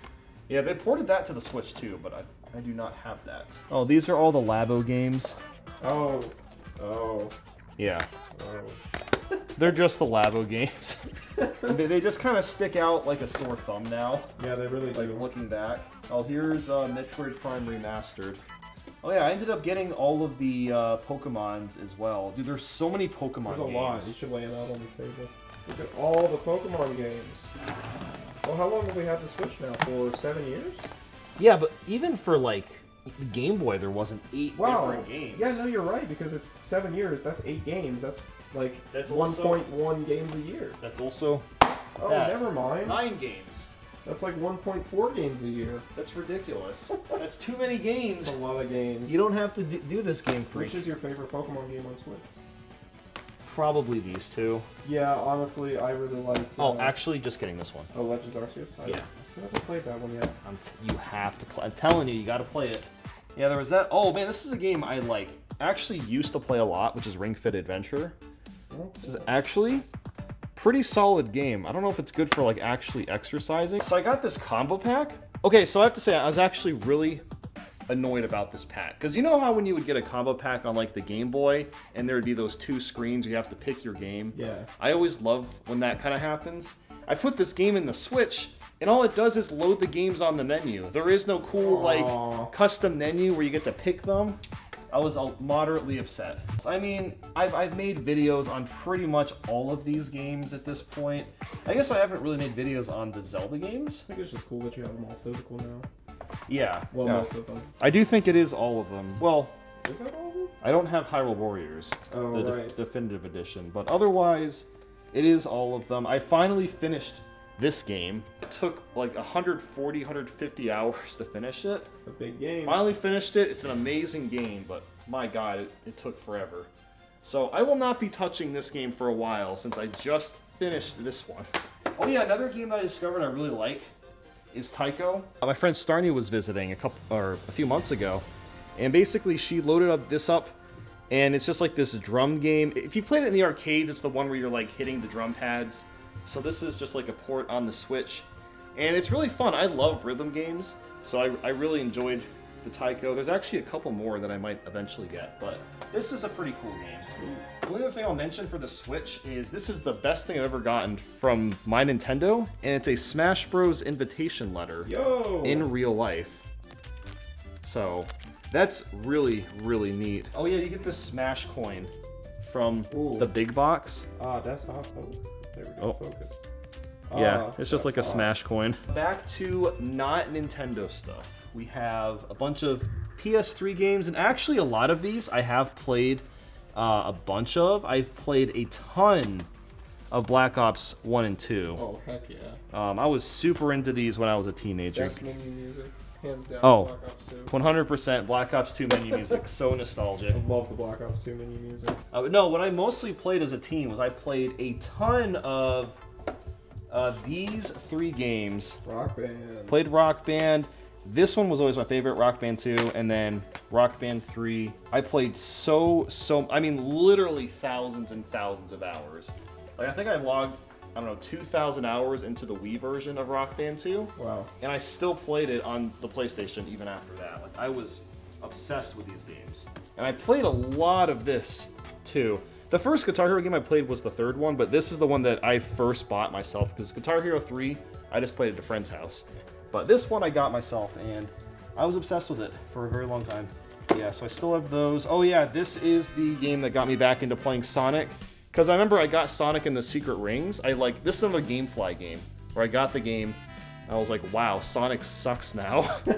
But this was actually pretty solid. It's still like a pretty good game. It's a pretty good game, solid. This used to be like my favorite PlayStation game, Oh, The yeah. Last of Us. I got actually the remaster on PS5 because I know they remade it like again on PS4, but I never played it. So now I have the newest remaster. That's pretty much it for PS3. Then I have a tiny amount of 360 games. Do you even have a 360 console? Yeah, well I did. Oh, right. Nathaniel destroyed it. I forgot. I have Kinect Adventures. I don't know why I have that. Oh, this game is so bad. This is the worst game. Terrible one. It doesn't even work. Didn't we play that? Free Riders? Yeah, I'm pretty sure we played that. We did Try to not play the game. We did not play this. Okay. I've played it with Now like once, but that's about it. Sonic 06. Another. We did play that one. We did play that. I actually finished this game a few years ago. Wow. It was an experience. And then, so this is actually pretty cool. So I got Sonic Unleashed, but I never played it on the 360. I actually put it in the Series X, and the Series X ups the frame rate to 60 FPS, and it makes the game like 1,000 times better. So that's it. And then this is actually another gift from Mallard. Mallard just gives me all sorts of gifts. Thank you. What a generous guy. This is the Rare Replay. He got it when he last visited. I'm sure you guys have heard of Rare Replay. It's got the 30 classic Rare games on it. Actually, has a bunch of the N64 games that we were talking about earlier. Then for the newer generations, gotta be honest, I did not play really anything on PS4. Most of these I just bought to just use the PS4 for the video last year. But I know most of these are good games. I've heard Control is like a really, really good game. I don't know anything about it. John wants me to play this, so I got it. It's this is another like Game Maker game, but it's like really, really advanced. Final Fantasy 15, that's probably a good game, I would assume. Maybe. Horizon? Oh, this is like Breath of the Wild, but for PlayStation. Yes. I don't know any of these games. This is also a Red good Dead game. is so good. Did you play Yeah. the first one?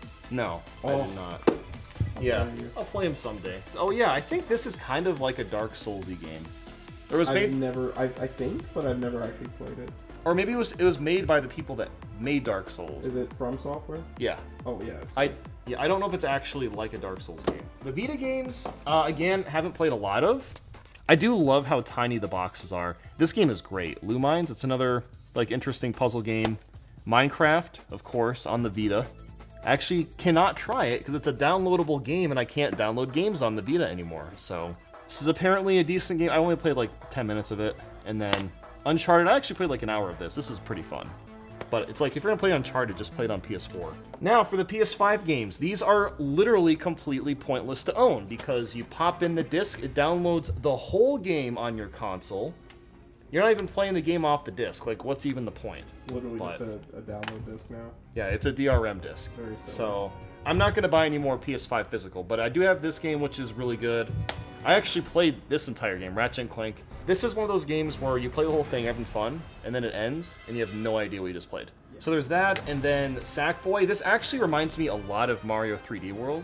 It kind of has like the similar feel to it. So they're fun games, and I have downloaded like Sonic Frontiers and like a couple other. I downloaded the new Resident Evil 4 game on PS5, but yeah, there's that. Oh yeah, so this is such a weird thing that exists. It is a Hot Wheels Pink Gold Peach Mario Kart.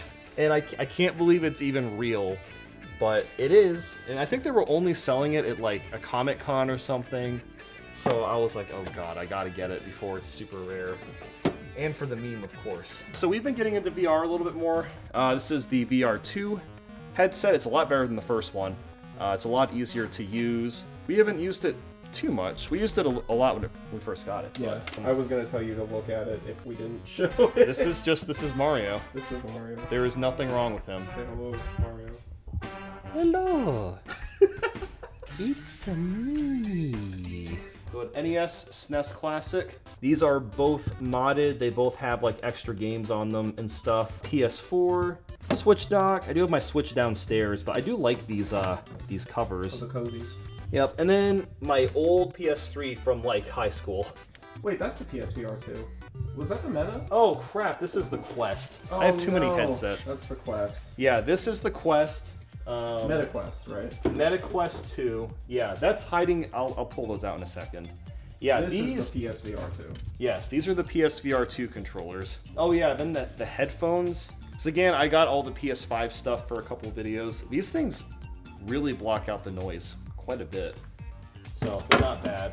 And then this is the PS5 DualSense Edge. No one needs to buy this controller. Again, I got it for the controller video earlier this year, but this is like the super fancy PS5 controller.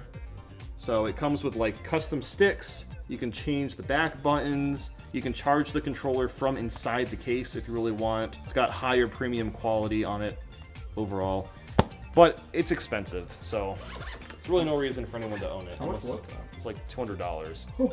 And I found my Switch case from Alaska. Hooray! I still the one don't. that you had to rip the guts out of. Yeah, I still don't know where the old one is. Okay, so controllers. Just some basic stuff. There won't be much to really show. So a bunch of like PS3 controllers. These, unfortunately, a lot of our motion controllers like stopped working entirely. Oh yeah, the PlayStation Classic controller as well. Then in here, it's just a bunch of the retro ones, NES, SNES Classic, kind of all in there. Then, oh yeah, the gun. Oh yeah. The gun. I forgot. This is the first PSVR. And then, yeah, the VR aim. Oh yeah, PS4 controllers, they both do not work, but they are there. And then just like some extra Switch controllers. Oh, there's the Smash Bros. One. Oh yeah. That's hot. Oh yeah. Yeah. So there's some controllers. So basically, the last thing I have in this room is a few more consoles and like a bunch of weird knick-knacky stuff. Oh yeah, I guess how are we gonna show the PS5 and the Quest back there? Hold on. Okay, so I don't have space for the PS5 anywhere else, so I have it here, and then the Quest 2 is hiding behind the PS5. So, you know, I like to basically keep all the stuff that I get for videos, generally speaking. So I've got the other PS5. This is the digital one, and the physical one is hooked up. Another PS3. I think this is the PS4 Slim. These are the Vita consoles. So I really like the Vita consoles. I think these are great. It's too bad that they didn't sell well and Sony didn't really use them. PlayStation TV. These things have randomly shot up in price because they're like amazing modding machines, and you can mod it to play like any PS Vita game on the big screen. So these things are pretty cool. Oh, I just got this today. Literally just came in the mail. This is the Tetris Chicken McNugget. But yeah, this is just hilarious. I saw a couple people made tweets about it. I'm like, I'm gonna get one because this is pretty dumb. Then here I just have like I said, just a bunch of knickknacks. Might be wondering, why is this Lego Mario pink gold? Well, when we were filming the Lego Luigi thing, and you were like, remember when you were like beating up Lego Mario at the end? I remember. And his arm fell off. Yeah. So basically, Naum's fiance asked me if she could paint the broken one pink gold. So she glued the arm back together, and now when you turn him on, he's more scary than the other Legos. Then just some other like random Lego sets that I actually cared about, like the Mario 64 one. I'll probably always have up. This one is just awesome. Pretty cool. Then there's a Sonic one. I've bought some stuff. I got this Meggy figure thing, just to support Luke and Kevin. We have just like a bunch of random things that I don't even know where I got that. But I got that from somewhere. Oh yeah, so there's only one plush Orb of Power because the makeshift did not get enough orders. So I have the only one in stock. That is exclusive. World premiere. That's it. Oh yes, I have a bunch of like random. Again, this was going to be yet another video idea. These are the Virtual Boy cards that I was talking about. But I also found Mario Galaxy trading cards that were officially licensed. So weird. Yeah, there's even like shiny variants of these cards. I have like a whole stack of them. So I thought that was kind of interesting. They don't really have any value at all, but I just thought they were kind of cool. It was going to be potentially a good video, but it never happened. Okay, so there's some stuff down here. We'll start with the shrine. So every year we have a Shrek marathon. We watch every single Shrek, and when we're watching them, we light the Shrandle. What's the Shrandle? It's beautiful. And it smells like blueberry muffins. So this is James Rolfe's autobiography book. I haven't read it yet. I'll probably read it eventually. There he is. There you go. There you go, Swanky. Good old Zardy. Also, Play Balloons TD6. Actually, John got this for me as a gift a long time ago. And it was funny because we didn't know where the Dart Monkey came from. Yeah, we were like, "What is just showed this?" up one day, and we were like, "Did somebody dox us to send us a Dart Monkey?" He never told me he was sending it. Oh yeah, so I have this random Ultra 4K 801 Pro system. And the only reason I got it was because I wanted to record a video with Minus World where we were gonna unbox it and see what was in the console. We never did that, but I still have it. If we ever meet up again, we want to play. I also got the Google Stadia controller literally the day it was announced it was discontinuing, just as a meme. The controller is actually pretty good, to be honest. Like, it's a decent controller, so I like it. So these are boxes for shirts. So like when the 35th anniversary thing happened, Nintendo was selling a bunch of shirts for all their main Mario games. I only got 2 of them. And the boxes are just really, really cool, so I wanted to keep them. Kind of wish I got like all the shirts. This is Nathaniel's Switch Lite. He doesn't really use it. Oh yeah, the Famicom Mini. I love how they literally made the controllers so tiny. I think they're smaller than the Game Boy Micro. They're very small. And then the little mini Super Famicom. I kind of miss these. Like, I get why Nintendo's not doing it now, but I do kind of miss them. This is kind of hard to see, just because like the furniture is also black, but the Series X is right there. I've really only used it to play Sonic Unleashed so far, but I'll probably play more video games on it. And then I have like a couple other things here. This is the Steam Link. I have used it a little bit. It's just to play Steam games wirelessly. PlayStation Classic. I want to mod this at some point. And then Analog Pocket. This thing is freaking awesome. And it's a shame that it's very hard to get, because I think I pre-ordered it like what, December or November of 2021, and I didn't get it until last December. It took a year for them to make this. So, and I have the dock, which is also really, really nice. So my GameCube is down at Carl's office at the moment because we'll be doing some stuff with that over the summer, but it's down here. I've got the Game Boy player. So I don't actually have a lot of physical games down here in my office. I did recently get these drums. I just play these for fun. But I do still have a couple of things down here, like the Switch as an example. This is the Switch OLED. And then I do have just a regular old Switch Pro controller. This one is custom built. And yes, I do have my Wii U hooked up. You would not believe how many times I actually have to use the damn thing. And then over here is just the regular Switch. This is a modded Switch, which I've actually only used a couple of times, but I do have this incredibly stupid and corny Hacker Man cover for it. Now, you might be wondering, what are in these jewel cases? Well, the answer is quite simple. Since I can't really emulate Wii U and 3DS games to get, you know, the highest quality footage possible, I end up playing everything on the actual console when it comes to those two. So, got everything in here. You know, if I ever need to play Game & Wario, or Lego Dimensions, or Mario and Sonic at the 2014 Winter Olympic Games, any of these fantastic Wii U games. If I need to record any of them, they're right here. I don't have to go upstairs and dig through the box to pull it out. Kind of a hassle. And like I said, it's kind of the same thing for the DS and 3DS games. And some of you may have noticed that I actually have more just DS carts compared to the boxes. Like I have Brain Age, Mario Party DS, Nintendogs, Pack and Roll. Don't have the actual boxes for those, but this is where I store all of the DS games. And then of course, I've got all the 3DS games down here. And in this drawer below, I've got even more controllers and stuff that I actively use for work. So like I said earlier, I do have a Nintendo 2DS XL. This one does have a capture board on it. It's a lot cleaner than the regular 3DS, and I use this thing all the time. It's a lot more comfortable to hold than a regular 3DS, so I really like this a lot. Then I've got a couple more controllers, you know, Switch Pro, Splatoon 2 version. I do have all of the Nintendo Switch Online controllers, like this N64 one, which is surprisingly hard to get. I really thought Nintendo would keep this one more in stock, like with the NES and SNES ones, so it's kind of weird that this one's really hard to find now. And then of course you've got the Nintendo Sega Genesis controller, the NES controller, which I really love that you can actually hook it up to the console. I also have some Wii stuff saved down here, so of course, you know, Wii U Pro controller, a nunchuck, nothing too interesting to be honest. And I've got a couple of extra GameCube controllers if I need to play that on PC, and then of course, you know, controller adapter. So I'm currently babysitting Nathaniel's boulders right now. He's out of town, and I kind of figured, you know what? I bought way too many games last year. I'm going to show all of them to you because why the hell not, right? So let's get started. We have a lot to get to. Well, of course, got to start with Mario. Mario Bros. 1, you might be really surprised that I have this game in particular. Like, how on earth have I never owned this game? Well, I have owned the original version for like a decade, but it's the version with Duck Hunt. This is just regular-ass Mario Bros. 1. And this is, of course, Super Mario Bros.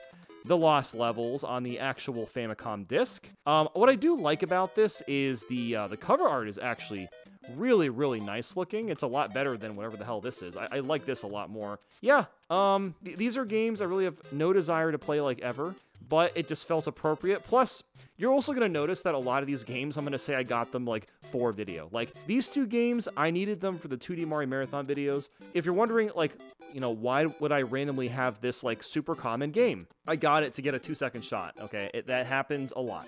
Now we've got Zelda 2, The Adventure of Link. I actually played this last year. I've not made any content on it, but I hate this game. This game's horrible. I am in the process of working on ranking all the Zelda games, so I've been kind of playing them in order. I did play all the Breath of the Wild last year too, but I played that. Now I'm just kind of going in order. And God, I have a lot to say about this game, but I'm not going to have much to say, you know, right now, just because I have so many games to get through.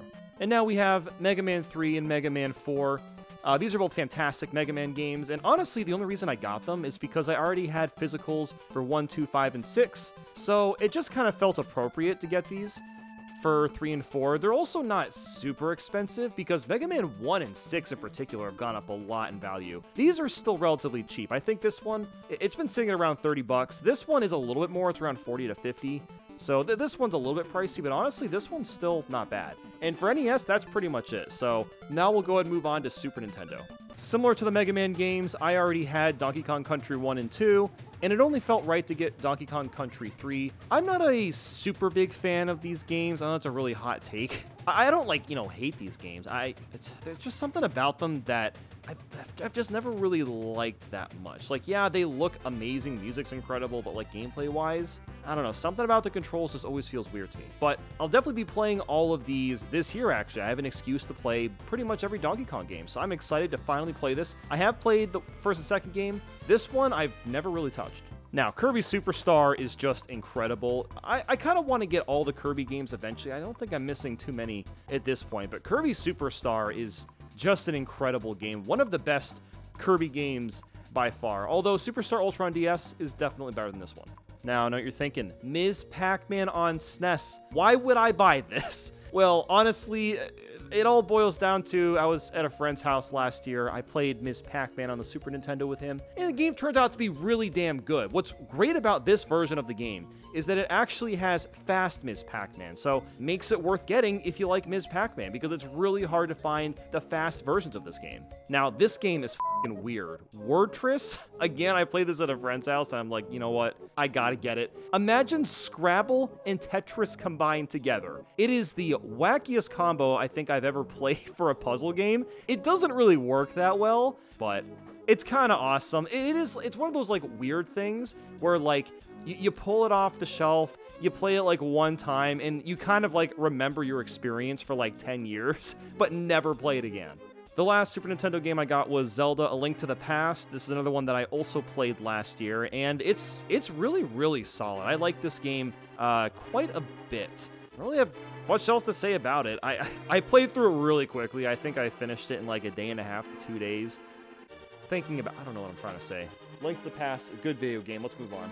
Wow, another Zelda game. This one, of course, is Link's Awakening. It's not the DX one. It's actually the original version. With that said, though, I did play the deluxe version last year as well. I played a lot of the old Zelda games last year. And Link's Awakening DX, or I mean, this one basically the same thing outside of that one color dungeon, right? I really did not like this game that much. It was very, very... so much outdated stuff in this game, like the fact that I had to constantly pause to like switch weapons to be able to jump over specific things, break specific blocks. Now, of course, the Switch version does basically fix all the problems, but I wanted to experience the original one, and while there are a lot of really charming things about Link's Awakening, man, the original one's hard to go back to.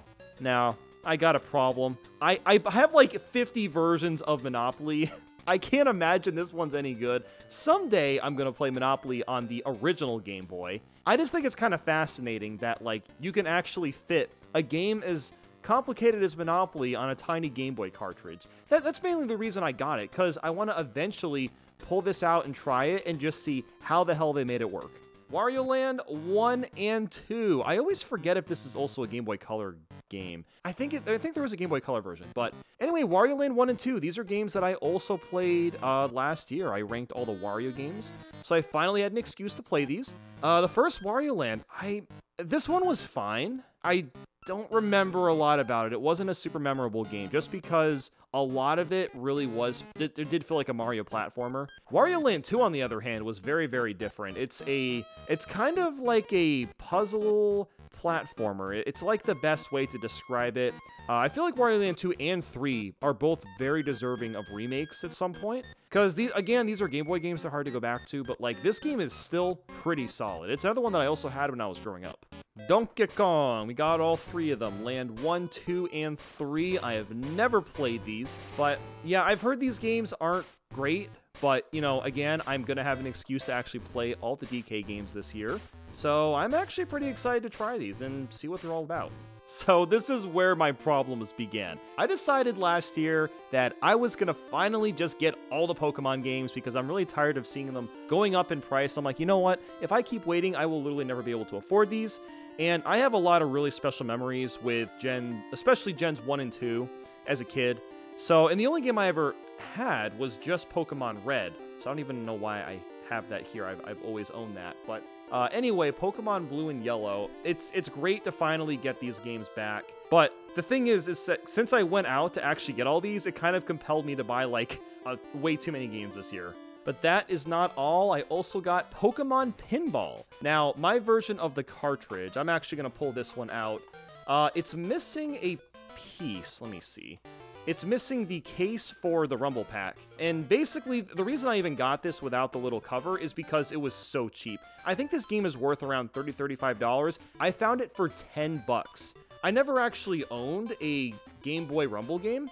And the Rumble games on Game Boy are honestly pretty interesting because I feel like a decent amount of people know that this game exists. They know about, things like WarioWare Twisted or Drill Dozer or maybe even Yoshi Topsy Turvy, but there's actually a ton of Rumble-based Game Boy games. Although I guess I kind of jumped the gun, that was a Game Boy Color game, but whatever. We're going to finish up Game Boy. We have Mario Land 1 and 2. Now, I've played these games a bunch in the past, but never owned physicals, and it just felt like it was right to own these because these are both fantastic games that I feel like no one ever talks about. So seriously, if you like Mario games, you gotta give these a try. And at the very least, if you don't want to play these original versions, there are deluxe versions. If you want to, you can look them up on your own, but yeah, great games. And to wrap up Game Boy, we have Mario's Picross, and honestly, the only reason I got this is because I love this box art. It's the same box art on the cartridge too. It's just Mario's face, and that's it, and then some squares. That's literally all it is. I have no idea how to even play Mario's Picross, or Picross in general, but maybe it's one that, I'll eventually try, and I do think there was a Japanese sequel to this game, Mario Picross 2. From what I can remember, I'm pretty sure there is like a obscure version, or like a obscure sequel or something. Okay, last Game Boy game, I promise. Metroid 2 Return of Samus. This seems like another weird thing to get because there's, AM2R, there's the 3DS remake. And basically, like, what I'm doing is I'm getting all the Metroid games because when Metroid Prime 4 is going to come out, I'm going to basically play through all the Metroid games, right? So I figured I might as well get these now because I've always been super intrigued by Metroid. I think it's a really cool franchise, and I did enjoy the games that I have played in the past, so yeah, I'll eventually get to this one. But now, we're on to Game Boy Color, and we're starting with a bang. I meant to flick that. We're gonna flick it now. Tetris DX. Literally Tetris in color. That's all it is. I'm obsessed with Tetris. This will probably not be the last Tetris game that I bought this year, or last year. It's 2024. But yeah, can't really go wrong with that, can you? Now we've got Pokemon Puzzle Challenge. I loved Pokemon Puzzle League on N64, and this is basically the same thing, but on the Game Boy Color. But yeah, Puzzle Challenge, eventually gonna try it. I'm excited to try it. I also love the box art too. Really good pixel art.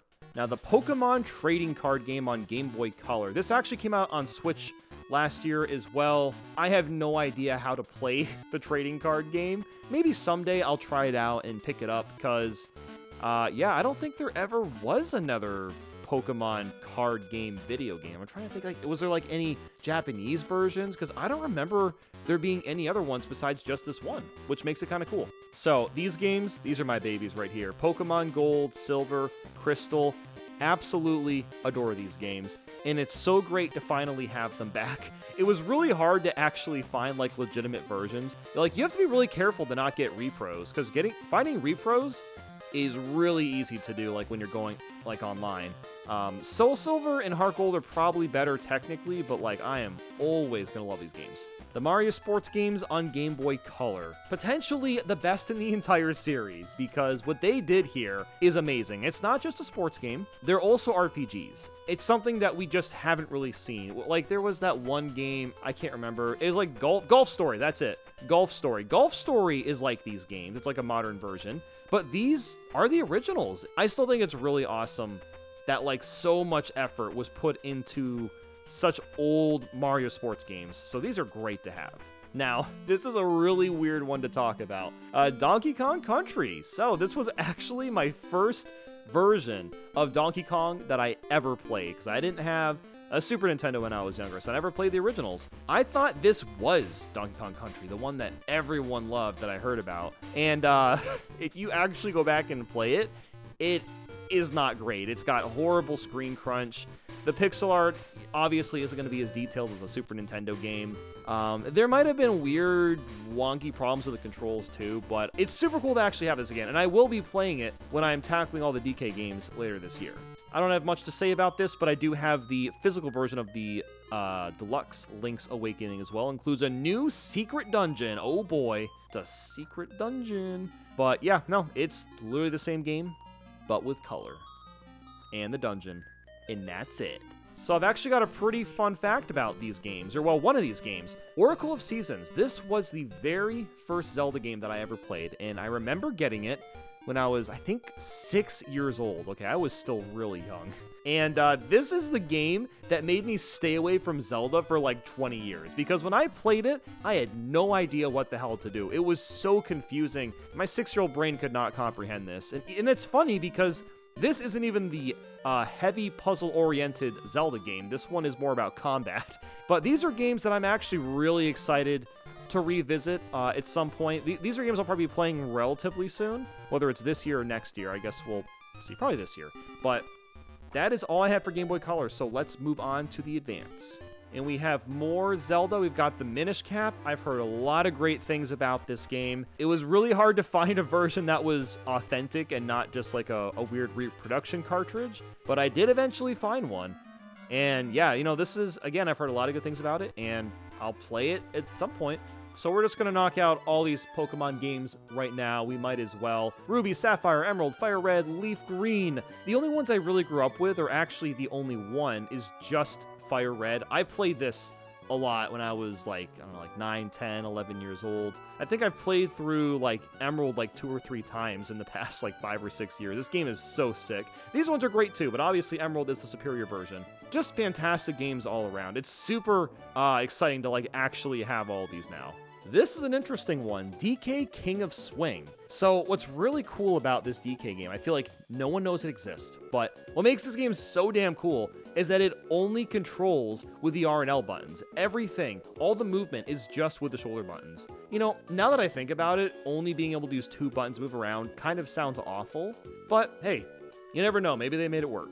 We've got all the Donkey Kong games again, just on Game Boy Advance 1, 2, 3. But yeah, I just think it's really funny how, like, on Game Boy Color, they only remade the first one. And then on the Advance, they remade this yet again and then added 2 and 3 on top of that. I have no idea how competent these ports are. I've heard that they're, like, pretty decent, but I don't think that they still look as good as the SNES one. But yeah, these games I'll definitely be tackling at some point. So I know this is a little bit random, but I've got Game Boy Advance video versions of the Fairly Odd Parents Volume 1 and 2. But basically, like, the only reason I even got this, or both of these, was because I was planning on doing a ranked video on all the Fairly Odd Parents episodes. I was, like, into Season 3, I'm like, man, am I really going to watch 7 more seasons of this? I'm like, nah, I'll leave that to Ellis Mark. And lo and behold, that's what he did last year, so cool. Now I just have these to show for it, thank God. Now, this is the one Metroid game that I have played a bunch of. I've heard people say it's, like, not the greatest one, but honestly, I really liked it a lot. I thought it was a lot of fun. I wasn't really going for like 100% or anything. I was just kind of like running through, but I remember making a decent amount of progress. At some point, I will actually finish this game, but yeah, at some point. And then we have Metroid Zero Mission, which of course is just a remake of the first NES Metroid. I will eventually play this. I've heard a lot of great things about Zero Mission, so it's another one I'm pretty excited to try out. Got a couple of Kirby games. I think these are the only ones on Game Boy Advance. I could be misremembering. I know there's Kirby Tilt and Tumble on Game Boy Color. I don't know. Anyway, Nightmare in Dreamland, Amazing Mirror. So this is a game that I actually owned as a kid, and I freaking love this game. It's still fantastic. It's aged incredibly well. You can play it on Switch Online. You can play with 4 people on Switch Online. This game's freaking sick. Nightmare in Dreamland, also really, really great. It's a remake of Kirby's Adventure on the NES. And I know some people like the NES version more, but still, fantastic game, both of these. Now we're getting to the weird shit.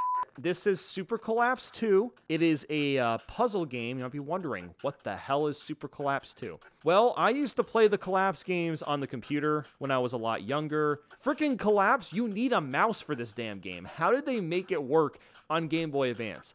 I'll find out someday. I got the cartridge. I'm excited to try it at some point. Now, this is a pure nostalgia game for me. I know that might make very little sense. It is Lizzie McGuire on the go. You can beat this game in about 30 to 45 minutes.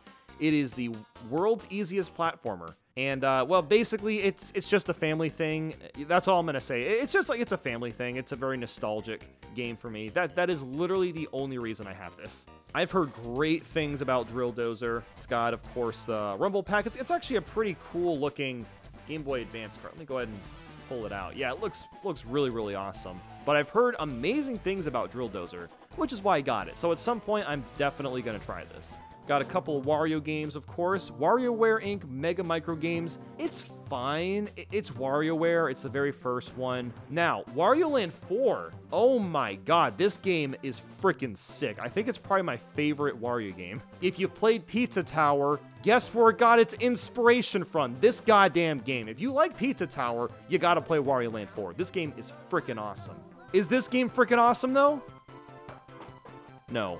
I guess we'll move on to the other Sonic games I got. Sonic Battle. I mean, this game is fun. It's very, very bloated. Then Sonic Pinball Party, it's a pinball game. It's got a Knights and Samba de Amigo stage in it. And it's fine. It's nothing crazy, but it's fine. Now, I warned you about this. See? Monopoly, Game Boy Advance. Once again, morbidly curious how this plays. That's literally the only reason I have it. And we'll finally finish Game Boy Advance with all the Mario stuff that I got. God, I got way too many Game Boy Advance games. Mario vs. Donkey Kong. So, for anyone that doesn't know, the remake coming out on Switch, it's literally this game. It's going to be this exact same game.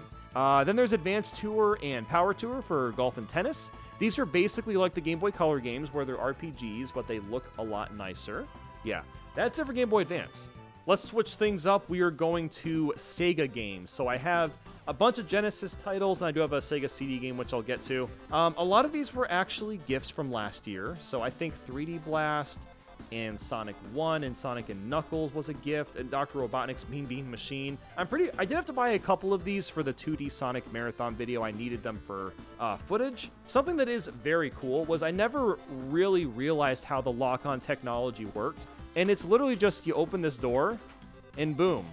Now you can play as Knuckles in Sonic 3, and you get a bunch of levels. Also, I love this game for no reason. 3D Blast is stupid, but I love it. In the last Sega game, we have Sonic CD. This was a last-minute purchase. This is a game I never thought I would actually buy, but again, I needed it for footage for the 2D Sonic Marathon. Oh, it's still got foam on it. That's nice. Yeah, no, this is really, really cool. I love these jewel cases. Like, they're really big. They take up way too much space. But there is something really satisfying about just having, like, a big-ass case for your games. This is basically going to be it for Sega CD. I don't think I'll ever buy another CD game unless I get something really weird. So let's go to GameCube. We're going to go ahead and start with Mario Party 6 and 7. Now, these are games that I've always wanted. The only thing that I kind of don't like about what I got here was just the box for Mario Party 7 is a little bit faded out, as you can see here. But that's about it. I mean, these are still fantastic games, so really cool to have them. So this was a really cool purchase. I remember I got it at a convention I went to last year. It's actually the way that I originally played Ocarina of Time, because I remember I did a video on Ocarina of Time like 4 or 5 years ago, and I played the GameCube version. I don't know why. I guess because I think I looked it up and it was like the best running version, and like, you know, obviously I could play like the 3DS remake, right? But I wanted to play the original one, and this is the best version of the original one, as far as I'm aware. And last but not least, we have Monkey Ball Adventure. Holy crap, this game sucks. This game is like genuinely horrible. Now, I already made, I've made videos on, I think I ranked all the Monkey Ball games last year. That's the main reason I got this. This game is just freaking trash. I honestly don't even want to think about it again. I can't believe that it exists. And now it's time for the Wii. The first one I got this year, Rock Band Track Pack Volume 1. Now, why on earth would I buy this game? Well, it's got 20 all-new epic tracks. God, I love mid-2000s and like early 2010s games. They all say the word epic. You're going to notice a lot of Rock Band and Guitar Hero games in this video. There's a reason for it that you'll find out about later this year. There you go, Track Pack Volume 1. Wow, Monopoly again? What? Now, I've actually played this version of Monopoly. This one is actually fantastic. It's kind of better than like the newest one that you can get like on the Switch or you know, PlayStation, whatever. But yeah, Monopoly on the Wii. I don't have the GameCube one yet. I'm gonna have to get that someday. Got a couple of Kirby games, Epic Yarn, Return to Dreamland. This one seems really redundant to get because Return to Dreamland Deluxe came out, and like, you know, why would you ever even bother to play the original since the Deluxe version is superior in basically every way? But I still love this game. I never actually played it on the original hardware. Then Epic Yarn, again with the word epic. Everything's made of yarn, and the levels are just the way that they're all built around the idea of yarn is just incredible. Like, genuinely one of the prettiest looking platformers I've ever played. Only one Sonic game for the Wii. We have Zero Gravity. This is a game that I actually kind of like. I always struggle if I like the first one on GameCube or this one more.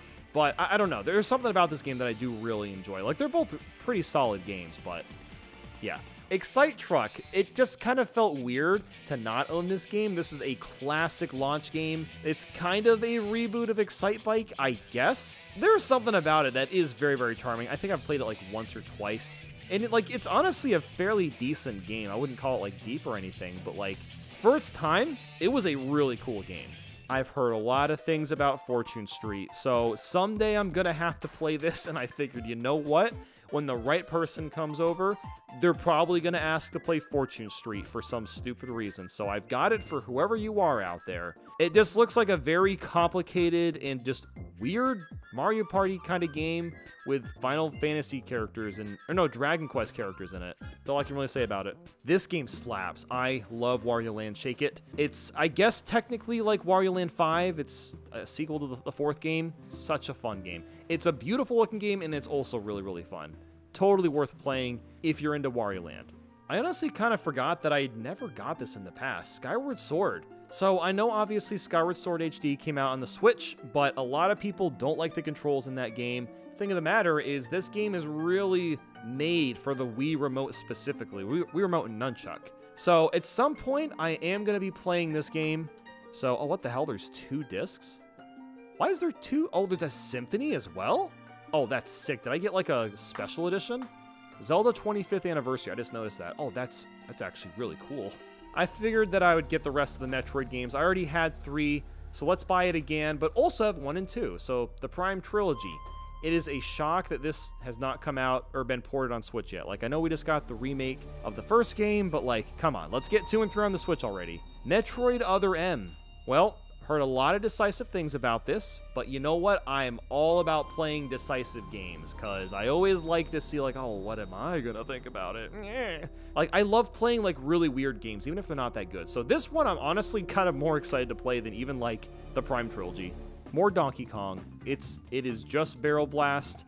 Again, I'm gonna be doing DK-related videos in the future, so I got it for that, but seems like a decent Donkey Kong game, or maybe a decent game. I don't know. This is another weird, like, obligation game. I already had all the other Wii series games. I had sports, play, music, you know, whatever fit. But Wii Party never had that. And it's funny because I had, like, Wii Party U, but never the Wii version. I mean, it just seems like it's Wii Play. Is that all this is? I'm pretty sure this is basically just Wii Play, but with more minigames. Over 80 minigames? Holy crap. That's actually kind of nuts. Now, Pokemon Battle Revolution. I actually know literally nothing about this. I think this is kind of like Pokemon Stadium. I don't know, but it seems like a decent Pokemon game, so I got it. And then finally, I have Mario Party 8. This is actually one that I did grow up with. I played it a little bit as a teenager. Not a lot. I actually played this game more in college. This game's fine. It's like the last decent Mario Party game before they really just fell off a cliff. But at least they're coming back with Mario Party Superstars and even Super Mario Party to an extent. But that's it for Wii. Like, at this point, everything that I've showed you, those are all games I've had like on my wish list for like a decade at this point, and I just said screw it and just got them all last year. But I am not done yet.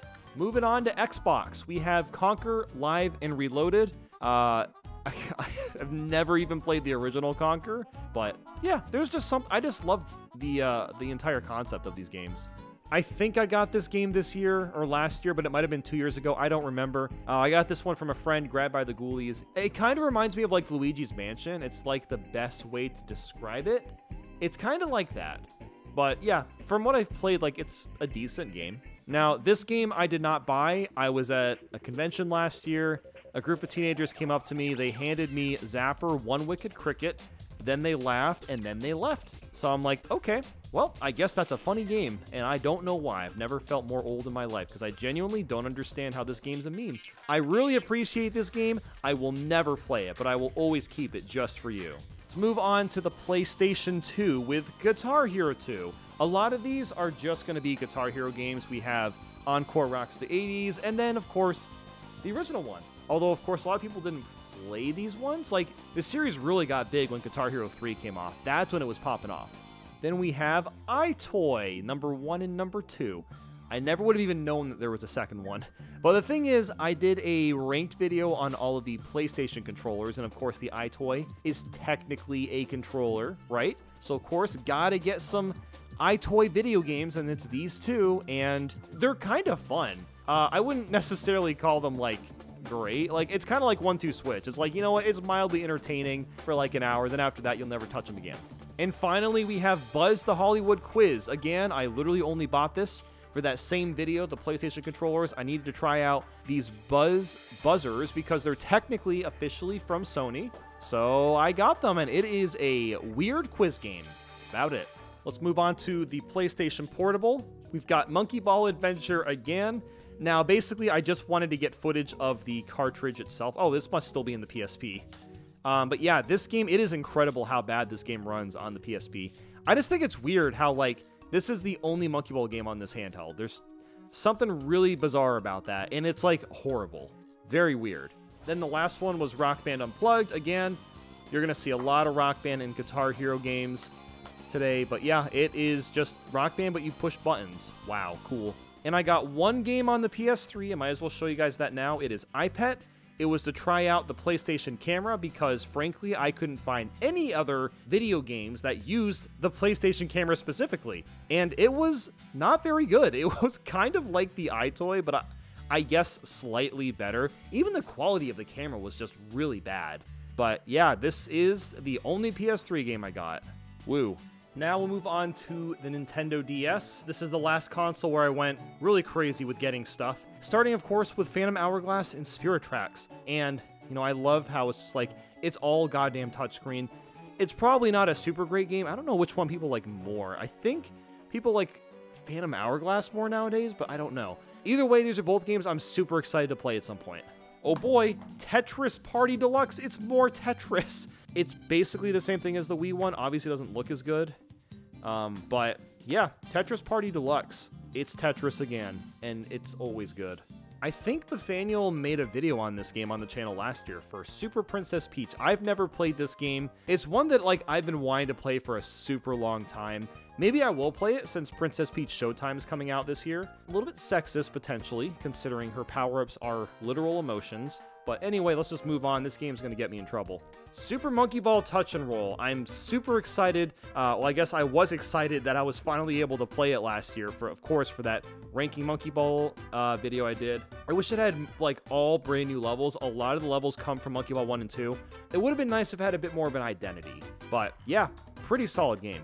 Got a bunch of Sonic games as well. Let's see, Sonic and Sega All-Stars Racing. I think this was like $5 at a convention last year. I like the version on Wii. I love Transformed. I played that a lot, like 10 years ago when it came out. But I never played the DS one, so I'm curious how good it is. Sonic Colors on DS, one of the most underrated Sonic games of all time. Fantastic. And then Rush Adventure. I kind of have nightmares about the fucking missions still. But yeah, that's Sonic for the DS. Now we have Dream Pinball. I've never played this. The only reason I own it is I was trying to get Meteos on the DS, and that came in a 5-pack on eBay. And this was a part of that 5-pack, and I'm like, okay, this looks interesting, and I'll probably never play it. Gonna be real with you here, but I've never really played Animal Crossing. I played a tiny bit of New Horizons on Switch. I definitely want to play this at some point, because, yeah, it'd be really interesting to, like, play them all and then, like, see, like, which one's the best, I guess, out of all the games. Then we have that classic Walmart exclusive Chibi Robo Park Patrol. I've heard that this game is just fine. I'd actually be really curious to play this one, too, because the GameCube game is fairly decent. I've played a little bit of that game, but the DS one I've never touched. I honestly have no idea what it's even like. Heard a lot of great things about Elite Beat Agents. Again, that's why I got it. People praised the hell out of this game when it came out, and it's got a bunch of flashy characters and stuff. It's probably fantastic. So at some point, I'll be playing it. Mario and Luigi. I decided to get all of the RPG games last year as well, so I need to get Partners in Time. And I enjoyed this game. It was maybe a little bit confusing to navigate when you have to control 4 characters at once, but I don't know, man. This is still a pretty solid game. Like, a lot of people say, oh, it's just fine, but I thought it was, like, you know, pretty good. Got a couple of Pac-Man games, Pack-and-Roll and Pac-Pix. Now, Pack-and-Roll, there's really no reason to play this version because it's been remade on the Wii and the Switch. It's a part of, like, a Namco collection. But the original, of course, was on the DS. You used the touchscreen to roll around. Pac-Pix. I've heard a lot about it, and I've never played it. I'm pretty sure, like, you can, like, draw Pac-Man. He moves after you draw him. I guess that's kind of cool. I heard a lot of things about it, like, back in the day, which is the main reason I got it. So I'd be curious to eventually play it. Well, here we are again. Back to Collapse. This one's Super Collapse 3. I've played, I don't know, 4 or 5 hours of it, like, just for fun. So if you're into, like, you know, easy/basic puzzle games, like, Collapse is a really good one. Would I get it on the DS? Probably not.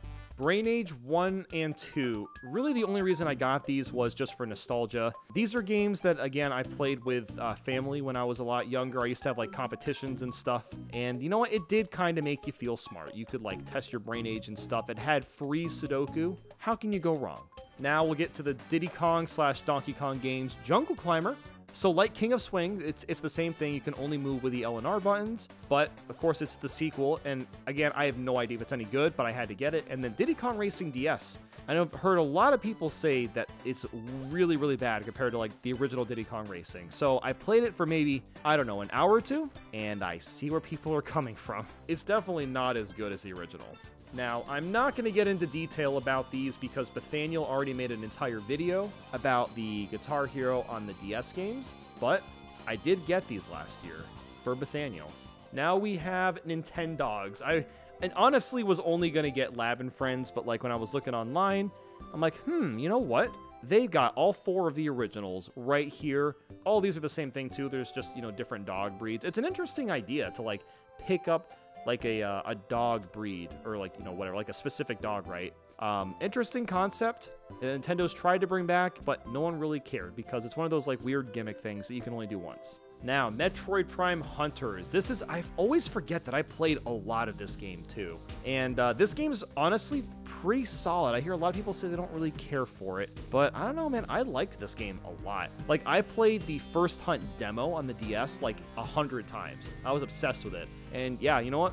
Prime Hunters, pretty underrated. It's probably not as good as the, you know, the original 3, but overall, not bad. Okay, might have made some really bad decisions here, as you can see. We've got Diamond, Pearl, Platinum, Black, Black 2, White, White 2, Soul Silver, and Heart Gold. Oh my god, I shouldn't have done this, but again, you know what? I was dedicated to get the rest of the Pokemons. I now have them all, which is awesome. And, you know, I have actually played most of these. The only ones I have not played is White 2 and Black 2, but I have played, or both of these.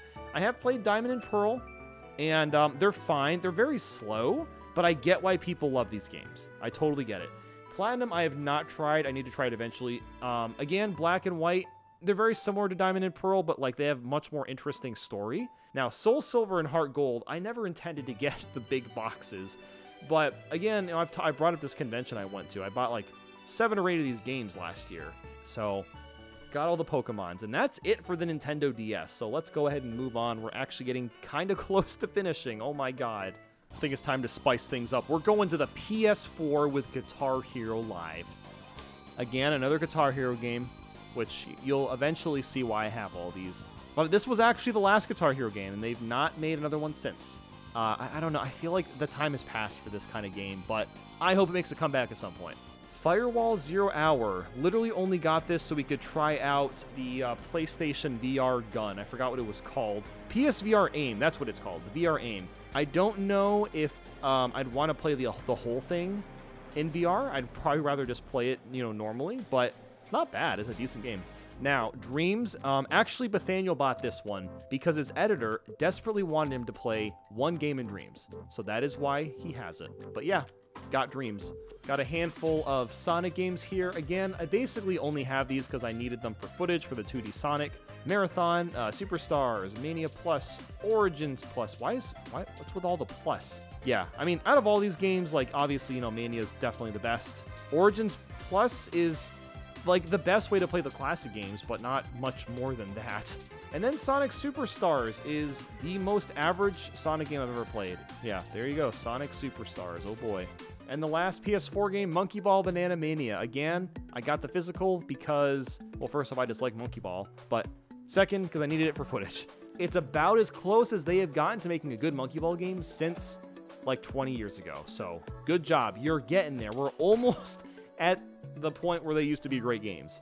Now, if you saw the GameStop video from last year, there was a bunch of Switch games that I purchased. Start with this, Everybody 1-2 Switch. So, I honestly only got this because I originally thought they were only going to sell this on the Nintendo store. And I have not played it. I doubt I will ever play it. If anyone ever wants to play it for shits and giggles, now we got it. We got the chance. So both of these, again, were just for footage. We needed these for the 2D... No, this was for the 3D Mario Marathon last year, and this is, of course, 2D Mario. But yeah, Mario Odyssey, Mario Bros. Wonder. I don't have much to say. They're good Mario games. And then, of course, Zelda Tears of the Kingdom. It just felt like it was necessary to get a physical copy. I've not really played it. I did play all of Breath of the Wild last year. So, yeah, eventually I will get to playing this. But that was it for Switch. Okay, so I might have forgot that I also got Wii U games. Don't ask why, but we got Twilight Princess HD, Wind Waker HD, and then, of course, the original Hyrule Warriors, which, honestly, there is no reason to play this, but I'm probably going to need it for footage for something, so I said, screw it, I guess I'll get it. And then these games have somehow still not gotten ported to the Switch, despite being rumored for, like, what, 4 or 5 years at this point? Oh, it'll come this year, it'll come this year, it'll come this year, and it just hasn't happened. Maybe it'll never happen. Now I've got them physically on the Wii frickin' U. Thank God. Oh yeah, I forgot another Zelda. Breath of the Wild on Wii U. I would actually be really curious to like just try it out for like an hour or two. I think that like maybe the map screen was on the gamepad or something like that. I don't remember exactly, but it's one I'd be very curious to try. So we have a Taiko game on the Wii U. I can't even read it, but the main reason I got it is because it has Amiibo compatibility, and I'm doing a video on all the Wii U Amiibo compatible games. I'm a big fan of rhythm games, so I do like Taiko. Well, I can't read this one. It'll be interesting trying to get footage of this. Then we have Star Fox Guard and Star Fox Zero. I will probably try them eventually. There's not that many Star Fox games, so like nothing to do a particular month. I'll probably just play them all, and then I'll finally have an excuse to play this. And then finally, Smash Bros. For Wii U. I've played probably, I don't know, 600, 700, maybe close to 1,000 hours of this damn game. This was like my college game. I played this in Splatoon 1 so much in college. And that's it for Wii U. I will probably never buy a Wii U game ever again, because there's quite literally nothing else to play on it. So we're going to move on to the Xbox 360. This is going to be very fast, despite having a lot of games, because most of these, if not all of these, are just different Guitar Hero and Rock Band games. We've got the AC/DC Live Track Pack and Band Hero. I actually had this one as a kid. It was pretty solid. I never played this one. I actually like hated pop music when I was a lot younger. Although nowadays, like, I'm much more into pop and this kind of music, so I'd probably love this game now. We've got a bunch more Guitar Heroes. Me later finding out you can just play the second game on the 360. Of course, the 3, the one that started it all, played so much of this, and this, and this. These 3 games, oh my god, I played thousands of hours of these as a teenager. And then Aerosmith I dabbled with a little bit, but like I'm not a big Aerosmith fan, so I never played a super big amount of it. Oh yeah, these exist too. DJ Hero 2. You play on a literal DJ turntable. I've played, I think, the first one. I played one of these. I think I was actually at like a girlfriend's house. I'm pretty sure it was at her house, and she owned it, and I tried it for like 20 minutes. I'm like, wow, this is hard. And then that was it. So eventually, well, later this year, I should actually try to like get good at these. Got a handful more Rock Band games. Lego Rock Band, the very first one, and then Green Day. Played a ton of these because I was a big metalhead when I was younger. But yeah, more Guitar Heroes. All of these I played a ton. Well, 5 I didn't really play that much, but I played a ton of Warriors of Rock, Metallica, Van Halen.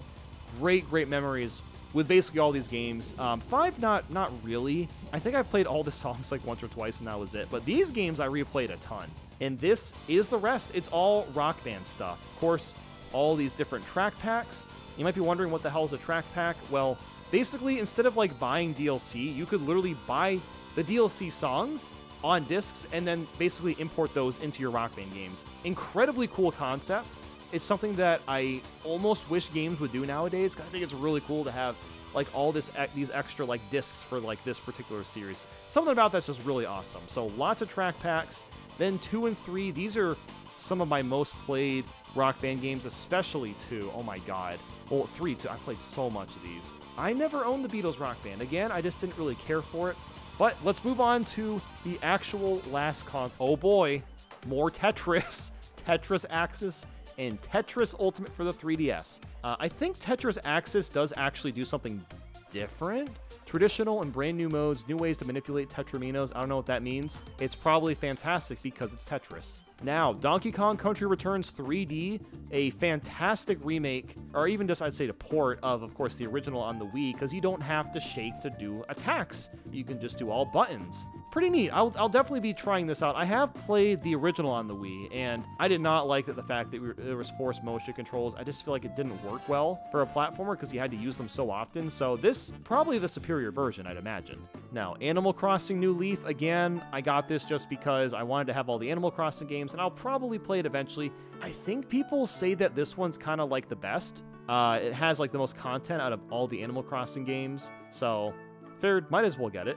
Got another Japanese game I can't read. It's some One Piece Super Grand Battle. Again, this is a 3DS exclusive Amiibo ordeal, so it's for this Amiibo video. Looks like a fighting game.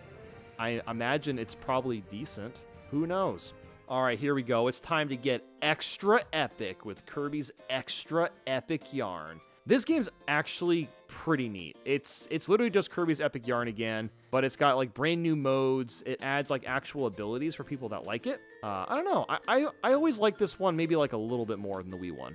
Now we've got all of the Mario and Luigi games, and I think it's kind of funny how this is the only one that doesn't have a red box. Like, why not make it a green box? This was the year of Luigi, the 40-50 hour RPG game with a bunch of filler in it. What else do we have? We got Bowser's Inside Story, Superstar Saga. I've never actually played the remix. So I played like a tiny bit of them, but like I've never like finished them. And then Paper Jam, again, it's just like another really bland Mario and Luigi game. I've really been like, kind of like the goal for the next few years is to like really delve into brand new series that isn't just Mario, because I've played so much goddamn Mario past like 10 years, so like, yeah, I'm gonna be doing a lot more stuff that isn't Mario, just to try new things out. Now we've got the Zelda games, Ocarina of Time 3D, Majora's Mask 3D, Triforce Heroes. I think people liked it, but I don't remember very much about it. Now, these two games I've heard great things about. Well, this one, not so much, but Ocarina of Time 3D I've heard is like definitely the definitive version, and I've heard people like don't like that they made the swimming controls like... If you're a casual, you probably will like this game more, but if you're like a hardcore N64 Majora's Mask fan, you probably would not like the 3DS one as much. So, with that said, I am excited to play this version. I already got a bunch of the Pokemon 3DS ones a while ago, but I was missing Moon and Y. So I figured, why not get them? Either way, this game is kind of boring, and I've never played X and Y, so eventually I'll play these two. And we're circling back around, baby. Metroid Samus Returns. Got the Game Boy one last year, as well as the 3DS one, and it's probably really damn good. Heard a lot of really good things about it. I just like Shovel Knight. I don't think I'll ever play it on 3DS. I mean, maybe I'll, like, you know, dabble with it, try it for like an hour or so, just to see, like, you know, what it's like, see how it plays and stuff. I just freaking love Shovel Knight, so that's really the only reason that I got it on 3DS. Now, for Star Fox 64 3D, it is literally Star Fox 64 again, but I guess it has... Does it have 3D? I'm assuming it has 3D in the name. I'm sure it uses the 3D. They remade a 1-hour game. Then we have Captain Toad Treasure Tracker on the 3DS. Why the hell is this even on here? Why does this game exist? Then there's Ultimate NES Remix. I think I got the first one on Wii U like 2 or 3 years ago. Yeah, at some point, I definitely want to play these. Like, this is my kind of game. You know, I love NES games, and remixing them, adding new rules to them and stuff, I think that's super cool. Now, Chibi Robo Ziplash. This game is kind of ass, from what I've heard. I've never really played it, but it doesn't seem like it is that great of a game, but I had to get it because it's Chibi Robo Ziplash.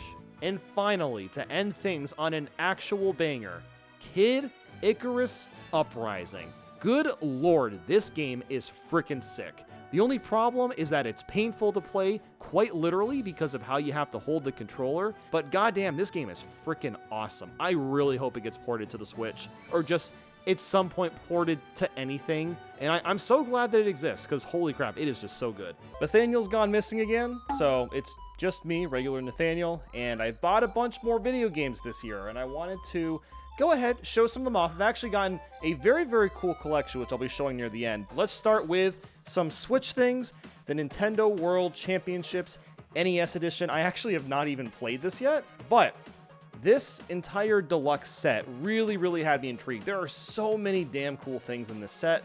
I was like, you know what the heck? I'm going to get it literally just to get all of the stuff inside. I do have some of it actually usually on display. So we have this gold cartridge that also comes with a stand, which, by the way, a lot of people actually miss that there's a stand hiding inside this box. I'm kind of curious if anyone is going to end up like actually putting like a game inside of here, like actual Nintendo World Championships. Because I'm pretty sure this is the exact same size. It would actually fit into an NES, which is pretty cool. But let's go ahead and check out some of the stuff in here. See, this I don't like. I'm very worried about ripping this. I really don't want to do that. Careful, SpongeBob! Careful, SpongeBob! Okay, there we go. Now it's my turn. I think these are just all of the games included in Nintendo World Championships. Oh, I forgot that they have like 8-bit. The 8-bit characters on the back too. That's actually pretty neat. Also, so weird. Can I just point out how strange it is that of the 13 NES games Nintendo could have picked, they really added in Mario Bros. The Lost Levels. That's just so weird to me. I think these are, they're like stickers or something, or they're just like pins. Oh, they're the pins. That's right. Oh, these pins are so damn cool. I don't even want to like necessarily like take them out ever. They're just, I like how shiny they are. They're very neat and clean looking. So I will probably never ever touch those pins. They're that awesome. I want to keep those in there. Very cool. There is obviously the game itself, which again, I haven't played yet. I was actually debating on doing a video on this, but like there was no interest. It doesn't seem like anyone really cares about this game. I literally only got it because you get all of this cool stuff with it. And I was like, you know what? That is literally the only reason I'm going to get it. That is not the only Switch game that I have gotten this year. I've gotten 2 other ones, so not a lot. But we've got Luigi's Mansion 2 HD. They literally fixed nothing from the 3DS version. It is just the same damn thing with, you can barely even call it a coat of paint or like a texture upgrade, just because the textures themselves, everything looks the same. It's just been upscaled. That's literally all it is. It's fine. And the only reason I even got the physical was for the Luigi's Mansion marathon video. I don't know if it's out by the time this video is coming out. I would not have even played this game if it wasn't for that one video. And then finally, this I cannot believe is actually real. Plumbers Don't Wear Ties Definitive Edition. Infamously, one of the worst games of all time. If you can even count it as a game. The only reason I even know it exists, it was made famous through the Angry Video Game Nerd like 10, 11, 12 years ago. A really long time ago. Basically, that one video gained such notoriety that it eventually led to this re-release on the Switch. And it's a very cool re-release, because they basically upscaled all the images. You can play the entire thing uncensored. It has tons of behind-the-scenes content. The main female protagonist is actually in a lot of the interviews. She's kind of talking about like what it was like to actually make the game and how like horribly disorganized it was. It's super fascinating. This specific color or cover is PAX East exclusive. So I actually think this could end up getting somewhat rare eventually, because there's a few different covers for this game. This one was only at PAX East 2024. Now, typically when I'm doing these videos, it's just on video games, but I kind of figured like, you know what? Let's add in Amiibo as well. The Sora Amiibo is actually real. I'm kind of shocked that it actually came out. I think it was over 2 years after his DLC was actually put into the game. It just seemed like Disney just was never going to let them make an Amiibo out of Sora, but here we go. And then we have Noah and Mio. These are from Xenoblade Chronicles 3. I've never played the Xenoblade games. Frankly, the only reason I'm even getting these at this point is because so few Amiibo come out every year now that it's like I already own them all. I might as well keep getting them. And it is also just really cool to just kind of like see the designs kind of evolve over time too, because 10 years ago, Amiibo looked like garbage compared to the detailing on them now. We were just talking about Nintendo World Champions, of course. I've actually gotten quite a few NES games. There's not too many more that I've wanted. There's still a few more that I want to get, but I've been going through and just been starting to get the ones that I'm missing. Castlevania. It's a classic. I've played a ton of Castlevania in the past. It's a little bit janky to play nowadays, but it's still really fun. It has fantastic music. Really like the music in this game. Metroid. This is not a very well-aged game. It's very hard to play without a guide. In fact, I would say almost impossible. Dr. Jekyll and Mr. Hyde. This is one of the worst NES games you can get. Again, you know, used to be a huge AVGN fan. This has been one of those games where it's like, you know, it would just be kind of funny to own it just to see if anyone gets it. I also got some Mario games. You might think, why? I don't have all the Mario games NES? I didn't. Mario is Missing and Mario's Time Machine. These are actually kind of rare games. They're not super... Oh my god. Oh my, dude, look at that. What the Confederate flag is on the box art with Abraham Lincoln. Bye-bye.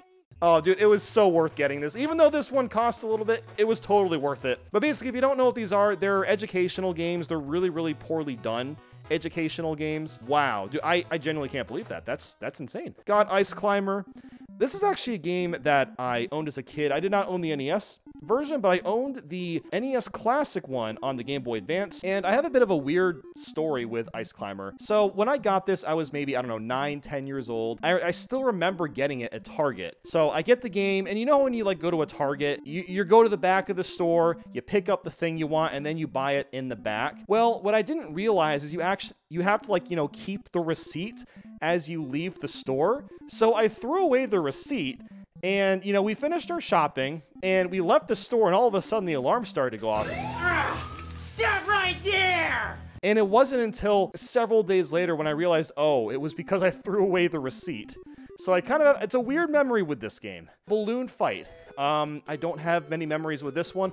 I will say, though, here is something that is a bit strange. I don't know if anyone remembers this, but the Wii U era. I'm sorry. I'm reminding everyone the Wii U era was a thing. Woshi. It's a double Yoshi explosion. The reason I'm bringing it up is because when that console first came out, they had a sale on NES Virtual Console games, where basically you could buy like 6 NES games for literally 30 cents. So I bought this game for 30 cents, and I'm like, damn, that is the best deal ever. So I actually played a good amount of this on the Wii U, and it's just balloon fight. You fly around, you try to survive as long as possible. It's fine, it's not bad. And then finally, I have Battletoads, and this is an incredibly challenging game. I've actually played quite a bit of this one. For those of you that are super, super old school, you might remember I actually did a frustration series on this game. This series, no one was watching it. It was like 800, 1,000 views a piece, and that was like the most viewed video. Usually the videos were like 100, 200 views, right?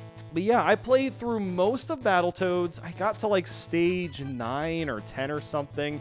I got fairly far. I never actually finished it because this game is absolutely brutal. I do have some decent memories of this game, so I really wanted to get it. And that's pretty much it for NES. I've gotten one Super Nintendo game. I don't have a lot of Super Nintendo stuff that I want because I have most of it already, but Star Fox. It's just one of those, you know, Super Nintendo games where it's like, well, if you own a Super Nintendo, you kind of have to own this game. And I don't hate Star Fox necessarily. I'm not a super big fan of the franchise. I'm just really bad at it. Still got to have it. I will eventually finish this game. I have not played a lot of it, but we'll definitely want to finish it at some point. I've also gotten one GameCube game, and that is Monopoly Party. It was like $5 or something. I'm like, well, you know me. If you've seen these videos in the past, I love Monopoly. I got a billion Monopoly boards, tons of different versions of Monopoly.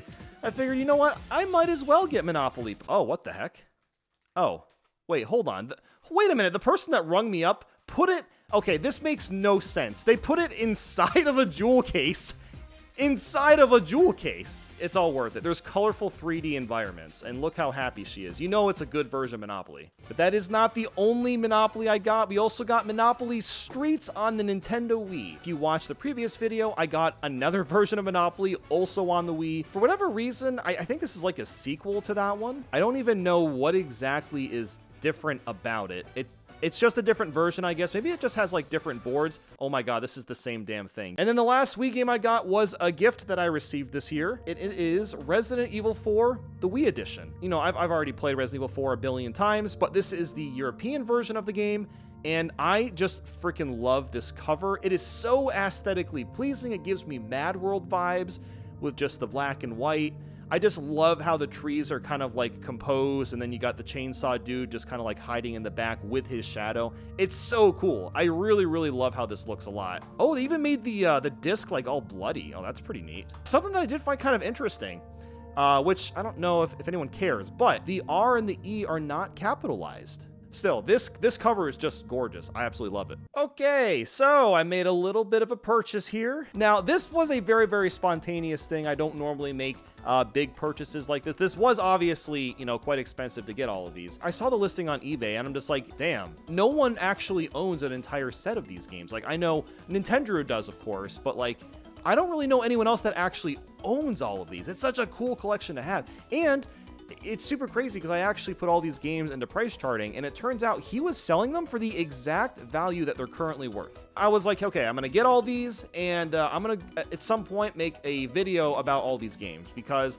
there's not much YouTube content about Game Boy Advance video. There are some people, of course. Nintendo has made kind of like a general overview, but no one has really covered what exactly all the content is on every single one of these cartridges. Like, what even is the episode of Dora the Explorer? All Grown Up Volume 1. Where's Volume 2? A lot of them said Volume 1, you know, hinting that there would be more than one volume, like the Proud Family Volume 1. That was all we got. There was nothing more than that. The most expensive one currently is Super Robot Monkey Team Hyper Force Go. I guess that's what this is. I've never heard of this show in my life. I can see why it's the most expensive one. I bought these, of course, because I'm going to be doing a really cool video on these later this year, but I'm also very nostalgic for a few of these, because I owned some Game Boy Advance video as a kid. I owned Sonic X. I watched this to death. Of course, I was a big SpongeBob head, as everyone else was. I think I had like one of the Fairly Odd Parents. I don't remember if it was Volume 1 or 2, but it was one of them. And then the last one I had was Shark Tale. Now, watching movies on this thing is absolutely hilarious because they have to cut down the frame rate so heavily. And this is not even the worst example. My absolute favorite one, Shrek and Shark Tale, both on one freaking cartridge. Yes, it is still me, Nathaniel Bandy, not his editor, who had to edit out that he accidentally said disc. It is insane how bad the footage is and how awful the audio is. So it's going to be, again, super, super cool to actually take the time to actually watch all the content on here and kind of figure out where it all came from. Some of these are really, really confusing to me. Like, we have a bunch of Cartoon Network collections. This is something I noticed a few days ago. But there's a bunch of different special editions, but they all kind of sound like the same thing. We have Premium Edition, Limited Edition. There's also Special Edition. It all sounds like the exact same thing. I don't even know what cartoons would be on here. It's super, super cool to actually own these, and I'm very, very excited to put out a video about it at some point. Pokemon Dash. Always been curious to play it, but I've seen footage of it, and it just looks like a phone game to me. I want to see how well it's aged. That's why I'm mostly curious about it. Because I remember, I think like the main goal is like, it's literally just like a running mini game and you tap the screen really fast to run. I don't know. I'll play it at some point. Then we've got a bunch of Kirby games. We have Superstar Ultra, Squeak Squad, and Mass Attack. All of these are pretty darn good games. This one is definitely the best by far. It's a remake of Superstar on the SNES. It adds a bunch of new games to it, controls a little bit better, it looks slightly nicer. I really, really like this a lot. It's a fantastic Kirby game. Squeak Squad, it is one of the more generic Kirby games. There's aspects of it I still like. The entire Squeak Squad thing at the end where you have to fight off all the rodents and stuff. That's pretty fun. It's not bad. You can also like combine abilities together, kind of like in Kirby 64. So it's not bad. Again, there's not much to it, but it's still pretty fun to play. And then this one is just really weird. Kirby Mass Attack. It's touchscreen only. It's not like Kirby Canvas Curse where you like draw lines and stuff to move Kirby around. No, you literally move several Kirbys at once. You have to like fling Kirbys to attack enemies and stuff. It is very, very bizarre. It kind of reminds me of like Phantom Hourglass or Spirit Tracks, the DS Zelda games where you do everything with a touchscreen. This is kind of the same idea, I guess. It's just a really, really bizarre Kirby game. Now, with GTA 6 actually coming out sometime soon, had to get myself into GTA as well with Chinatown Wars on the Nintendo DS. It actually is more like the first and second game than like any other newish Grand Theft Auto game. Obviously, all the GTA games are in 3D, but no, this one it's top down because it's on the DS. It kind of has to be. Got an actual M rating. Did people even like this game? I remember this game getting like pretty good reviews. It was one that was actually featured in Nintendo Power, and I read Nintendo Power a lot when this game released, and there was a ton of articles that they were talking about how they were trying to like condense the experience into the DS, and I think it got good reviews, but I don't know if it's aged well. Then we have Electroplankton. This is a very, very strange, but kind of like a iconic game for the Nintendo DS. It's kind of like a vibe game. You can like make music, you can kind of play music a little bit. Of course, there is the Electroplankton stage in Smash Bros. It's one of those things where, you know, if you own a Nintendo DS, you kind of have to own this game. It's just a classic for the DS. That's interesting. Created by Toshio Iwai. You don't generally see the creator of the game right on the front cover. I also decided to get Rhythm Heaven. Now, I love rhythm games already. You guys already know that. Big fan of Guitar Hero and Rock Band and stuff. I have heard so many good things about the Rhythm Heaven series. I know there's Mega Mix on the 3DS. There's a Wii one too, but I forgot what that one's called. But this is the original on the DS, and apparently it's really damn good. I will definitely be giving this a shot at some point. Maybe I'll play all of them, but as of now, I just have this one. And then finally, I have a nostalgia one. So Drawn to Life, this is another game that I owned as a kid. You literally draw everything as you're playing. You draw your character, you draw enemies, you'll draw items, you'll draw like springs and stuff. Literally everything is your own creation. So this is one of those games where the gameplay itself isn't too crazy, but like that's not the point. It's honestly kind of a cool way to get into something like, I guess like game development. Like if you want to be an artist for like a game at some point, if you want to like, you know, make models or, you know, animate characters for a game, this is kind of like a baby's first step. I remember having a lot of fun with it when I was younger. You may or may not remember that I did a video on the Xbox controllers. I ranked them all. So in order to do that, of course, there's Kinect games, and I got a lot of Kinect games. I sampled, I think, Kinect Sports, and I tried out the Michael Jackson game, and then one of the Dance Central games. But the issue, honestly, was that half of these discs, like, didn't even read. They just didn't work. I honestly didn't even want this many Kinect games to test it out, because I'm like, okay, I need like 2 or 3. The seller he was selling the Kinect with like 1,000 Kinect games. I'm like, okay, well, sure. I guess I'll take them. But that wasn't it, because of course there's Kinect for the Xbox One, and the same person has 8,000 Kinect games. I definitely did not play all of these. I know I played Kinect Sports Rivals. I think I sampled one of the Just Dance games, and then I think I tried the Disneyland one. Honestly, I'll probably end up selling these games or even, I don't know, just giving them away. The ones that still work, maybe I'll just like give them away or something. They work better, of course, in the 360 Kinect, but like, I just don't care. It just doesn't matter. Now, with the Kinect purchase, I did also get a couple of normal Xbox One games, which are actually pretty decent. So Assassin's Creed 4 Black Flag, which is, of course, the most beloved Assassin's Creed game. I actually really should play this at some point. I've never played through an entire Assassin's Creed game. I have tried the very first one. I thought it was kind of boring. I didn't really care for it much, but I've heard this one's great. Call of Duty Ghosts. I think this was, when people started to get kind of tired of Call of Duty. If I can remember correctly, it came out after, was it Black Ops 2? The only thing I remember about Call of Duty Ghost was that you have like a dog. I guess you have a pet dog. You can pet the dog. So yeah, it's a good game. I also figured that, what the heck, we'll kind of show off some of these controllers as well. So this is a recreation of the Duke controller from the original Xbox, but it works in Xbox One. The original OG Xbox screen just kind of like plays in loop. It's like a literal LCD screen, and it plays while you're playing. It is incredibly cool, and this is honestly a pretty comfortable controller. It's not one that I would want to use all the time, but if I'm playing a random Xbox game, I might, you know, use this just for the heck of it every once in a while. I actually forget exactly what this one is called. I think it is the adaptive controller, but this is a really cool controller because it's made for people, either they have like only one arm or they have some sort of disease where they can't like hold controllers properly, but they